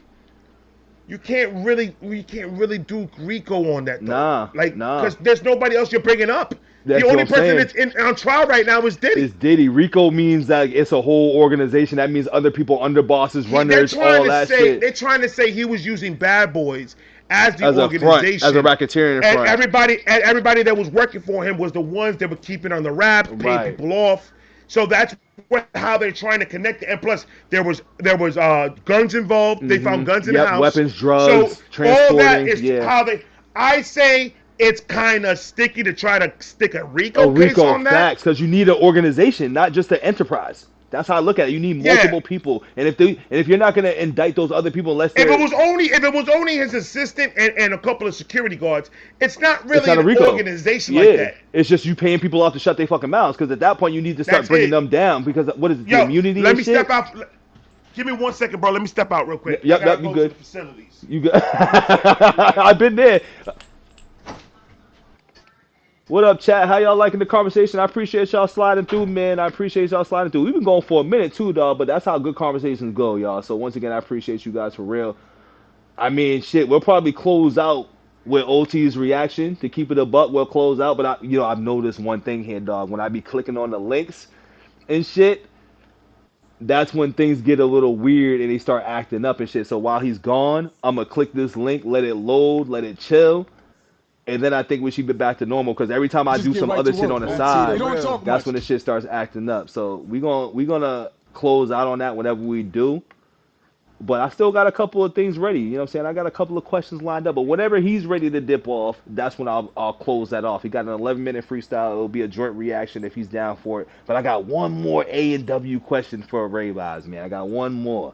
One more. And maybe some other questions too, cause I came prepared today. I was like, I ain't about to be doing this shit and not have my questions lined up, cause brother short-term memories is a little whack. So if I was to just do this without that in front of me, it wouldn't have went as smooth. so y'all welcome. You know what I'm saying? Y'all welcome for that. You know what I mean? And we gonna get gold on here, man. We gonna try to get a couple of people on here as well too, man. But trust and believe that we gonna have our questions prepared. Woo! You good? We back. Them We hours back. of sitting to make We you back. do it. Man, I'm telling you. And the crazy part is, I just got back. I was here the whole day. I've been here since 7 o'clock this morning recording. Oh shit! I haven't left. It's funny. The reactor work shift starts at 7 a.m. I swear, because I woke up at 7 and maybe 6 and just like, let me get some shit done before I head in this shit. Right. Mm-hmm. That's how I be working sometimes, though. That's how I'll be doing it, bro. I be like, I try to get it up as early as possible, man, and try to get as much stuff knocked out as possible, and it works out for most of it. Yes, sir. Now let me ask you just an off-brand question. Like when you get towards the end of the month, because I think we all have a strategy about shit. When you get towards the end of the month, do you find yourself being like, all right, let me organize this, let me get to this, let me settle this little affair that I got going on here? Like, do you find yourself not focusing as much as on reactions? Like you have stuff prepared, but you're like, let me clean up some things, because that's where I find myself at. Like I'm trying to just clean up. like my page, get to my comments, add like my links and shit like that to the comment section on the videos. Because you know, once you get to that, it's kind of you kind of miss certain steps along the way. So do you find yourself doing that towards the end of the month, or you're like push, push, push, push, push? I push through. I usually try to jam everything into every day. Yeah. Because I try to give myself about anywhere between 11 to 12 hours to do my thing in the studio. Okay. Because once I close this studio, I try not to do nothing else. Mm-hmm. Especially at night. I try my best not to do anything else. Right. Because I want to focus more on my mental and get away from the studio, get away from the... Because if you focus on this 24/7, you're going to lose your fucking mind. Fact. So I try to take that break. So in order for me to do that, I have to just run on through everything. Now, what I do at the end of the month is I'll look at the next month calendar to see if I have anything set up. And if I don't, I start making contact with people. Okay. I start saying, hey, do you want to come up on the podcast on this day? I have this day open. So at the end of the month, I like this. We're on the 28th. On Saturday, I'm going to start sitting down and start hitting people up to come on the podcast to set July up. Okay. So I can get July already set up with everything that I want to do in my lives. Have enough time to do my thumbnails, make sure I have enough time to do my promo shit, and then get it out for everybody to see what's coming throughout the month. So I usually choose the end of the month just to make contact with people, make phone calls, set things up, and then I can set it up on StreamYard, and I can set up all my lives through StreamYard, have everything ready, and then boom, go from there. Okay. So that's usually how I run mine. I usually want to do things because my memory sucks. Right here, so I have to do it. I have to do it at the moment, because if not, hey, if I leave shit for the end of the month, I'm gonna forget half of it. It's Team Green thing. Like, you know what I'm saying? It's that green thing. Yeah. So that's why I keep. And you know what's crazy? I forgot what day it was. I did like 3 reactions. Uh-huh. And I said, you know what? I'm going to do these 3 reactions without smoking. I'm just going to do them normal. And everybody was like, yo, this Uncle Ray's a little bit different. This Uncle Ray's a little bit different. And I was kind of watching it, and I was like, oh, because it was like less roasting and joking, and it was more like just focused. Just focus to the point. Yeah. And I was like, damn man, I should not even smoke when I do my reactions. But I have too much goddamn fun when I smoke. I cannot do this and not smoke. Like fuck all that, bro. But I am gonna slow down. Because I just wanted to test that out. I just wanted to see. Damn, that's how funny, I man. do without it. That's funny as shit that you say that. When I saw it, bro, I was like, maybe I don't need to do every one of my freaking reactions. You need a balance. Maybe balance. Maybe I'll do some, without smoking. I'll do some smoking. Whatever. I don't have to be lit all the fucking time. That's how I look at it. I could just sit and chill for a minute. I don't have to be wrapped up. So it kind of did open up a lot. Like today, I smoked with you here, but it was more of a controlled smoke. Mm-hmm. I wasn't trying to get fucked up every single minute. Right. Of the whole entire stream. So it's balanced. Everything is balanced. Everything in life is balanced. Trust me, that's where I be at when I be having these. I'm like, I gotta have a smoothie or some water. You know what I'm saying? I gotta balance it out a little bit because I don't want to be getting lit. And you call me out for it. You be like, yeah, I can tell when you started drinking this shit or the shit starts hitting because it goes from 0 to 100 real quick, and certain shit just starts getting lingered on. I start rating on and shit. Yeah. I know. I can see. I see things. I see certain things. And no dark shades on, so you got the full eyes today. You know what I'm saying? No intellectual innocent brother glasses today. Nothing, like it's straight BITO today, raw form. I remember one reaction. I didn't remember one reaction I did. I was lit, bro. And I'm not even off of weed, bro. I was drinking. Oh. So we had a party earlier that day. Uh-huh. And I already had like 2-3 reactions set up that I was gonna do. But the party that we went to, I got lit. Like I was drinking. Word. And when I got back to the crib, I'm still drunk. I sat by the store. I picked up like a 6-pack of Corona, bro. And I said, fuck it. My wife was driving. I got the 6-pack. And I did my reactions, drinking beer, bro. And I was lit the whole time. I went back and see those reactions, and I was just like, The head Never shake. again. I will never do that shit again, bro. I was loose. Bro, I was loose in that reaction. I was like, I'm no way. dead. Not again. I'm dead. Now I've been there before, dog. Like I think I did a reaction at one point where I told the audience, I was like, look, y'all, I did some funny shit where I had to mix my liquor with like a THC beverage, Right. and I was sitting here like I got my shades on, but I hope y'all know I got one eye open right now. One eye open. This is after like a 6-7 hour reaction. I'm like, yeah, dog. I'm like, I think it's time for me to go. That's how I was with that 10-hour stream, bro. That's how I was with that 10-hour stream. By the time I was done with that 10-hour stream, I was dead.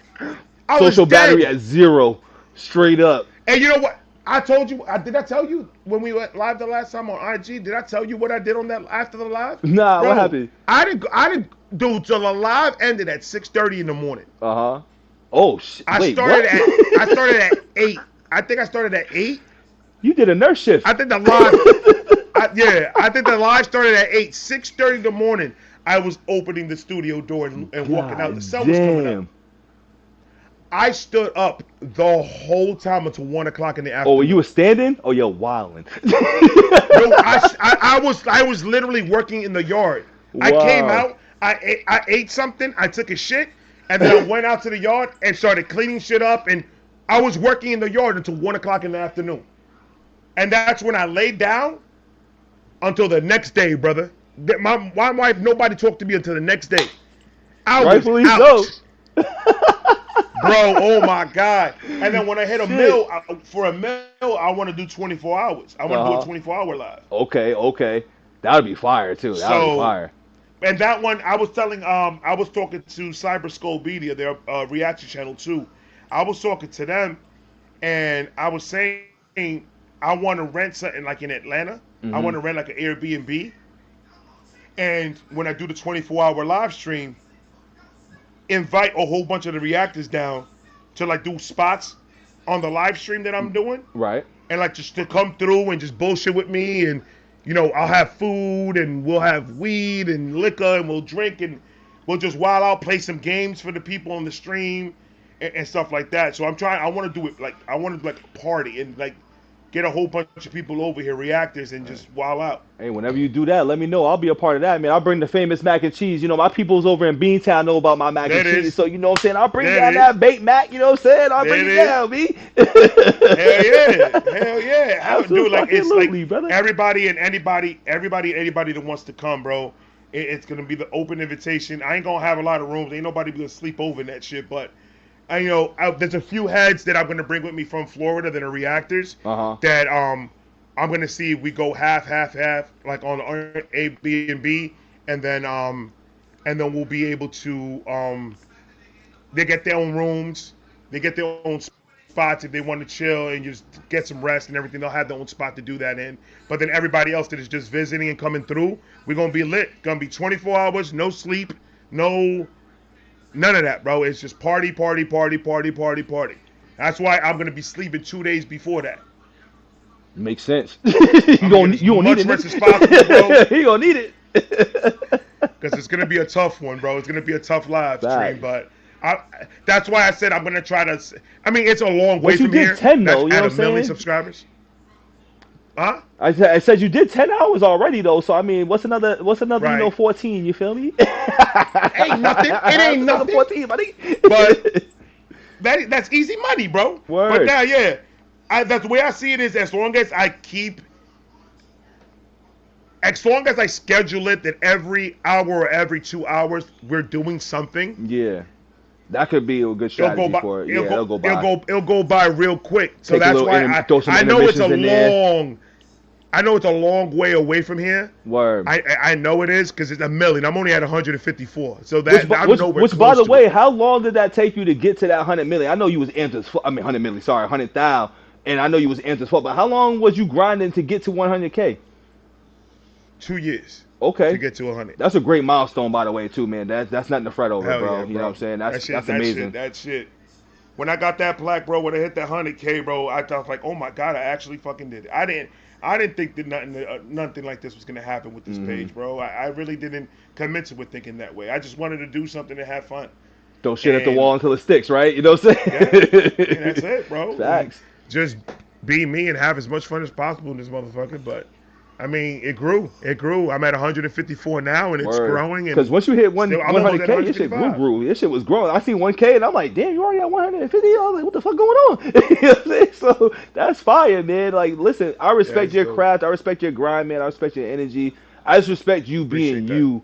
You know what I mean? When you come on this platform, you know what I mean? Because I do a lot of YouTube. Like as far as watching it, I was a consumer of YouTube for the longest time, and Right. there was so many people where you can just feel it and tell. You know what I'm saying? Where motherfuckers just ain't being them and they just fit in the mold. And so I think to your point that you mentioned earlier, like you see the shift.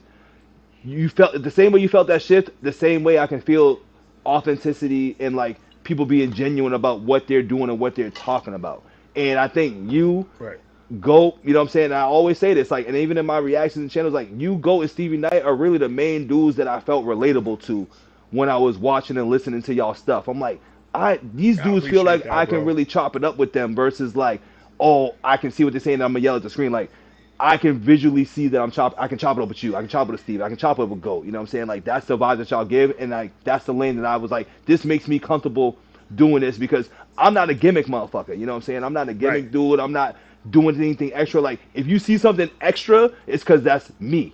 You know what I'm saying? The Right. only thing that's fake, and I put air quotes on that, is Beto. But motherfuckers gave me that name too, so it ain't really fake. You know what I'm saying? Like it's still me. That's what at the I'm end of the saying. day, Like, you I feel don't know me? where motherfuckers got Uncle Ray from, but that's what they call it. I didn't Right. come up with Uncle Ray. Somebody called me Uncle Yeah, Ray one day, and right. it stuck. And it stuck. Like Yeah. I was raised from Vibe Reactions. That's all I was. Right. And then this whole Uncle Ray thing came, man. I adopted it, and I was like, fuck it. It Mm-hmm. sounds cool. It is what it is.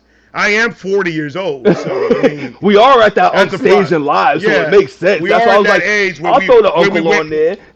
when we got the little red cups and we in barbecues talking shit to our nephews. Right. Be like, hey We're there, in that nephew. age What's already, happening, so nephew? You know what I'm saying? All that shit. it's just So, I was telling my son, I'm like, you know how weird it is that to hear everybody be like saying, yo, what up, Unc? Like I was the one calling others Unc at one point. Now I'm the one being called Unc. you know what's So crazy? it That wasn't it's even a part of different. my vernacular, dog. Up until recent time. Word. Yeah, man, that started Yeah. developing after 35. once I went over See, 35, it was the unk shit. I was always I was older than my around. age, but shit. I was around a lot of people that they call each other like loved one and hey loved one.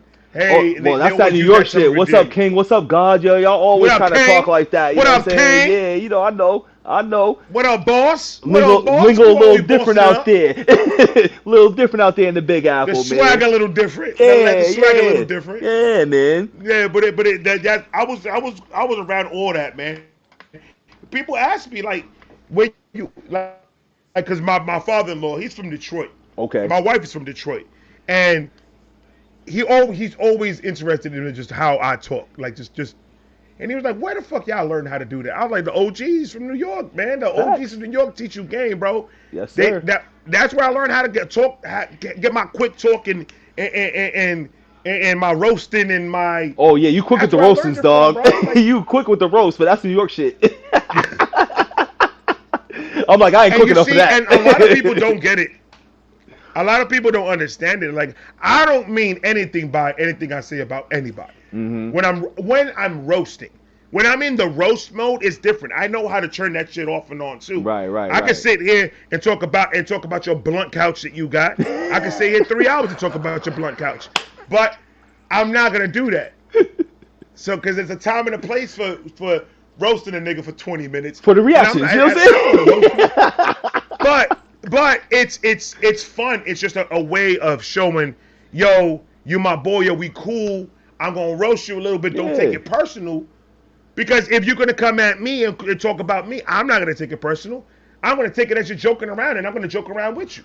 Yeah, trust me, dudes ain't And that's sensitive just over the way here. it Trust is. I me. mean, You know what I'm saying? Dudes ain't sensitive. I was in a lot of barbershops. I was in a lot of barbershop in my time. Even though I got no hair, I wasn't back in the day. I was in the barbershop Listen, a lot. I know why the hats is on. I know.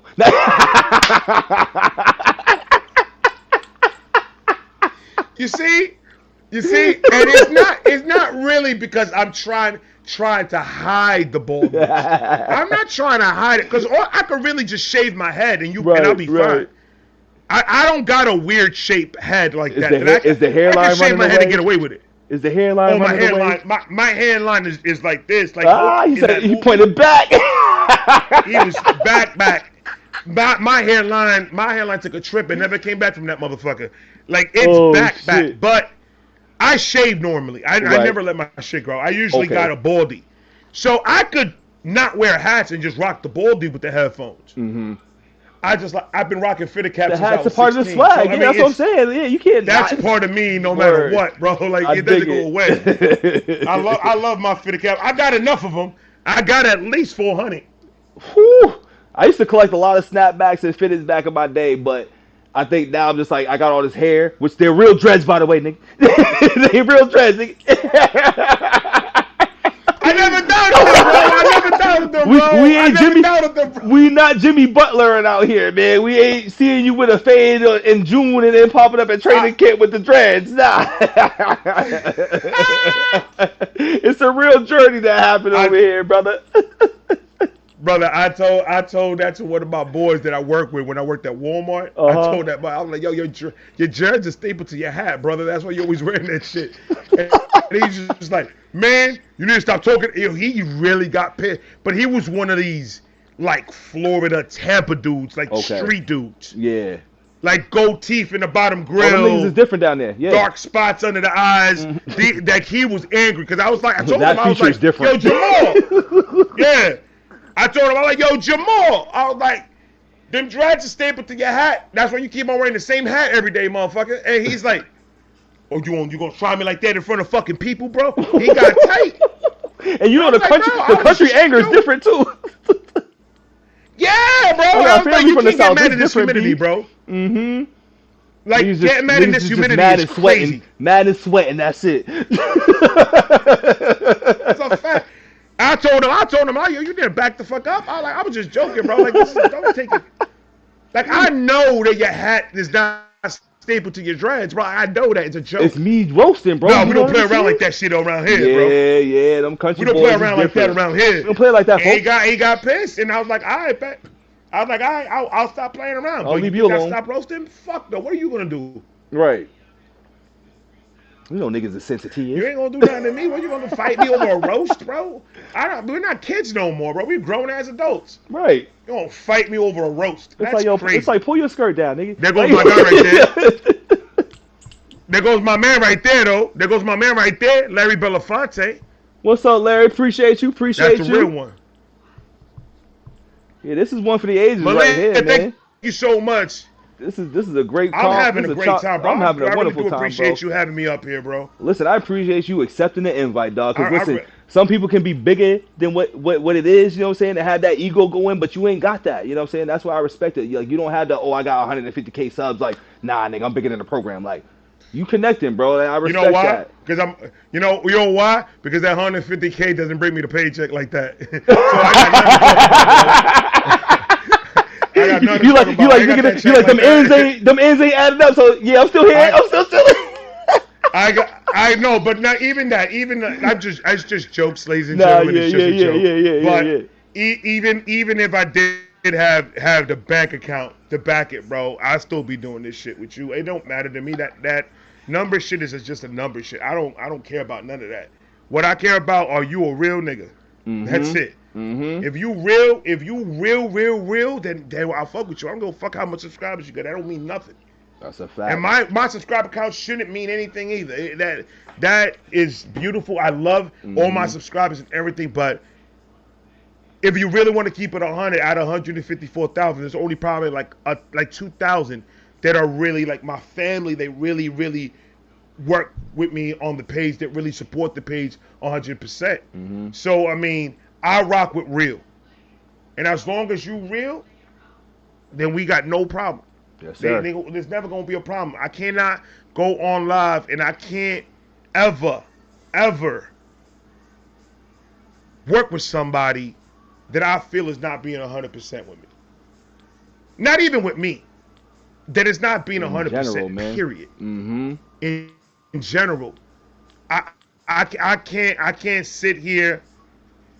I can't sit here and just act like it's not happening. I can't sit here and act like this person not like being 100% fake right now. And then me play along with it. I can't play along with bullshit. Yeah, I'm not here for the faking word. When I meet real people and right, and it's not even I reacted to these reactors and I already know them. No, I jump on their lives because I want to see how they are with the audience. I jump on their lives, so I want to see how they are away from the reaction. That's the person that I want to see. So that's why I jump on them and I start seeing it. And for that I could tell, all right, this person I can have up here because I know they're going to be 100% with me. And if this person now I feel like it's too much of a character going on, I'm not even going to pay no more mind to it. Yeah. Because I already know what you in it for, and we're not in it for the right things. We're not the same. So I'm not going to hate on it, and I'm not going to. Yeah, exactly. I'm not gonna hate on it and just bash you on camera because that's not what I do. I'm gonna let you live though. I'm gonna let you do your thing and I'm gonna do my thing. I don't have to work with you. Take me reacting to your reaction for whatever you want to take it for. Word. I don't have to work with you though. So I'm gonna show you the love that I'm gonna show you right now, and I don't have to continue on doing it. I just won't work with you if I see or if I feel off about somebody. But luckily, that's been very few fucking people. The majority of people that I've met so far are so real and so them that it just built into something bigger, like a bigger community of people that are just going to keep it 100 with each other. Right. And I like that because you're not chasing for nothing. And that's all I was looking for. That's all I want. I like that, because I think a lot of people get into this too with, like you said, like they want to create a gimmick, they want to create an image, like they get on here to not be themselves. You know what I'm saying? Because sometimes being yourself could be boring. You know what I'm saying? And I say that all the time. I'm like, you come here, you might not get the shit that you're looking for other channels because like at the end I'm gonna be just me. And if you fucking with it, you fucking with it. If you're not, you not. Right. And a lot of people get caught up in that because we all be on the internet, we all scroll, so you see what goes viral, you see what makes people tick and what makes the things go. And I'm like, nah, that ain't for me. You know what I'm saying? Like, and even with starting this, I'm pretty sure you probably went through this when you was in the beginning too. Like, people will ask you like, yo, you need to make a viral moment. Like, why don't you go and do this and make it viral? It's like, that's not what I'm in it for. You know what I'm saying? Because the minute I get into it for that, that's when I lose track of myself. That's when they came up that in the beginning. They kept on saying, why don't you just react to Eminem? Why don't you react to Eminem? And I told them, and I'm like, because first of all, what am I going to react to? Music that I've heard already a million times? I've already heard it. It's not natural. It's like I'm just talking to you about it at that point. What kind of reaction is that? Right, exactly. So I'm like, no. You're like, oh, well, no, like Shaq did it.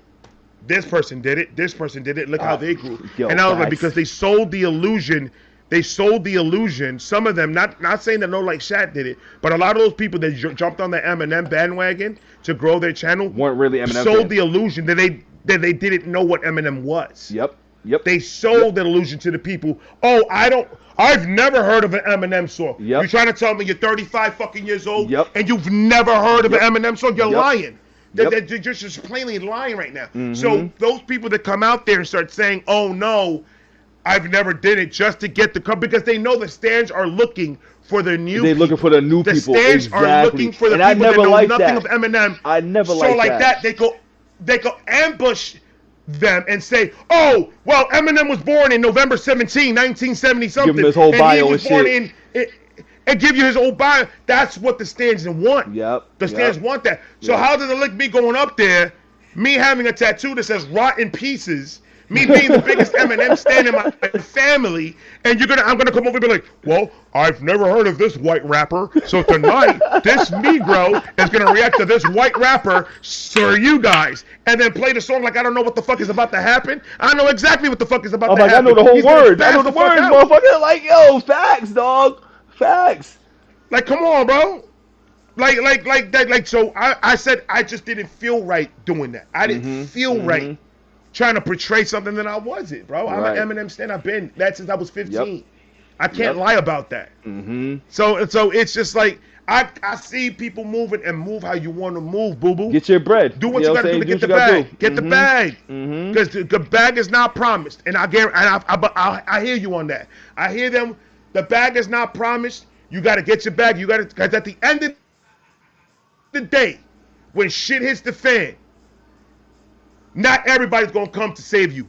Facts. Your in this character thing. So stands you more always test gonna of be time on than your that own too. on this shit. Your character stands more test in the bag. Right.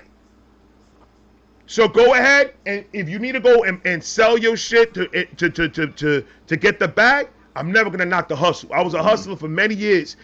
You got to do what you got to do to get the bag. I get it, but there's a certain line that you don't cross when you start acting a certain way just for the bag. It's integrity. Integrity is the main thing that you always got to keep. Yeah. You don't start calling other people out for being crazy when you acting crazy yourself. Mm-hmm. Mm-hmm. Don't do that, because because the real niggas that see you, they're gonna be looking at you even more crazy. Keep it 100 all the way through, whether people like it or not. It's safer. Because there's nothing that nobody could pull up that I said 3 years ago that I'm not saying right now to this day. So that's why I'm comfortable with it. Mm-hmm. I'm comfortable with whatever. Pull up whatever video you want me, and I can guarantee that one thing's gonna happen. You're gonna take it, clip it, edit it, and you're gonna make it seem like I said something when I did it. Because that's what they're good at. They're good at taking one thing, and I say a lot of crazy shit. That's the internet for you, dog. I say a lot of crazy shit. Oh yeah. And they could clip it, and they could say, "Oh, look, Ray's a racist. Look what he said." Mm-hmm. Yeah, if you take what I said out of content. Yep. But you don't understand that I'm telling one of my crazy stories that come up to the top of my head. And I've experienced and they'll take that and make it sound like I said it real. Mm-hmm. I've experienced that same thing. I'll be like, "Did you not watch what I said?" But I know how the comments work. It's like, let me point out this, so if other people come in and read it, that's how people are gonna view it. That's why I stay active in the comments. I'm like, you're not about to shape a narrative on my channel, on my page, so people can be like, nah, fuck this dude. Like, nah, they're gonna see that I responded. Now they're gonna be like, huh, that's funny that he said that, but he responded like this. Now let me click on the video. It's a part of the marketing for me. You know what I'm saying? And that's why when people start going out of pocket and saying a whole bunch of false narratives and about me, that's why I like you, I'm always in the comment sections, and I'm not looking for it, but if it shows up, I'm gonna address it. Address it. And exactly. that's why I answer it, I screenshot it, and I put it in the community post. Because there's no way that you're gonna delete your message and make me look crazy. Yep. Because once you delete your message, my message deletes. Because all you gotta do, if let's say you say something crazy, and I answer you back crazy, you could delete what you said and it deletes what I said, and then you can just rewrite it again. So it could seem like I didn't say nothing to you. Hit that edit button. So no, it's like I'm gonna make sure that people gonna know that you're crazy. Yep. So you're not gonna slide on that by talking crazy about me. Not at all, especially if it's false. Yep. Now, if you're talking about my video being long and you go, okay, yeah, I'll Go show ahead, you, live. but I'm not gonna pay too much mind to you. But if you're gonna come and say this crazy thing that I said something that I didn't say, don't paint me out to what it is. Yes. I'm not playing that game with nobody, bro. One thou wow. Mm-hmm. Cause I'm not here for that. I'm not here for for trying to battle you and trying to show you that I'm not what you say I am. Right. It doesn't matter what you say I am, bro. The people see what I am and people see how I am. You can just interpret it how it is. My actions speak louder than anything. Exactly. My actions speak louder than what anybody else can say about me, bro. Your perspective is your perspective. Look at my work. Don't look at nothing else, bro. It's good. Facts. But it's that, you know. It's crazy. It'd be crazy. Listen, man, it really be crazy in this reactor space as I'm learning. Like, you've been doing it for 3-4 years. I ain't even been doing it for a year yet. I think July is coming up on a year. And hell yeah. Boy, oh boy. I'm like, wow, the shit that I learned with, like, for one, I already knew. I went into this knowing that the internet wasn't a real place. And two, I'm like, you gotta have thick ass skin coming up in this motherfucker. Like, you can't come in battling with, you gotta pick and choose your battles, like, for real in this shit. You know what I'm saying? Because if you do choose and pick your battles with the wrong shit, you ain't gonna grow from that. And you lose focus of your bigger picture, because all that's doing is those people is getting you off your square a little bit. And I'm big on not getting off your square. And I've used that example a lot of times throughout a lot of things that I've seen on either YouTube or just in life. You know what I'm saying? And like, people will try to do that and not even be on some, like, they really don't dislike you. They just want to see if they can get you. They want to see if they can rattle you. People like to just test and rattle you. So I learned that don't let them people get the light of day. Give them the attention if you want, because all trolls need love.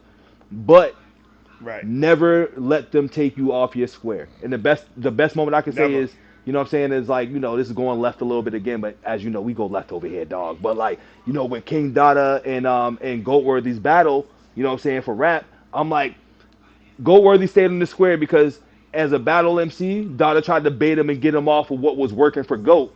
and Goat stuck to the script, which ultimately for me, I think he won the battle. Did I like the style and the approach that Donna did? Yes. But in the totality of it, I'm like, he didn't get him off his square. His game plan didn't work against his opponent. That's really how I look at it. So it's like staying See on the that square. whole thing with Dada Goat, and even with Black Speed, because Dada and Black Speed went at it. I did a face off with Dada and Black Speed. Mm-hmm. That moment, like I listened to all of them. I didn't react to them, but I listened to all of them because that was the time that I had to go take that break. Mm-hmm. And I stood there and I was watching them, and Go Worthy was fire. Mm-hmm. Like Go was fucking insane in that. Surprised me. I didn't see it like Black that. Speed, I like Black Speeds too. I like Black Speeds too and all that, but I know Dada. And Dada is old school mentality street battle. It's up, nigga. That's what he is. Yo, yeah. It's on him when he wakes up in the morning. Is I'm going to piss somebody off because I want somebody to battle. I've seen because that. That's the cloth that he's from. And I respect there's that. a lot of rappers that are like that. Yes, sir.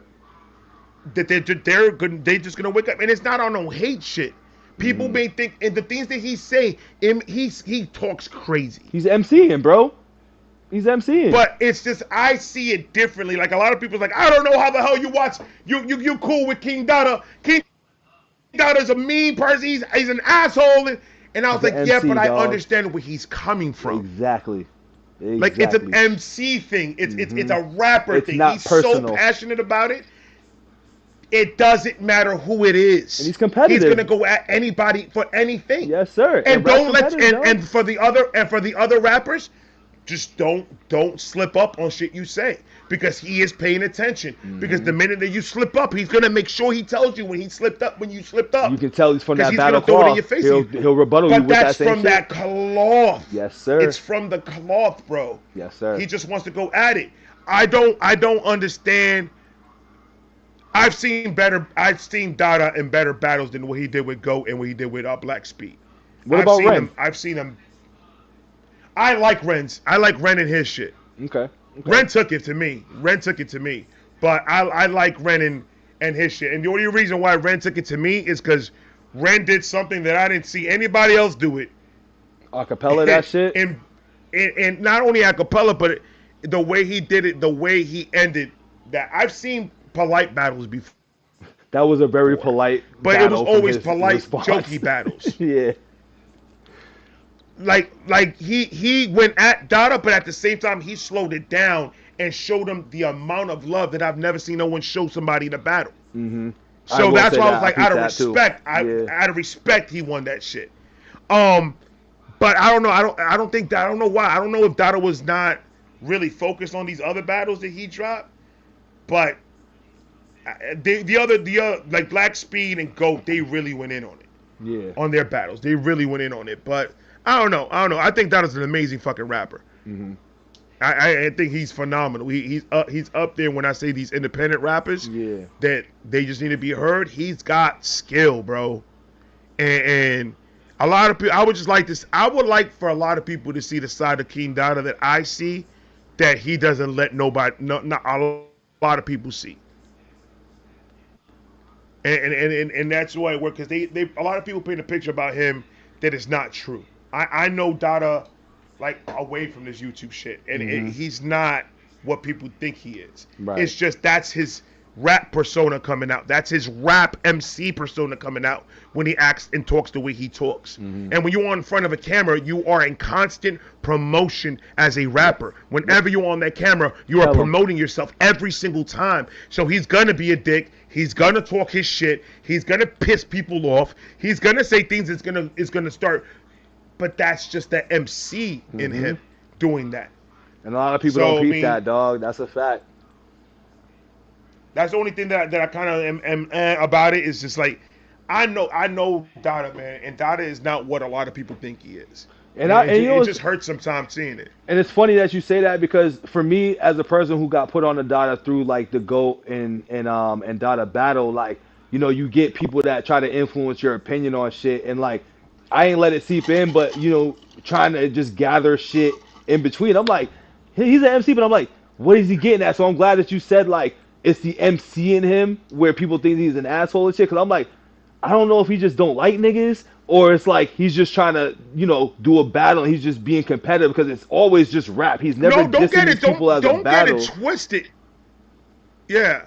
Don't get it twisted. Like, he's gonna give you his honest opinion. If he doesn't And like ain't something, nothing wrong with that. he's gonna tell you. There's nothing wrong with that, but you know how the audience in the comments be. They try to, like you said, Right. paint a picture where, for me, I only got a small dose of what it was. So, like, for what I looked without influence of nothing, I'm like, I don't know. It seemed like he might be hating on dudes. And at this point, like I said, when I react, I'm like, I'm biased because I rock with GOAT. You know what I'm saying? So I'm just getting into it between both of them. So I'm reading what he's doing and how he's doing. I'm like, I don't know if this is beef. I don't know if this is rap. I just don't know what it is. You know what I'm saying? But then when I've popped up in his lives and I'm like, oh, this is just rap. You know what I'm saying? Like, I was quickly able to peep it was just rap. You know what I'm saying? Yeah, like, it's just rap. Yeah, you know what I'm saying? It was real quick and easy, and It it's was like just rap. he's And- trying to do it to get people and to that's step what it out is. and be And it's competing. and it's You know what I mean? and there's some rappers out there that take all this, how he acts and stuff, and just like think that that's all he is. And Yeah. and I just think about it, I'm like, you guys don't like. Yeah, of course, like he's not gonna like certain things. He has a certain mindset. That's Like I would everybody. tell you, I'm gonna be 100% with you. And if King Dada was here, he will agree with me. Me and King Dada don't agree in a lot of shit. We don't. But that's We what have makes total opposite minds. Me That's and what King makes Dada. shit work, though, dog. Niggas don't When have to have agree you with everything. ever seen me? When have you ever seen me and King Dada go live and me and King Dada have an actual argument over rap? We don't agree on nothing. We don't agree on hardly anything. But we never get to a point where we're fighting like a bunch of idiots online because I respect him as an artist and I respect him as a man. As a man. He does the same with me. He respects me as a reactor, and he respects my point of view on when it comes to his music. So when we're going at each other, like, I think Tom McDonald is good at what he does. He thinks Tom McDonald's Oh, complete he hates trash. Tom McDonald. Word. He hates Tom McDonald. Yeah. But I tell him this is the reason why. And then when I tell him that, you know what he says? I Respect. respect it. Yeah, that's all you can do is respect it. Like, if you I can gave give him a reason it works. why I liked them, and Yeah. that's it. And he gave me a reason why he didn't like it. And I couldn't fight with him. I couldn't Exactly, say, like you understand. you're wrong. No, Perspective. I was like, bro, I can't fight that. You don't like him because to you, his cadence and flows doesn't hit. What he talks about doesn't hit. Yep. He talks about a lot of Republican shit. He's on. He goes towards that. Yeah. King You know Dada. what I'm saying? Yeah. King Dada has a democratic mentality. So of course, when you hear what Tom McDonald has to You're say, not you're fucking gonna with say it. he's trash. You're not gonna like him because you don't follow what he follows. Yes, so sir. duh. Yes, sir. I get that. So I am never gonna fight him on no. You need to like Tom McDonald because I Mm-hmm. like him. What? That sounds crazy.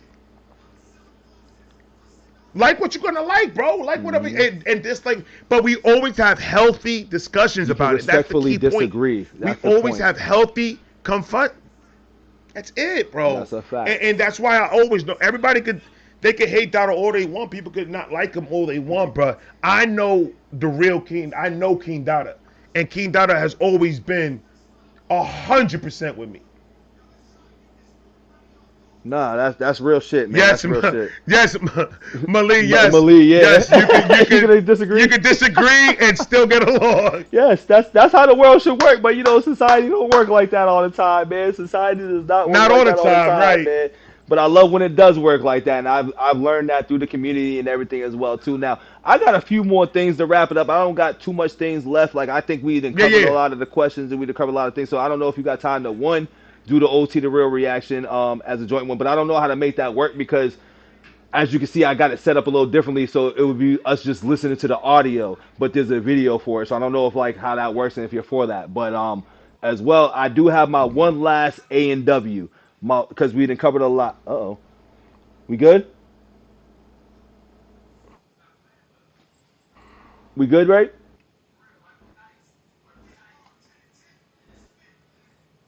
You know what I've learned is that it looked like you messing around with some shit over there, Ray. I think I'm able to share the video. Oh, you are? Because I was gonna say I haven't gotten too into STEM labs or whatever this is to like show the video while Well, we're it's doing because this. hold on. Can you see me?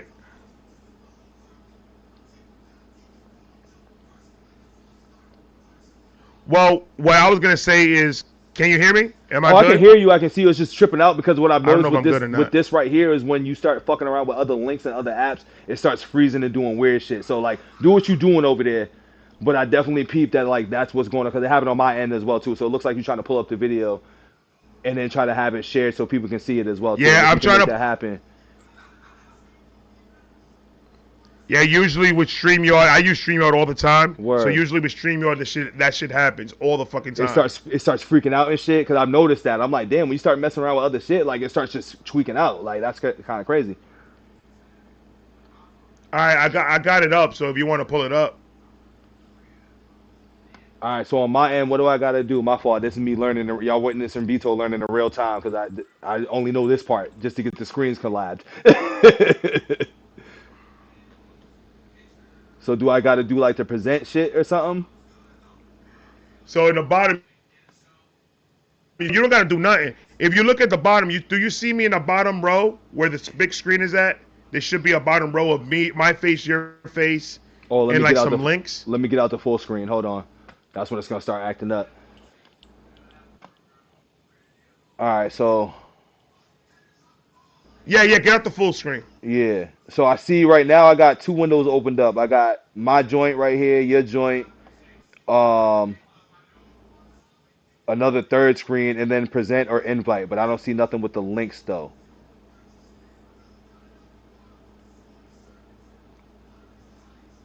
Okay, so what's the third screen showing?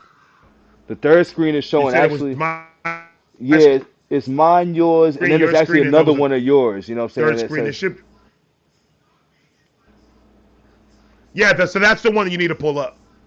this is the screen. So add this to the Just click on stage. it. It should pull up Alright. right when you click on it. There you go. Okay. There you go. Okay. It Boom. should be up on the screen. Yep, it's definitely up on the screen right now. So before we get into that, I did want to ask you one more question, and this is back to All the right, A we and go. We W. great then. Yep, this is back to the A and W. I'm gonna play it. I'm gonna run it back. But while I'm setting that up, between the eras of rap, 90s or 2000, 90s era or 2000s era, and why?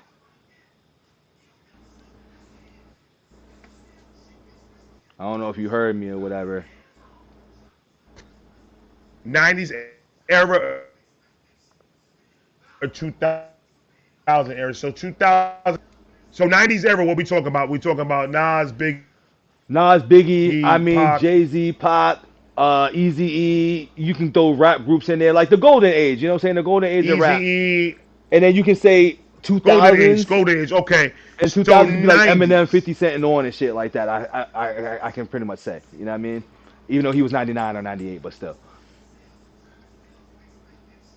I you want if well, I was born in '84, Okay. so I can acknowledge the '90s being the golden age of rap, and acknowledge that it's a foundation for hip hop. Okay. But when it comes to impacting music, I think the 2000s. I mean, you can't really beat the 2000s because you had the down south as well coming in with music. You had West Coast, East Coast, you had the South, you had the Midwest. The 2000, you had a lot of people from around the whole United States coming out and rapping. So there was a Hmm. lot more music, a lot more artists, and a lot more lyricists. That has to be the best era, in my Okay. opinion. I actually agree with that, no lie. I mean, I do love the golden era of rap, which is the 90s, but to the points that you definitely made, like the 2000s was definitely like it just brought it to another plan and put it on another plateau. And you had a lot more versatility with everything, I think, for the most part as well, too. I think just the versatility and the expansion of the sounds just made it better. But here's the thing, though, it didn't stand the test of the decade, though.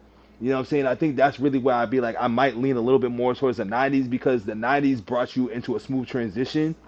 Where I think the 2000s, to our conversation we had earlier, it was only a good, what, fucking 7 years maybe, because I think around the same timeline we said like music started to shift in this weird direction between '06 and 2007.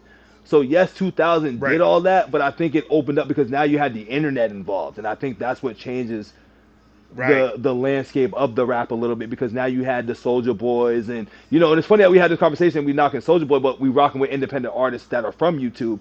But that's neither here nor there. It just goes back from the beginning stages of it. It's like, yeah, it only had a Right. 5 year run. It really had a 5 year No, run, because then it turned into the like the thing meme about rappers after that. right, because I mean, with that Soldier Boy thing, is Soldier made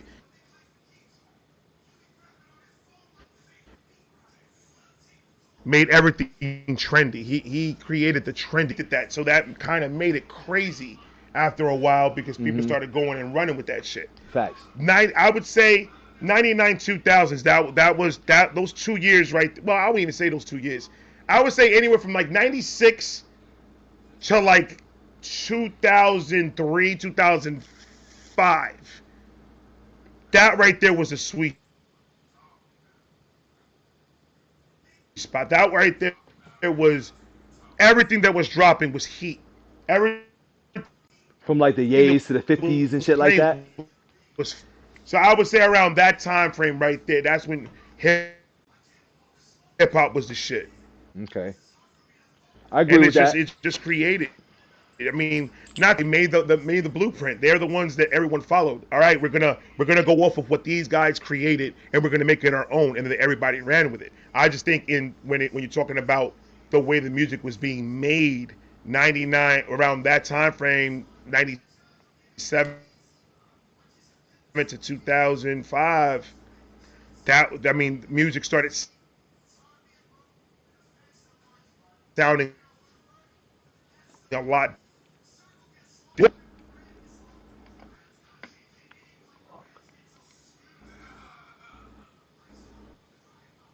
So that's how.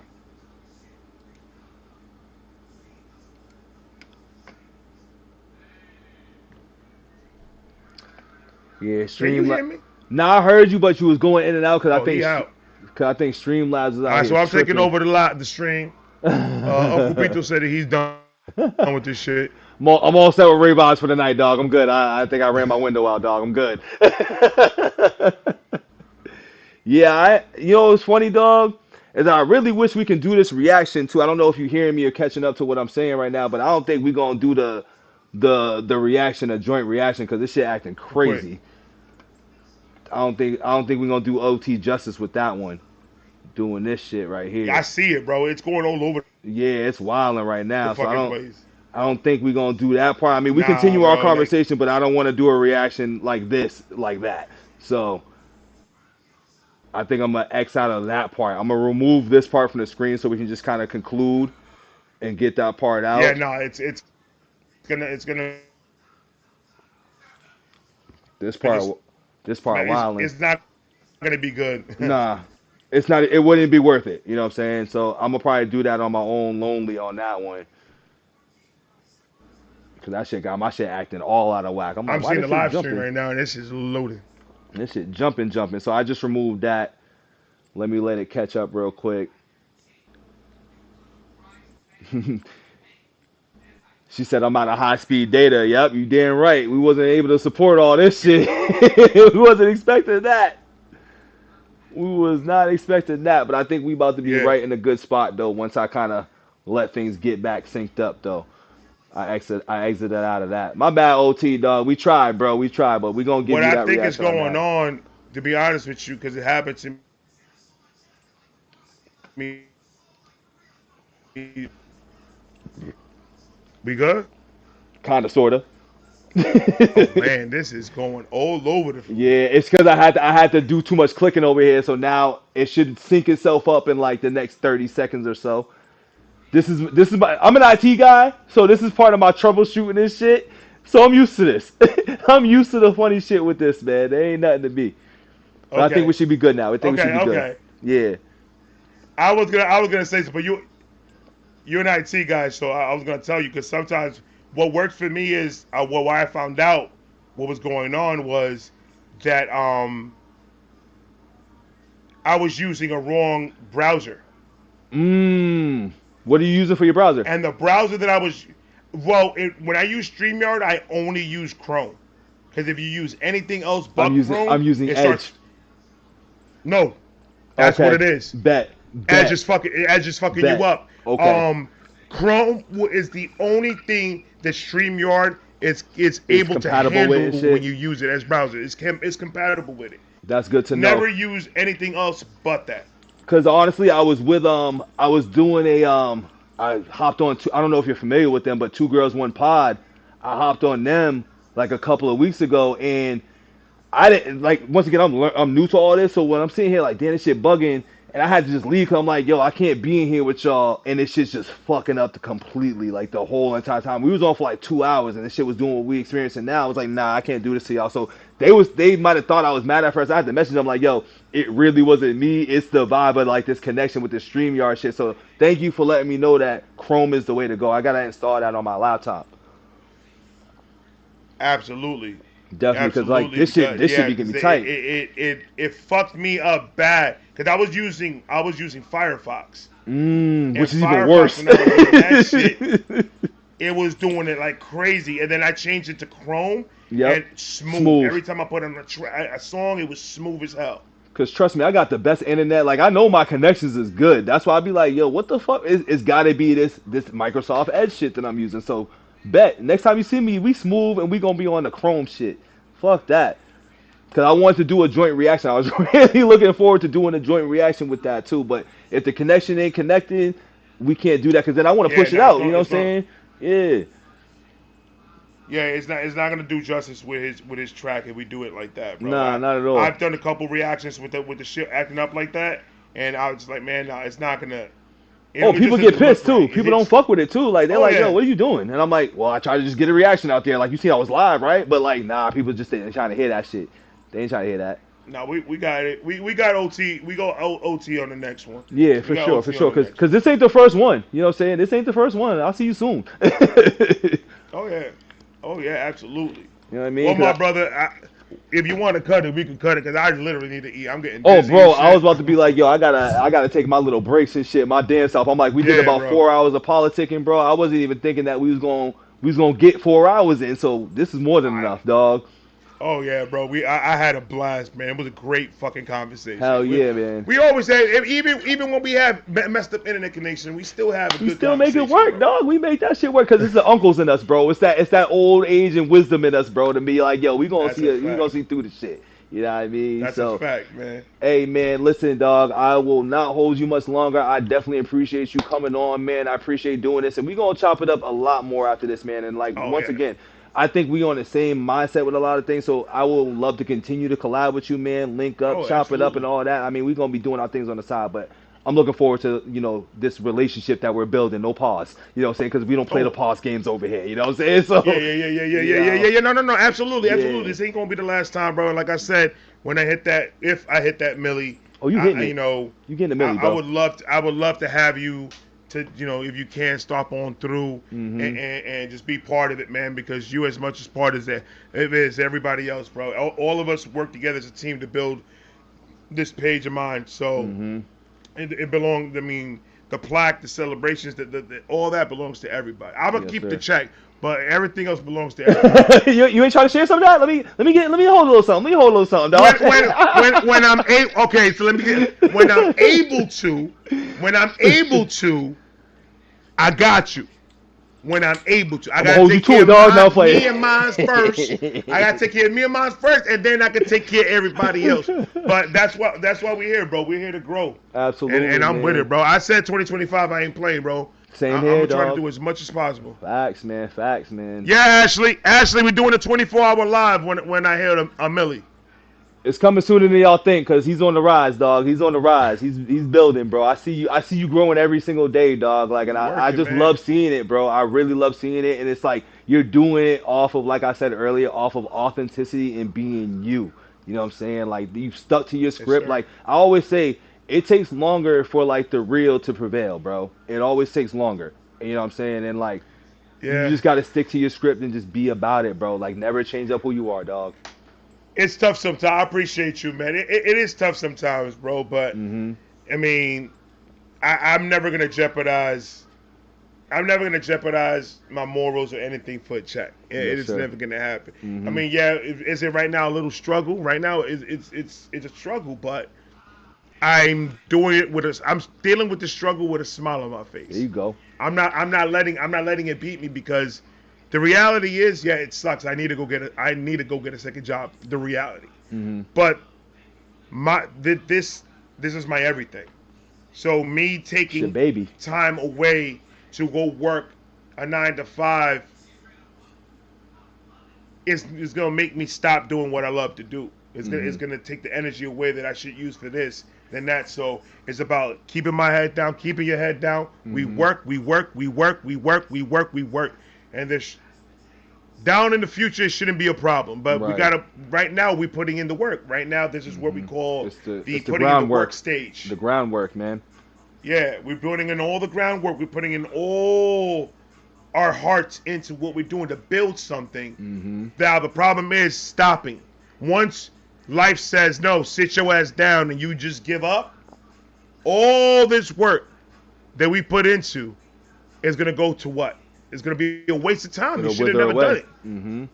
And So anytime this shit comes and gives us one of those and says sit your ass down, we got to take it. We got to learn from it, and we got to Mm-hmm. use it to keep pushing, man. Because, like you said, people like us, we're taking the long way to get there. Yes, sir. Because we not gonna let that. We're not gonna let a bag fuck up our morals. Mm-hmm. Mm-hmm. But I'm willing to take the journey if you are. So And I mean, I will leave you with this, man, because I know you saying work, work, work, work, go. Always, for me, it's about doing all that, but finding the balance and moderating things. You know what I'm saying? That's the key to the part. absolutely, That's the key to everything. Balance and moderation. You know what I'm saying? You can do all absolutely, of that in between, but you gotta find the pockets in those you gotta moments where you find can that just balance it, always. do things in moderation. Because once again, we And got you 24 know hours in a what? I'm day. happy. I'm happy that you have that mentality right now where your page is at, because that's one thing that people don't realize is the balance of it. It's key as fuck. You could bust your ass 24/7 with this shit, but if your personal life is taking a hit because of it, it ain't worth it.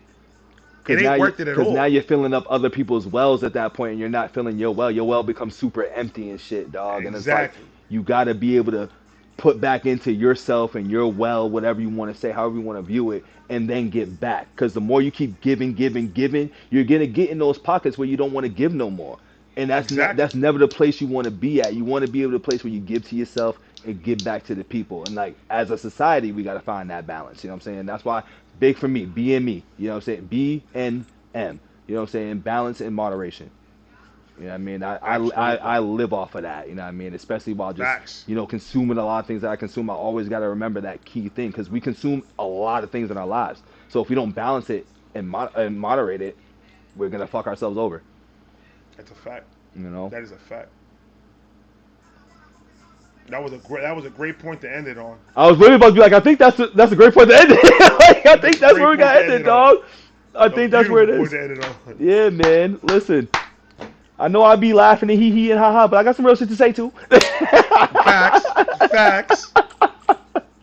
That's dope, man. I had a great time, brother. I Yes, sir, appreciate man. you. I Absolutely. appreciate everybody in the chat. Thank you guys for hanging Facts. out, man. Facts, I man. appreciate Facts. I appreciate all this, man. It's dope. It was a dope time. We got to do it again. We have to do Yeah, it man. again. Absolutely, man. Listen. All you gotta do is hit me in the DMs, bro. We can always schedule and figure out another time. I can come on your space, bro. Pause. I'll Facts. pause on that one, but I can pull Excuse up the to fuck your out of me. space, bro. You know what I'm saying? I can pull up whenever you want me to come on, man, and we can chat, I man. got Cause, you. 'cause listen, I I came with a got bunch you, of man. questions. I was like, when I talk to you, and then this is moving forward anybody, but I was like, nah, I gotta have my questions like lined up because I really be wanting to have these conversations, bro. And you see, when I have those Facts. lined up, it turns into shit like this. You know what I mean? Hell yeah, man. So, That's dope. It's dope. It's dope. But like I said, man, I said this on one of my lives, but I want to reiterate it so you could know. mm-hmm. And this is a message out to all the reactors, every single one of them. If you guys see me live and I'm not doing something specific, if I'm just live doing just like celebrating something or just there to have a conversation or anything, or if I'm like reacting to music, if you guys want to ever jump in and you guys have the time, hit me up. I'll send the link. I don't have a problem sending you guys the link if you guys want to jump on, and just have a conversation for a little bit and everything. Not necessarily, not to go up there and react. I don't want you guys to work when you guys are up here, but just to jump on, just to say hi to the people, just to have a quick conversation between us and everything. I'm more than happy to send you guys the link, because it'll help you guys out too. Because it'll get you guys out there, have my fan base see who you guys are, and then hopefully follow you guys and do all that. So, whenever, it's love. It's all love, and there you have it, man. I think that's the great way to end it right there, on love. You know what I'm saying? So, Ray, I appreciate you. You know what I'm saying? This was the Love. moment of the uncles here today, y'all. I hope y'all enjoyed the uncle moment, man. This is a vibe that y'all been waiting to see, man. Y'all been waiting to see this for a Facts. long time, and I'm glad that we was able to provide that to y'all. And once again, I appreciate you, Ray. I appreciate anybody Love. who came through to the chat. Don't forget to like the video, subscribe to both channels, and we will be back soon with another one of these, dog. This is it. We out. We out. Peace. Appreciate you, dog.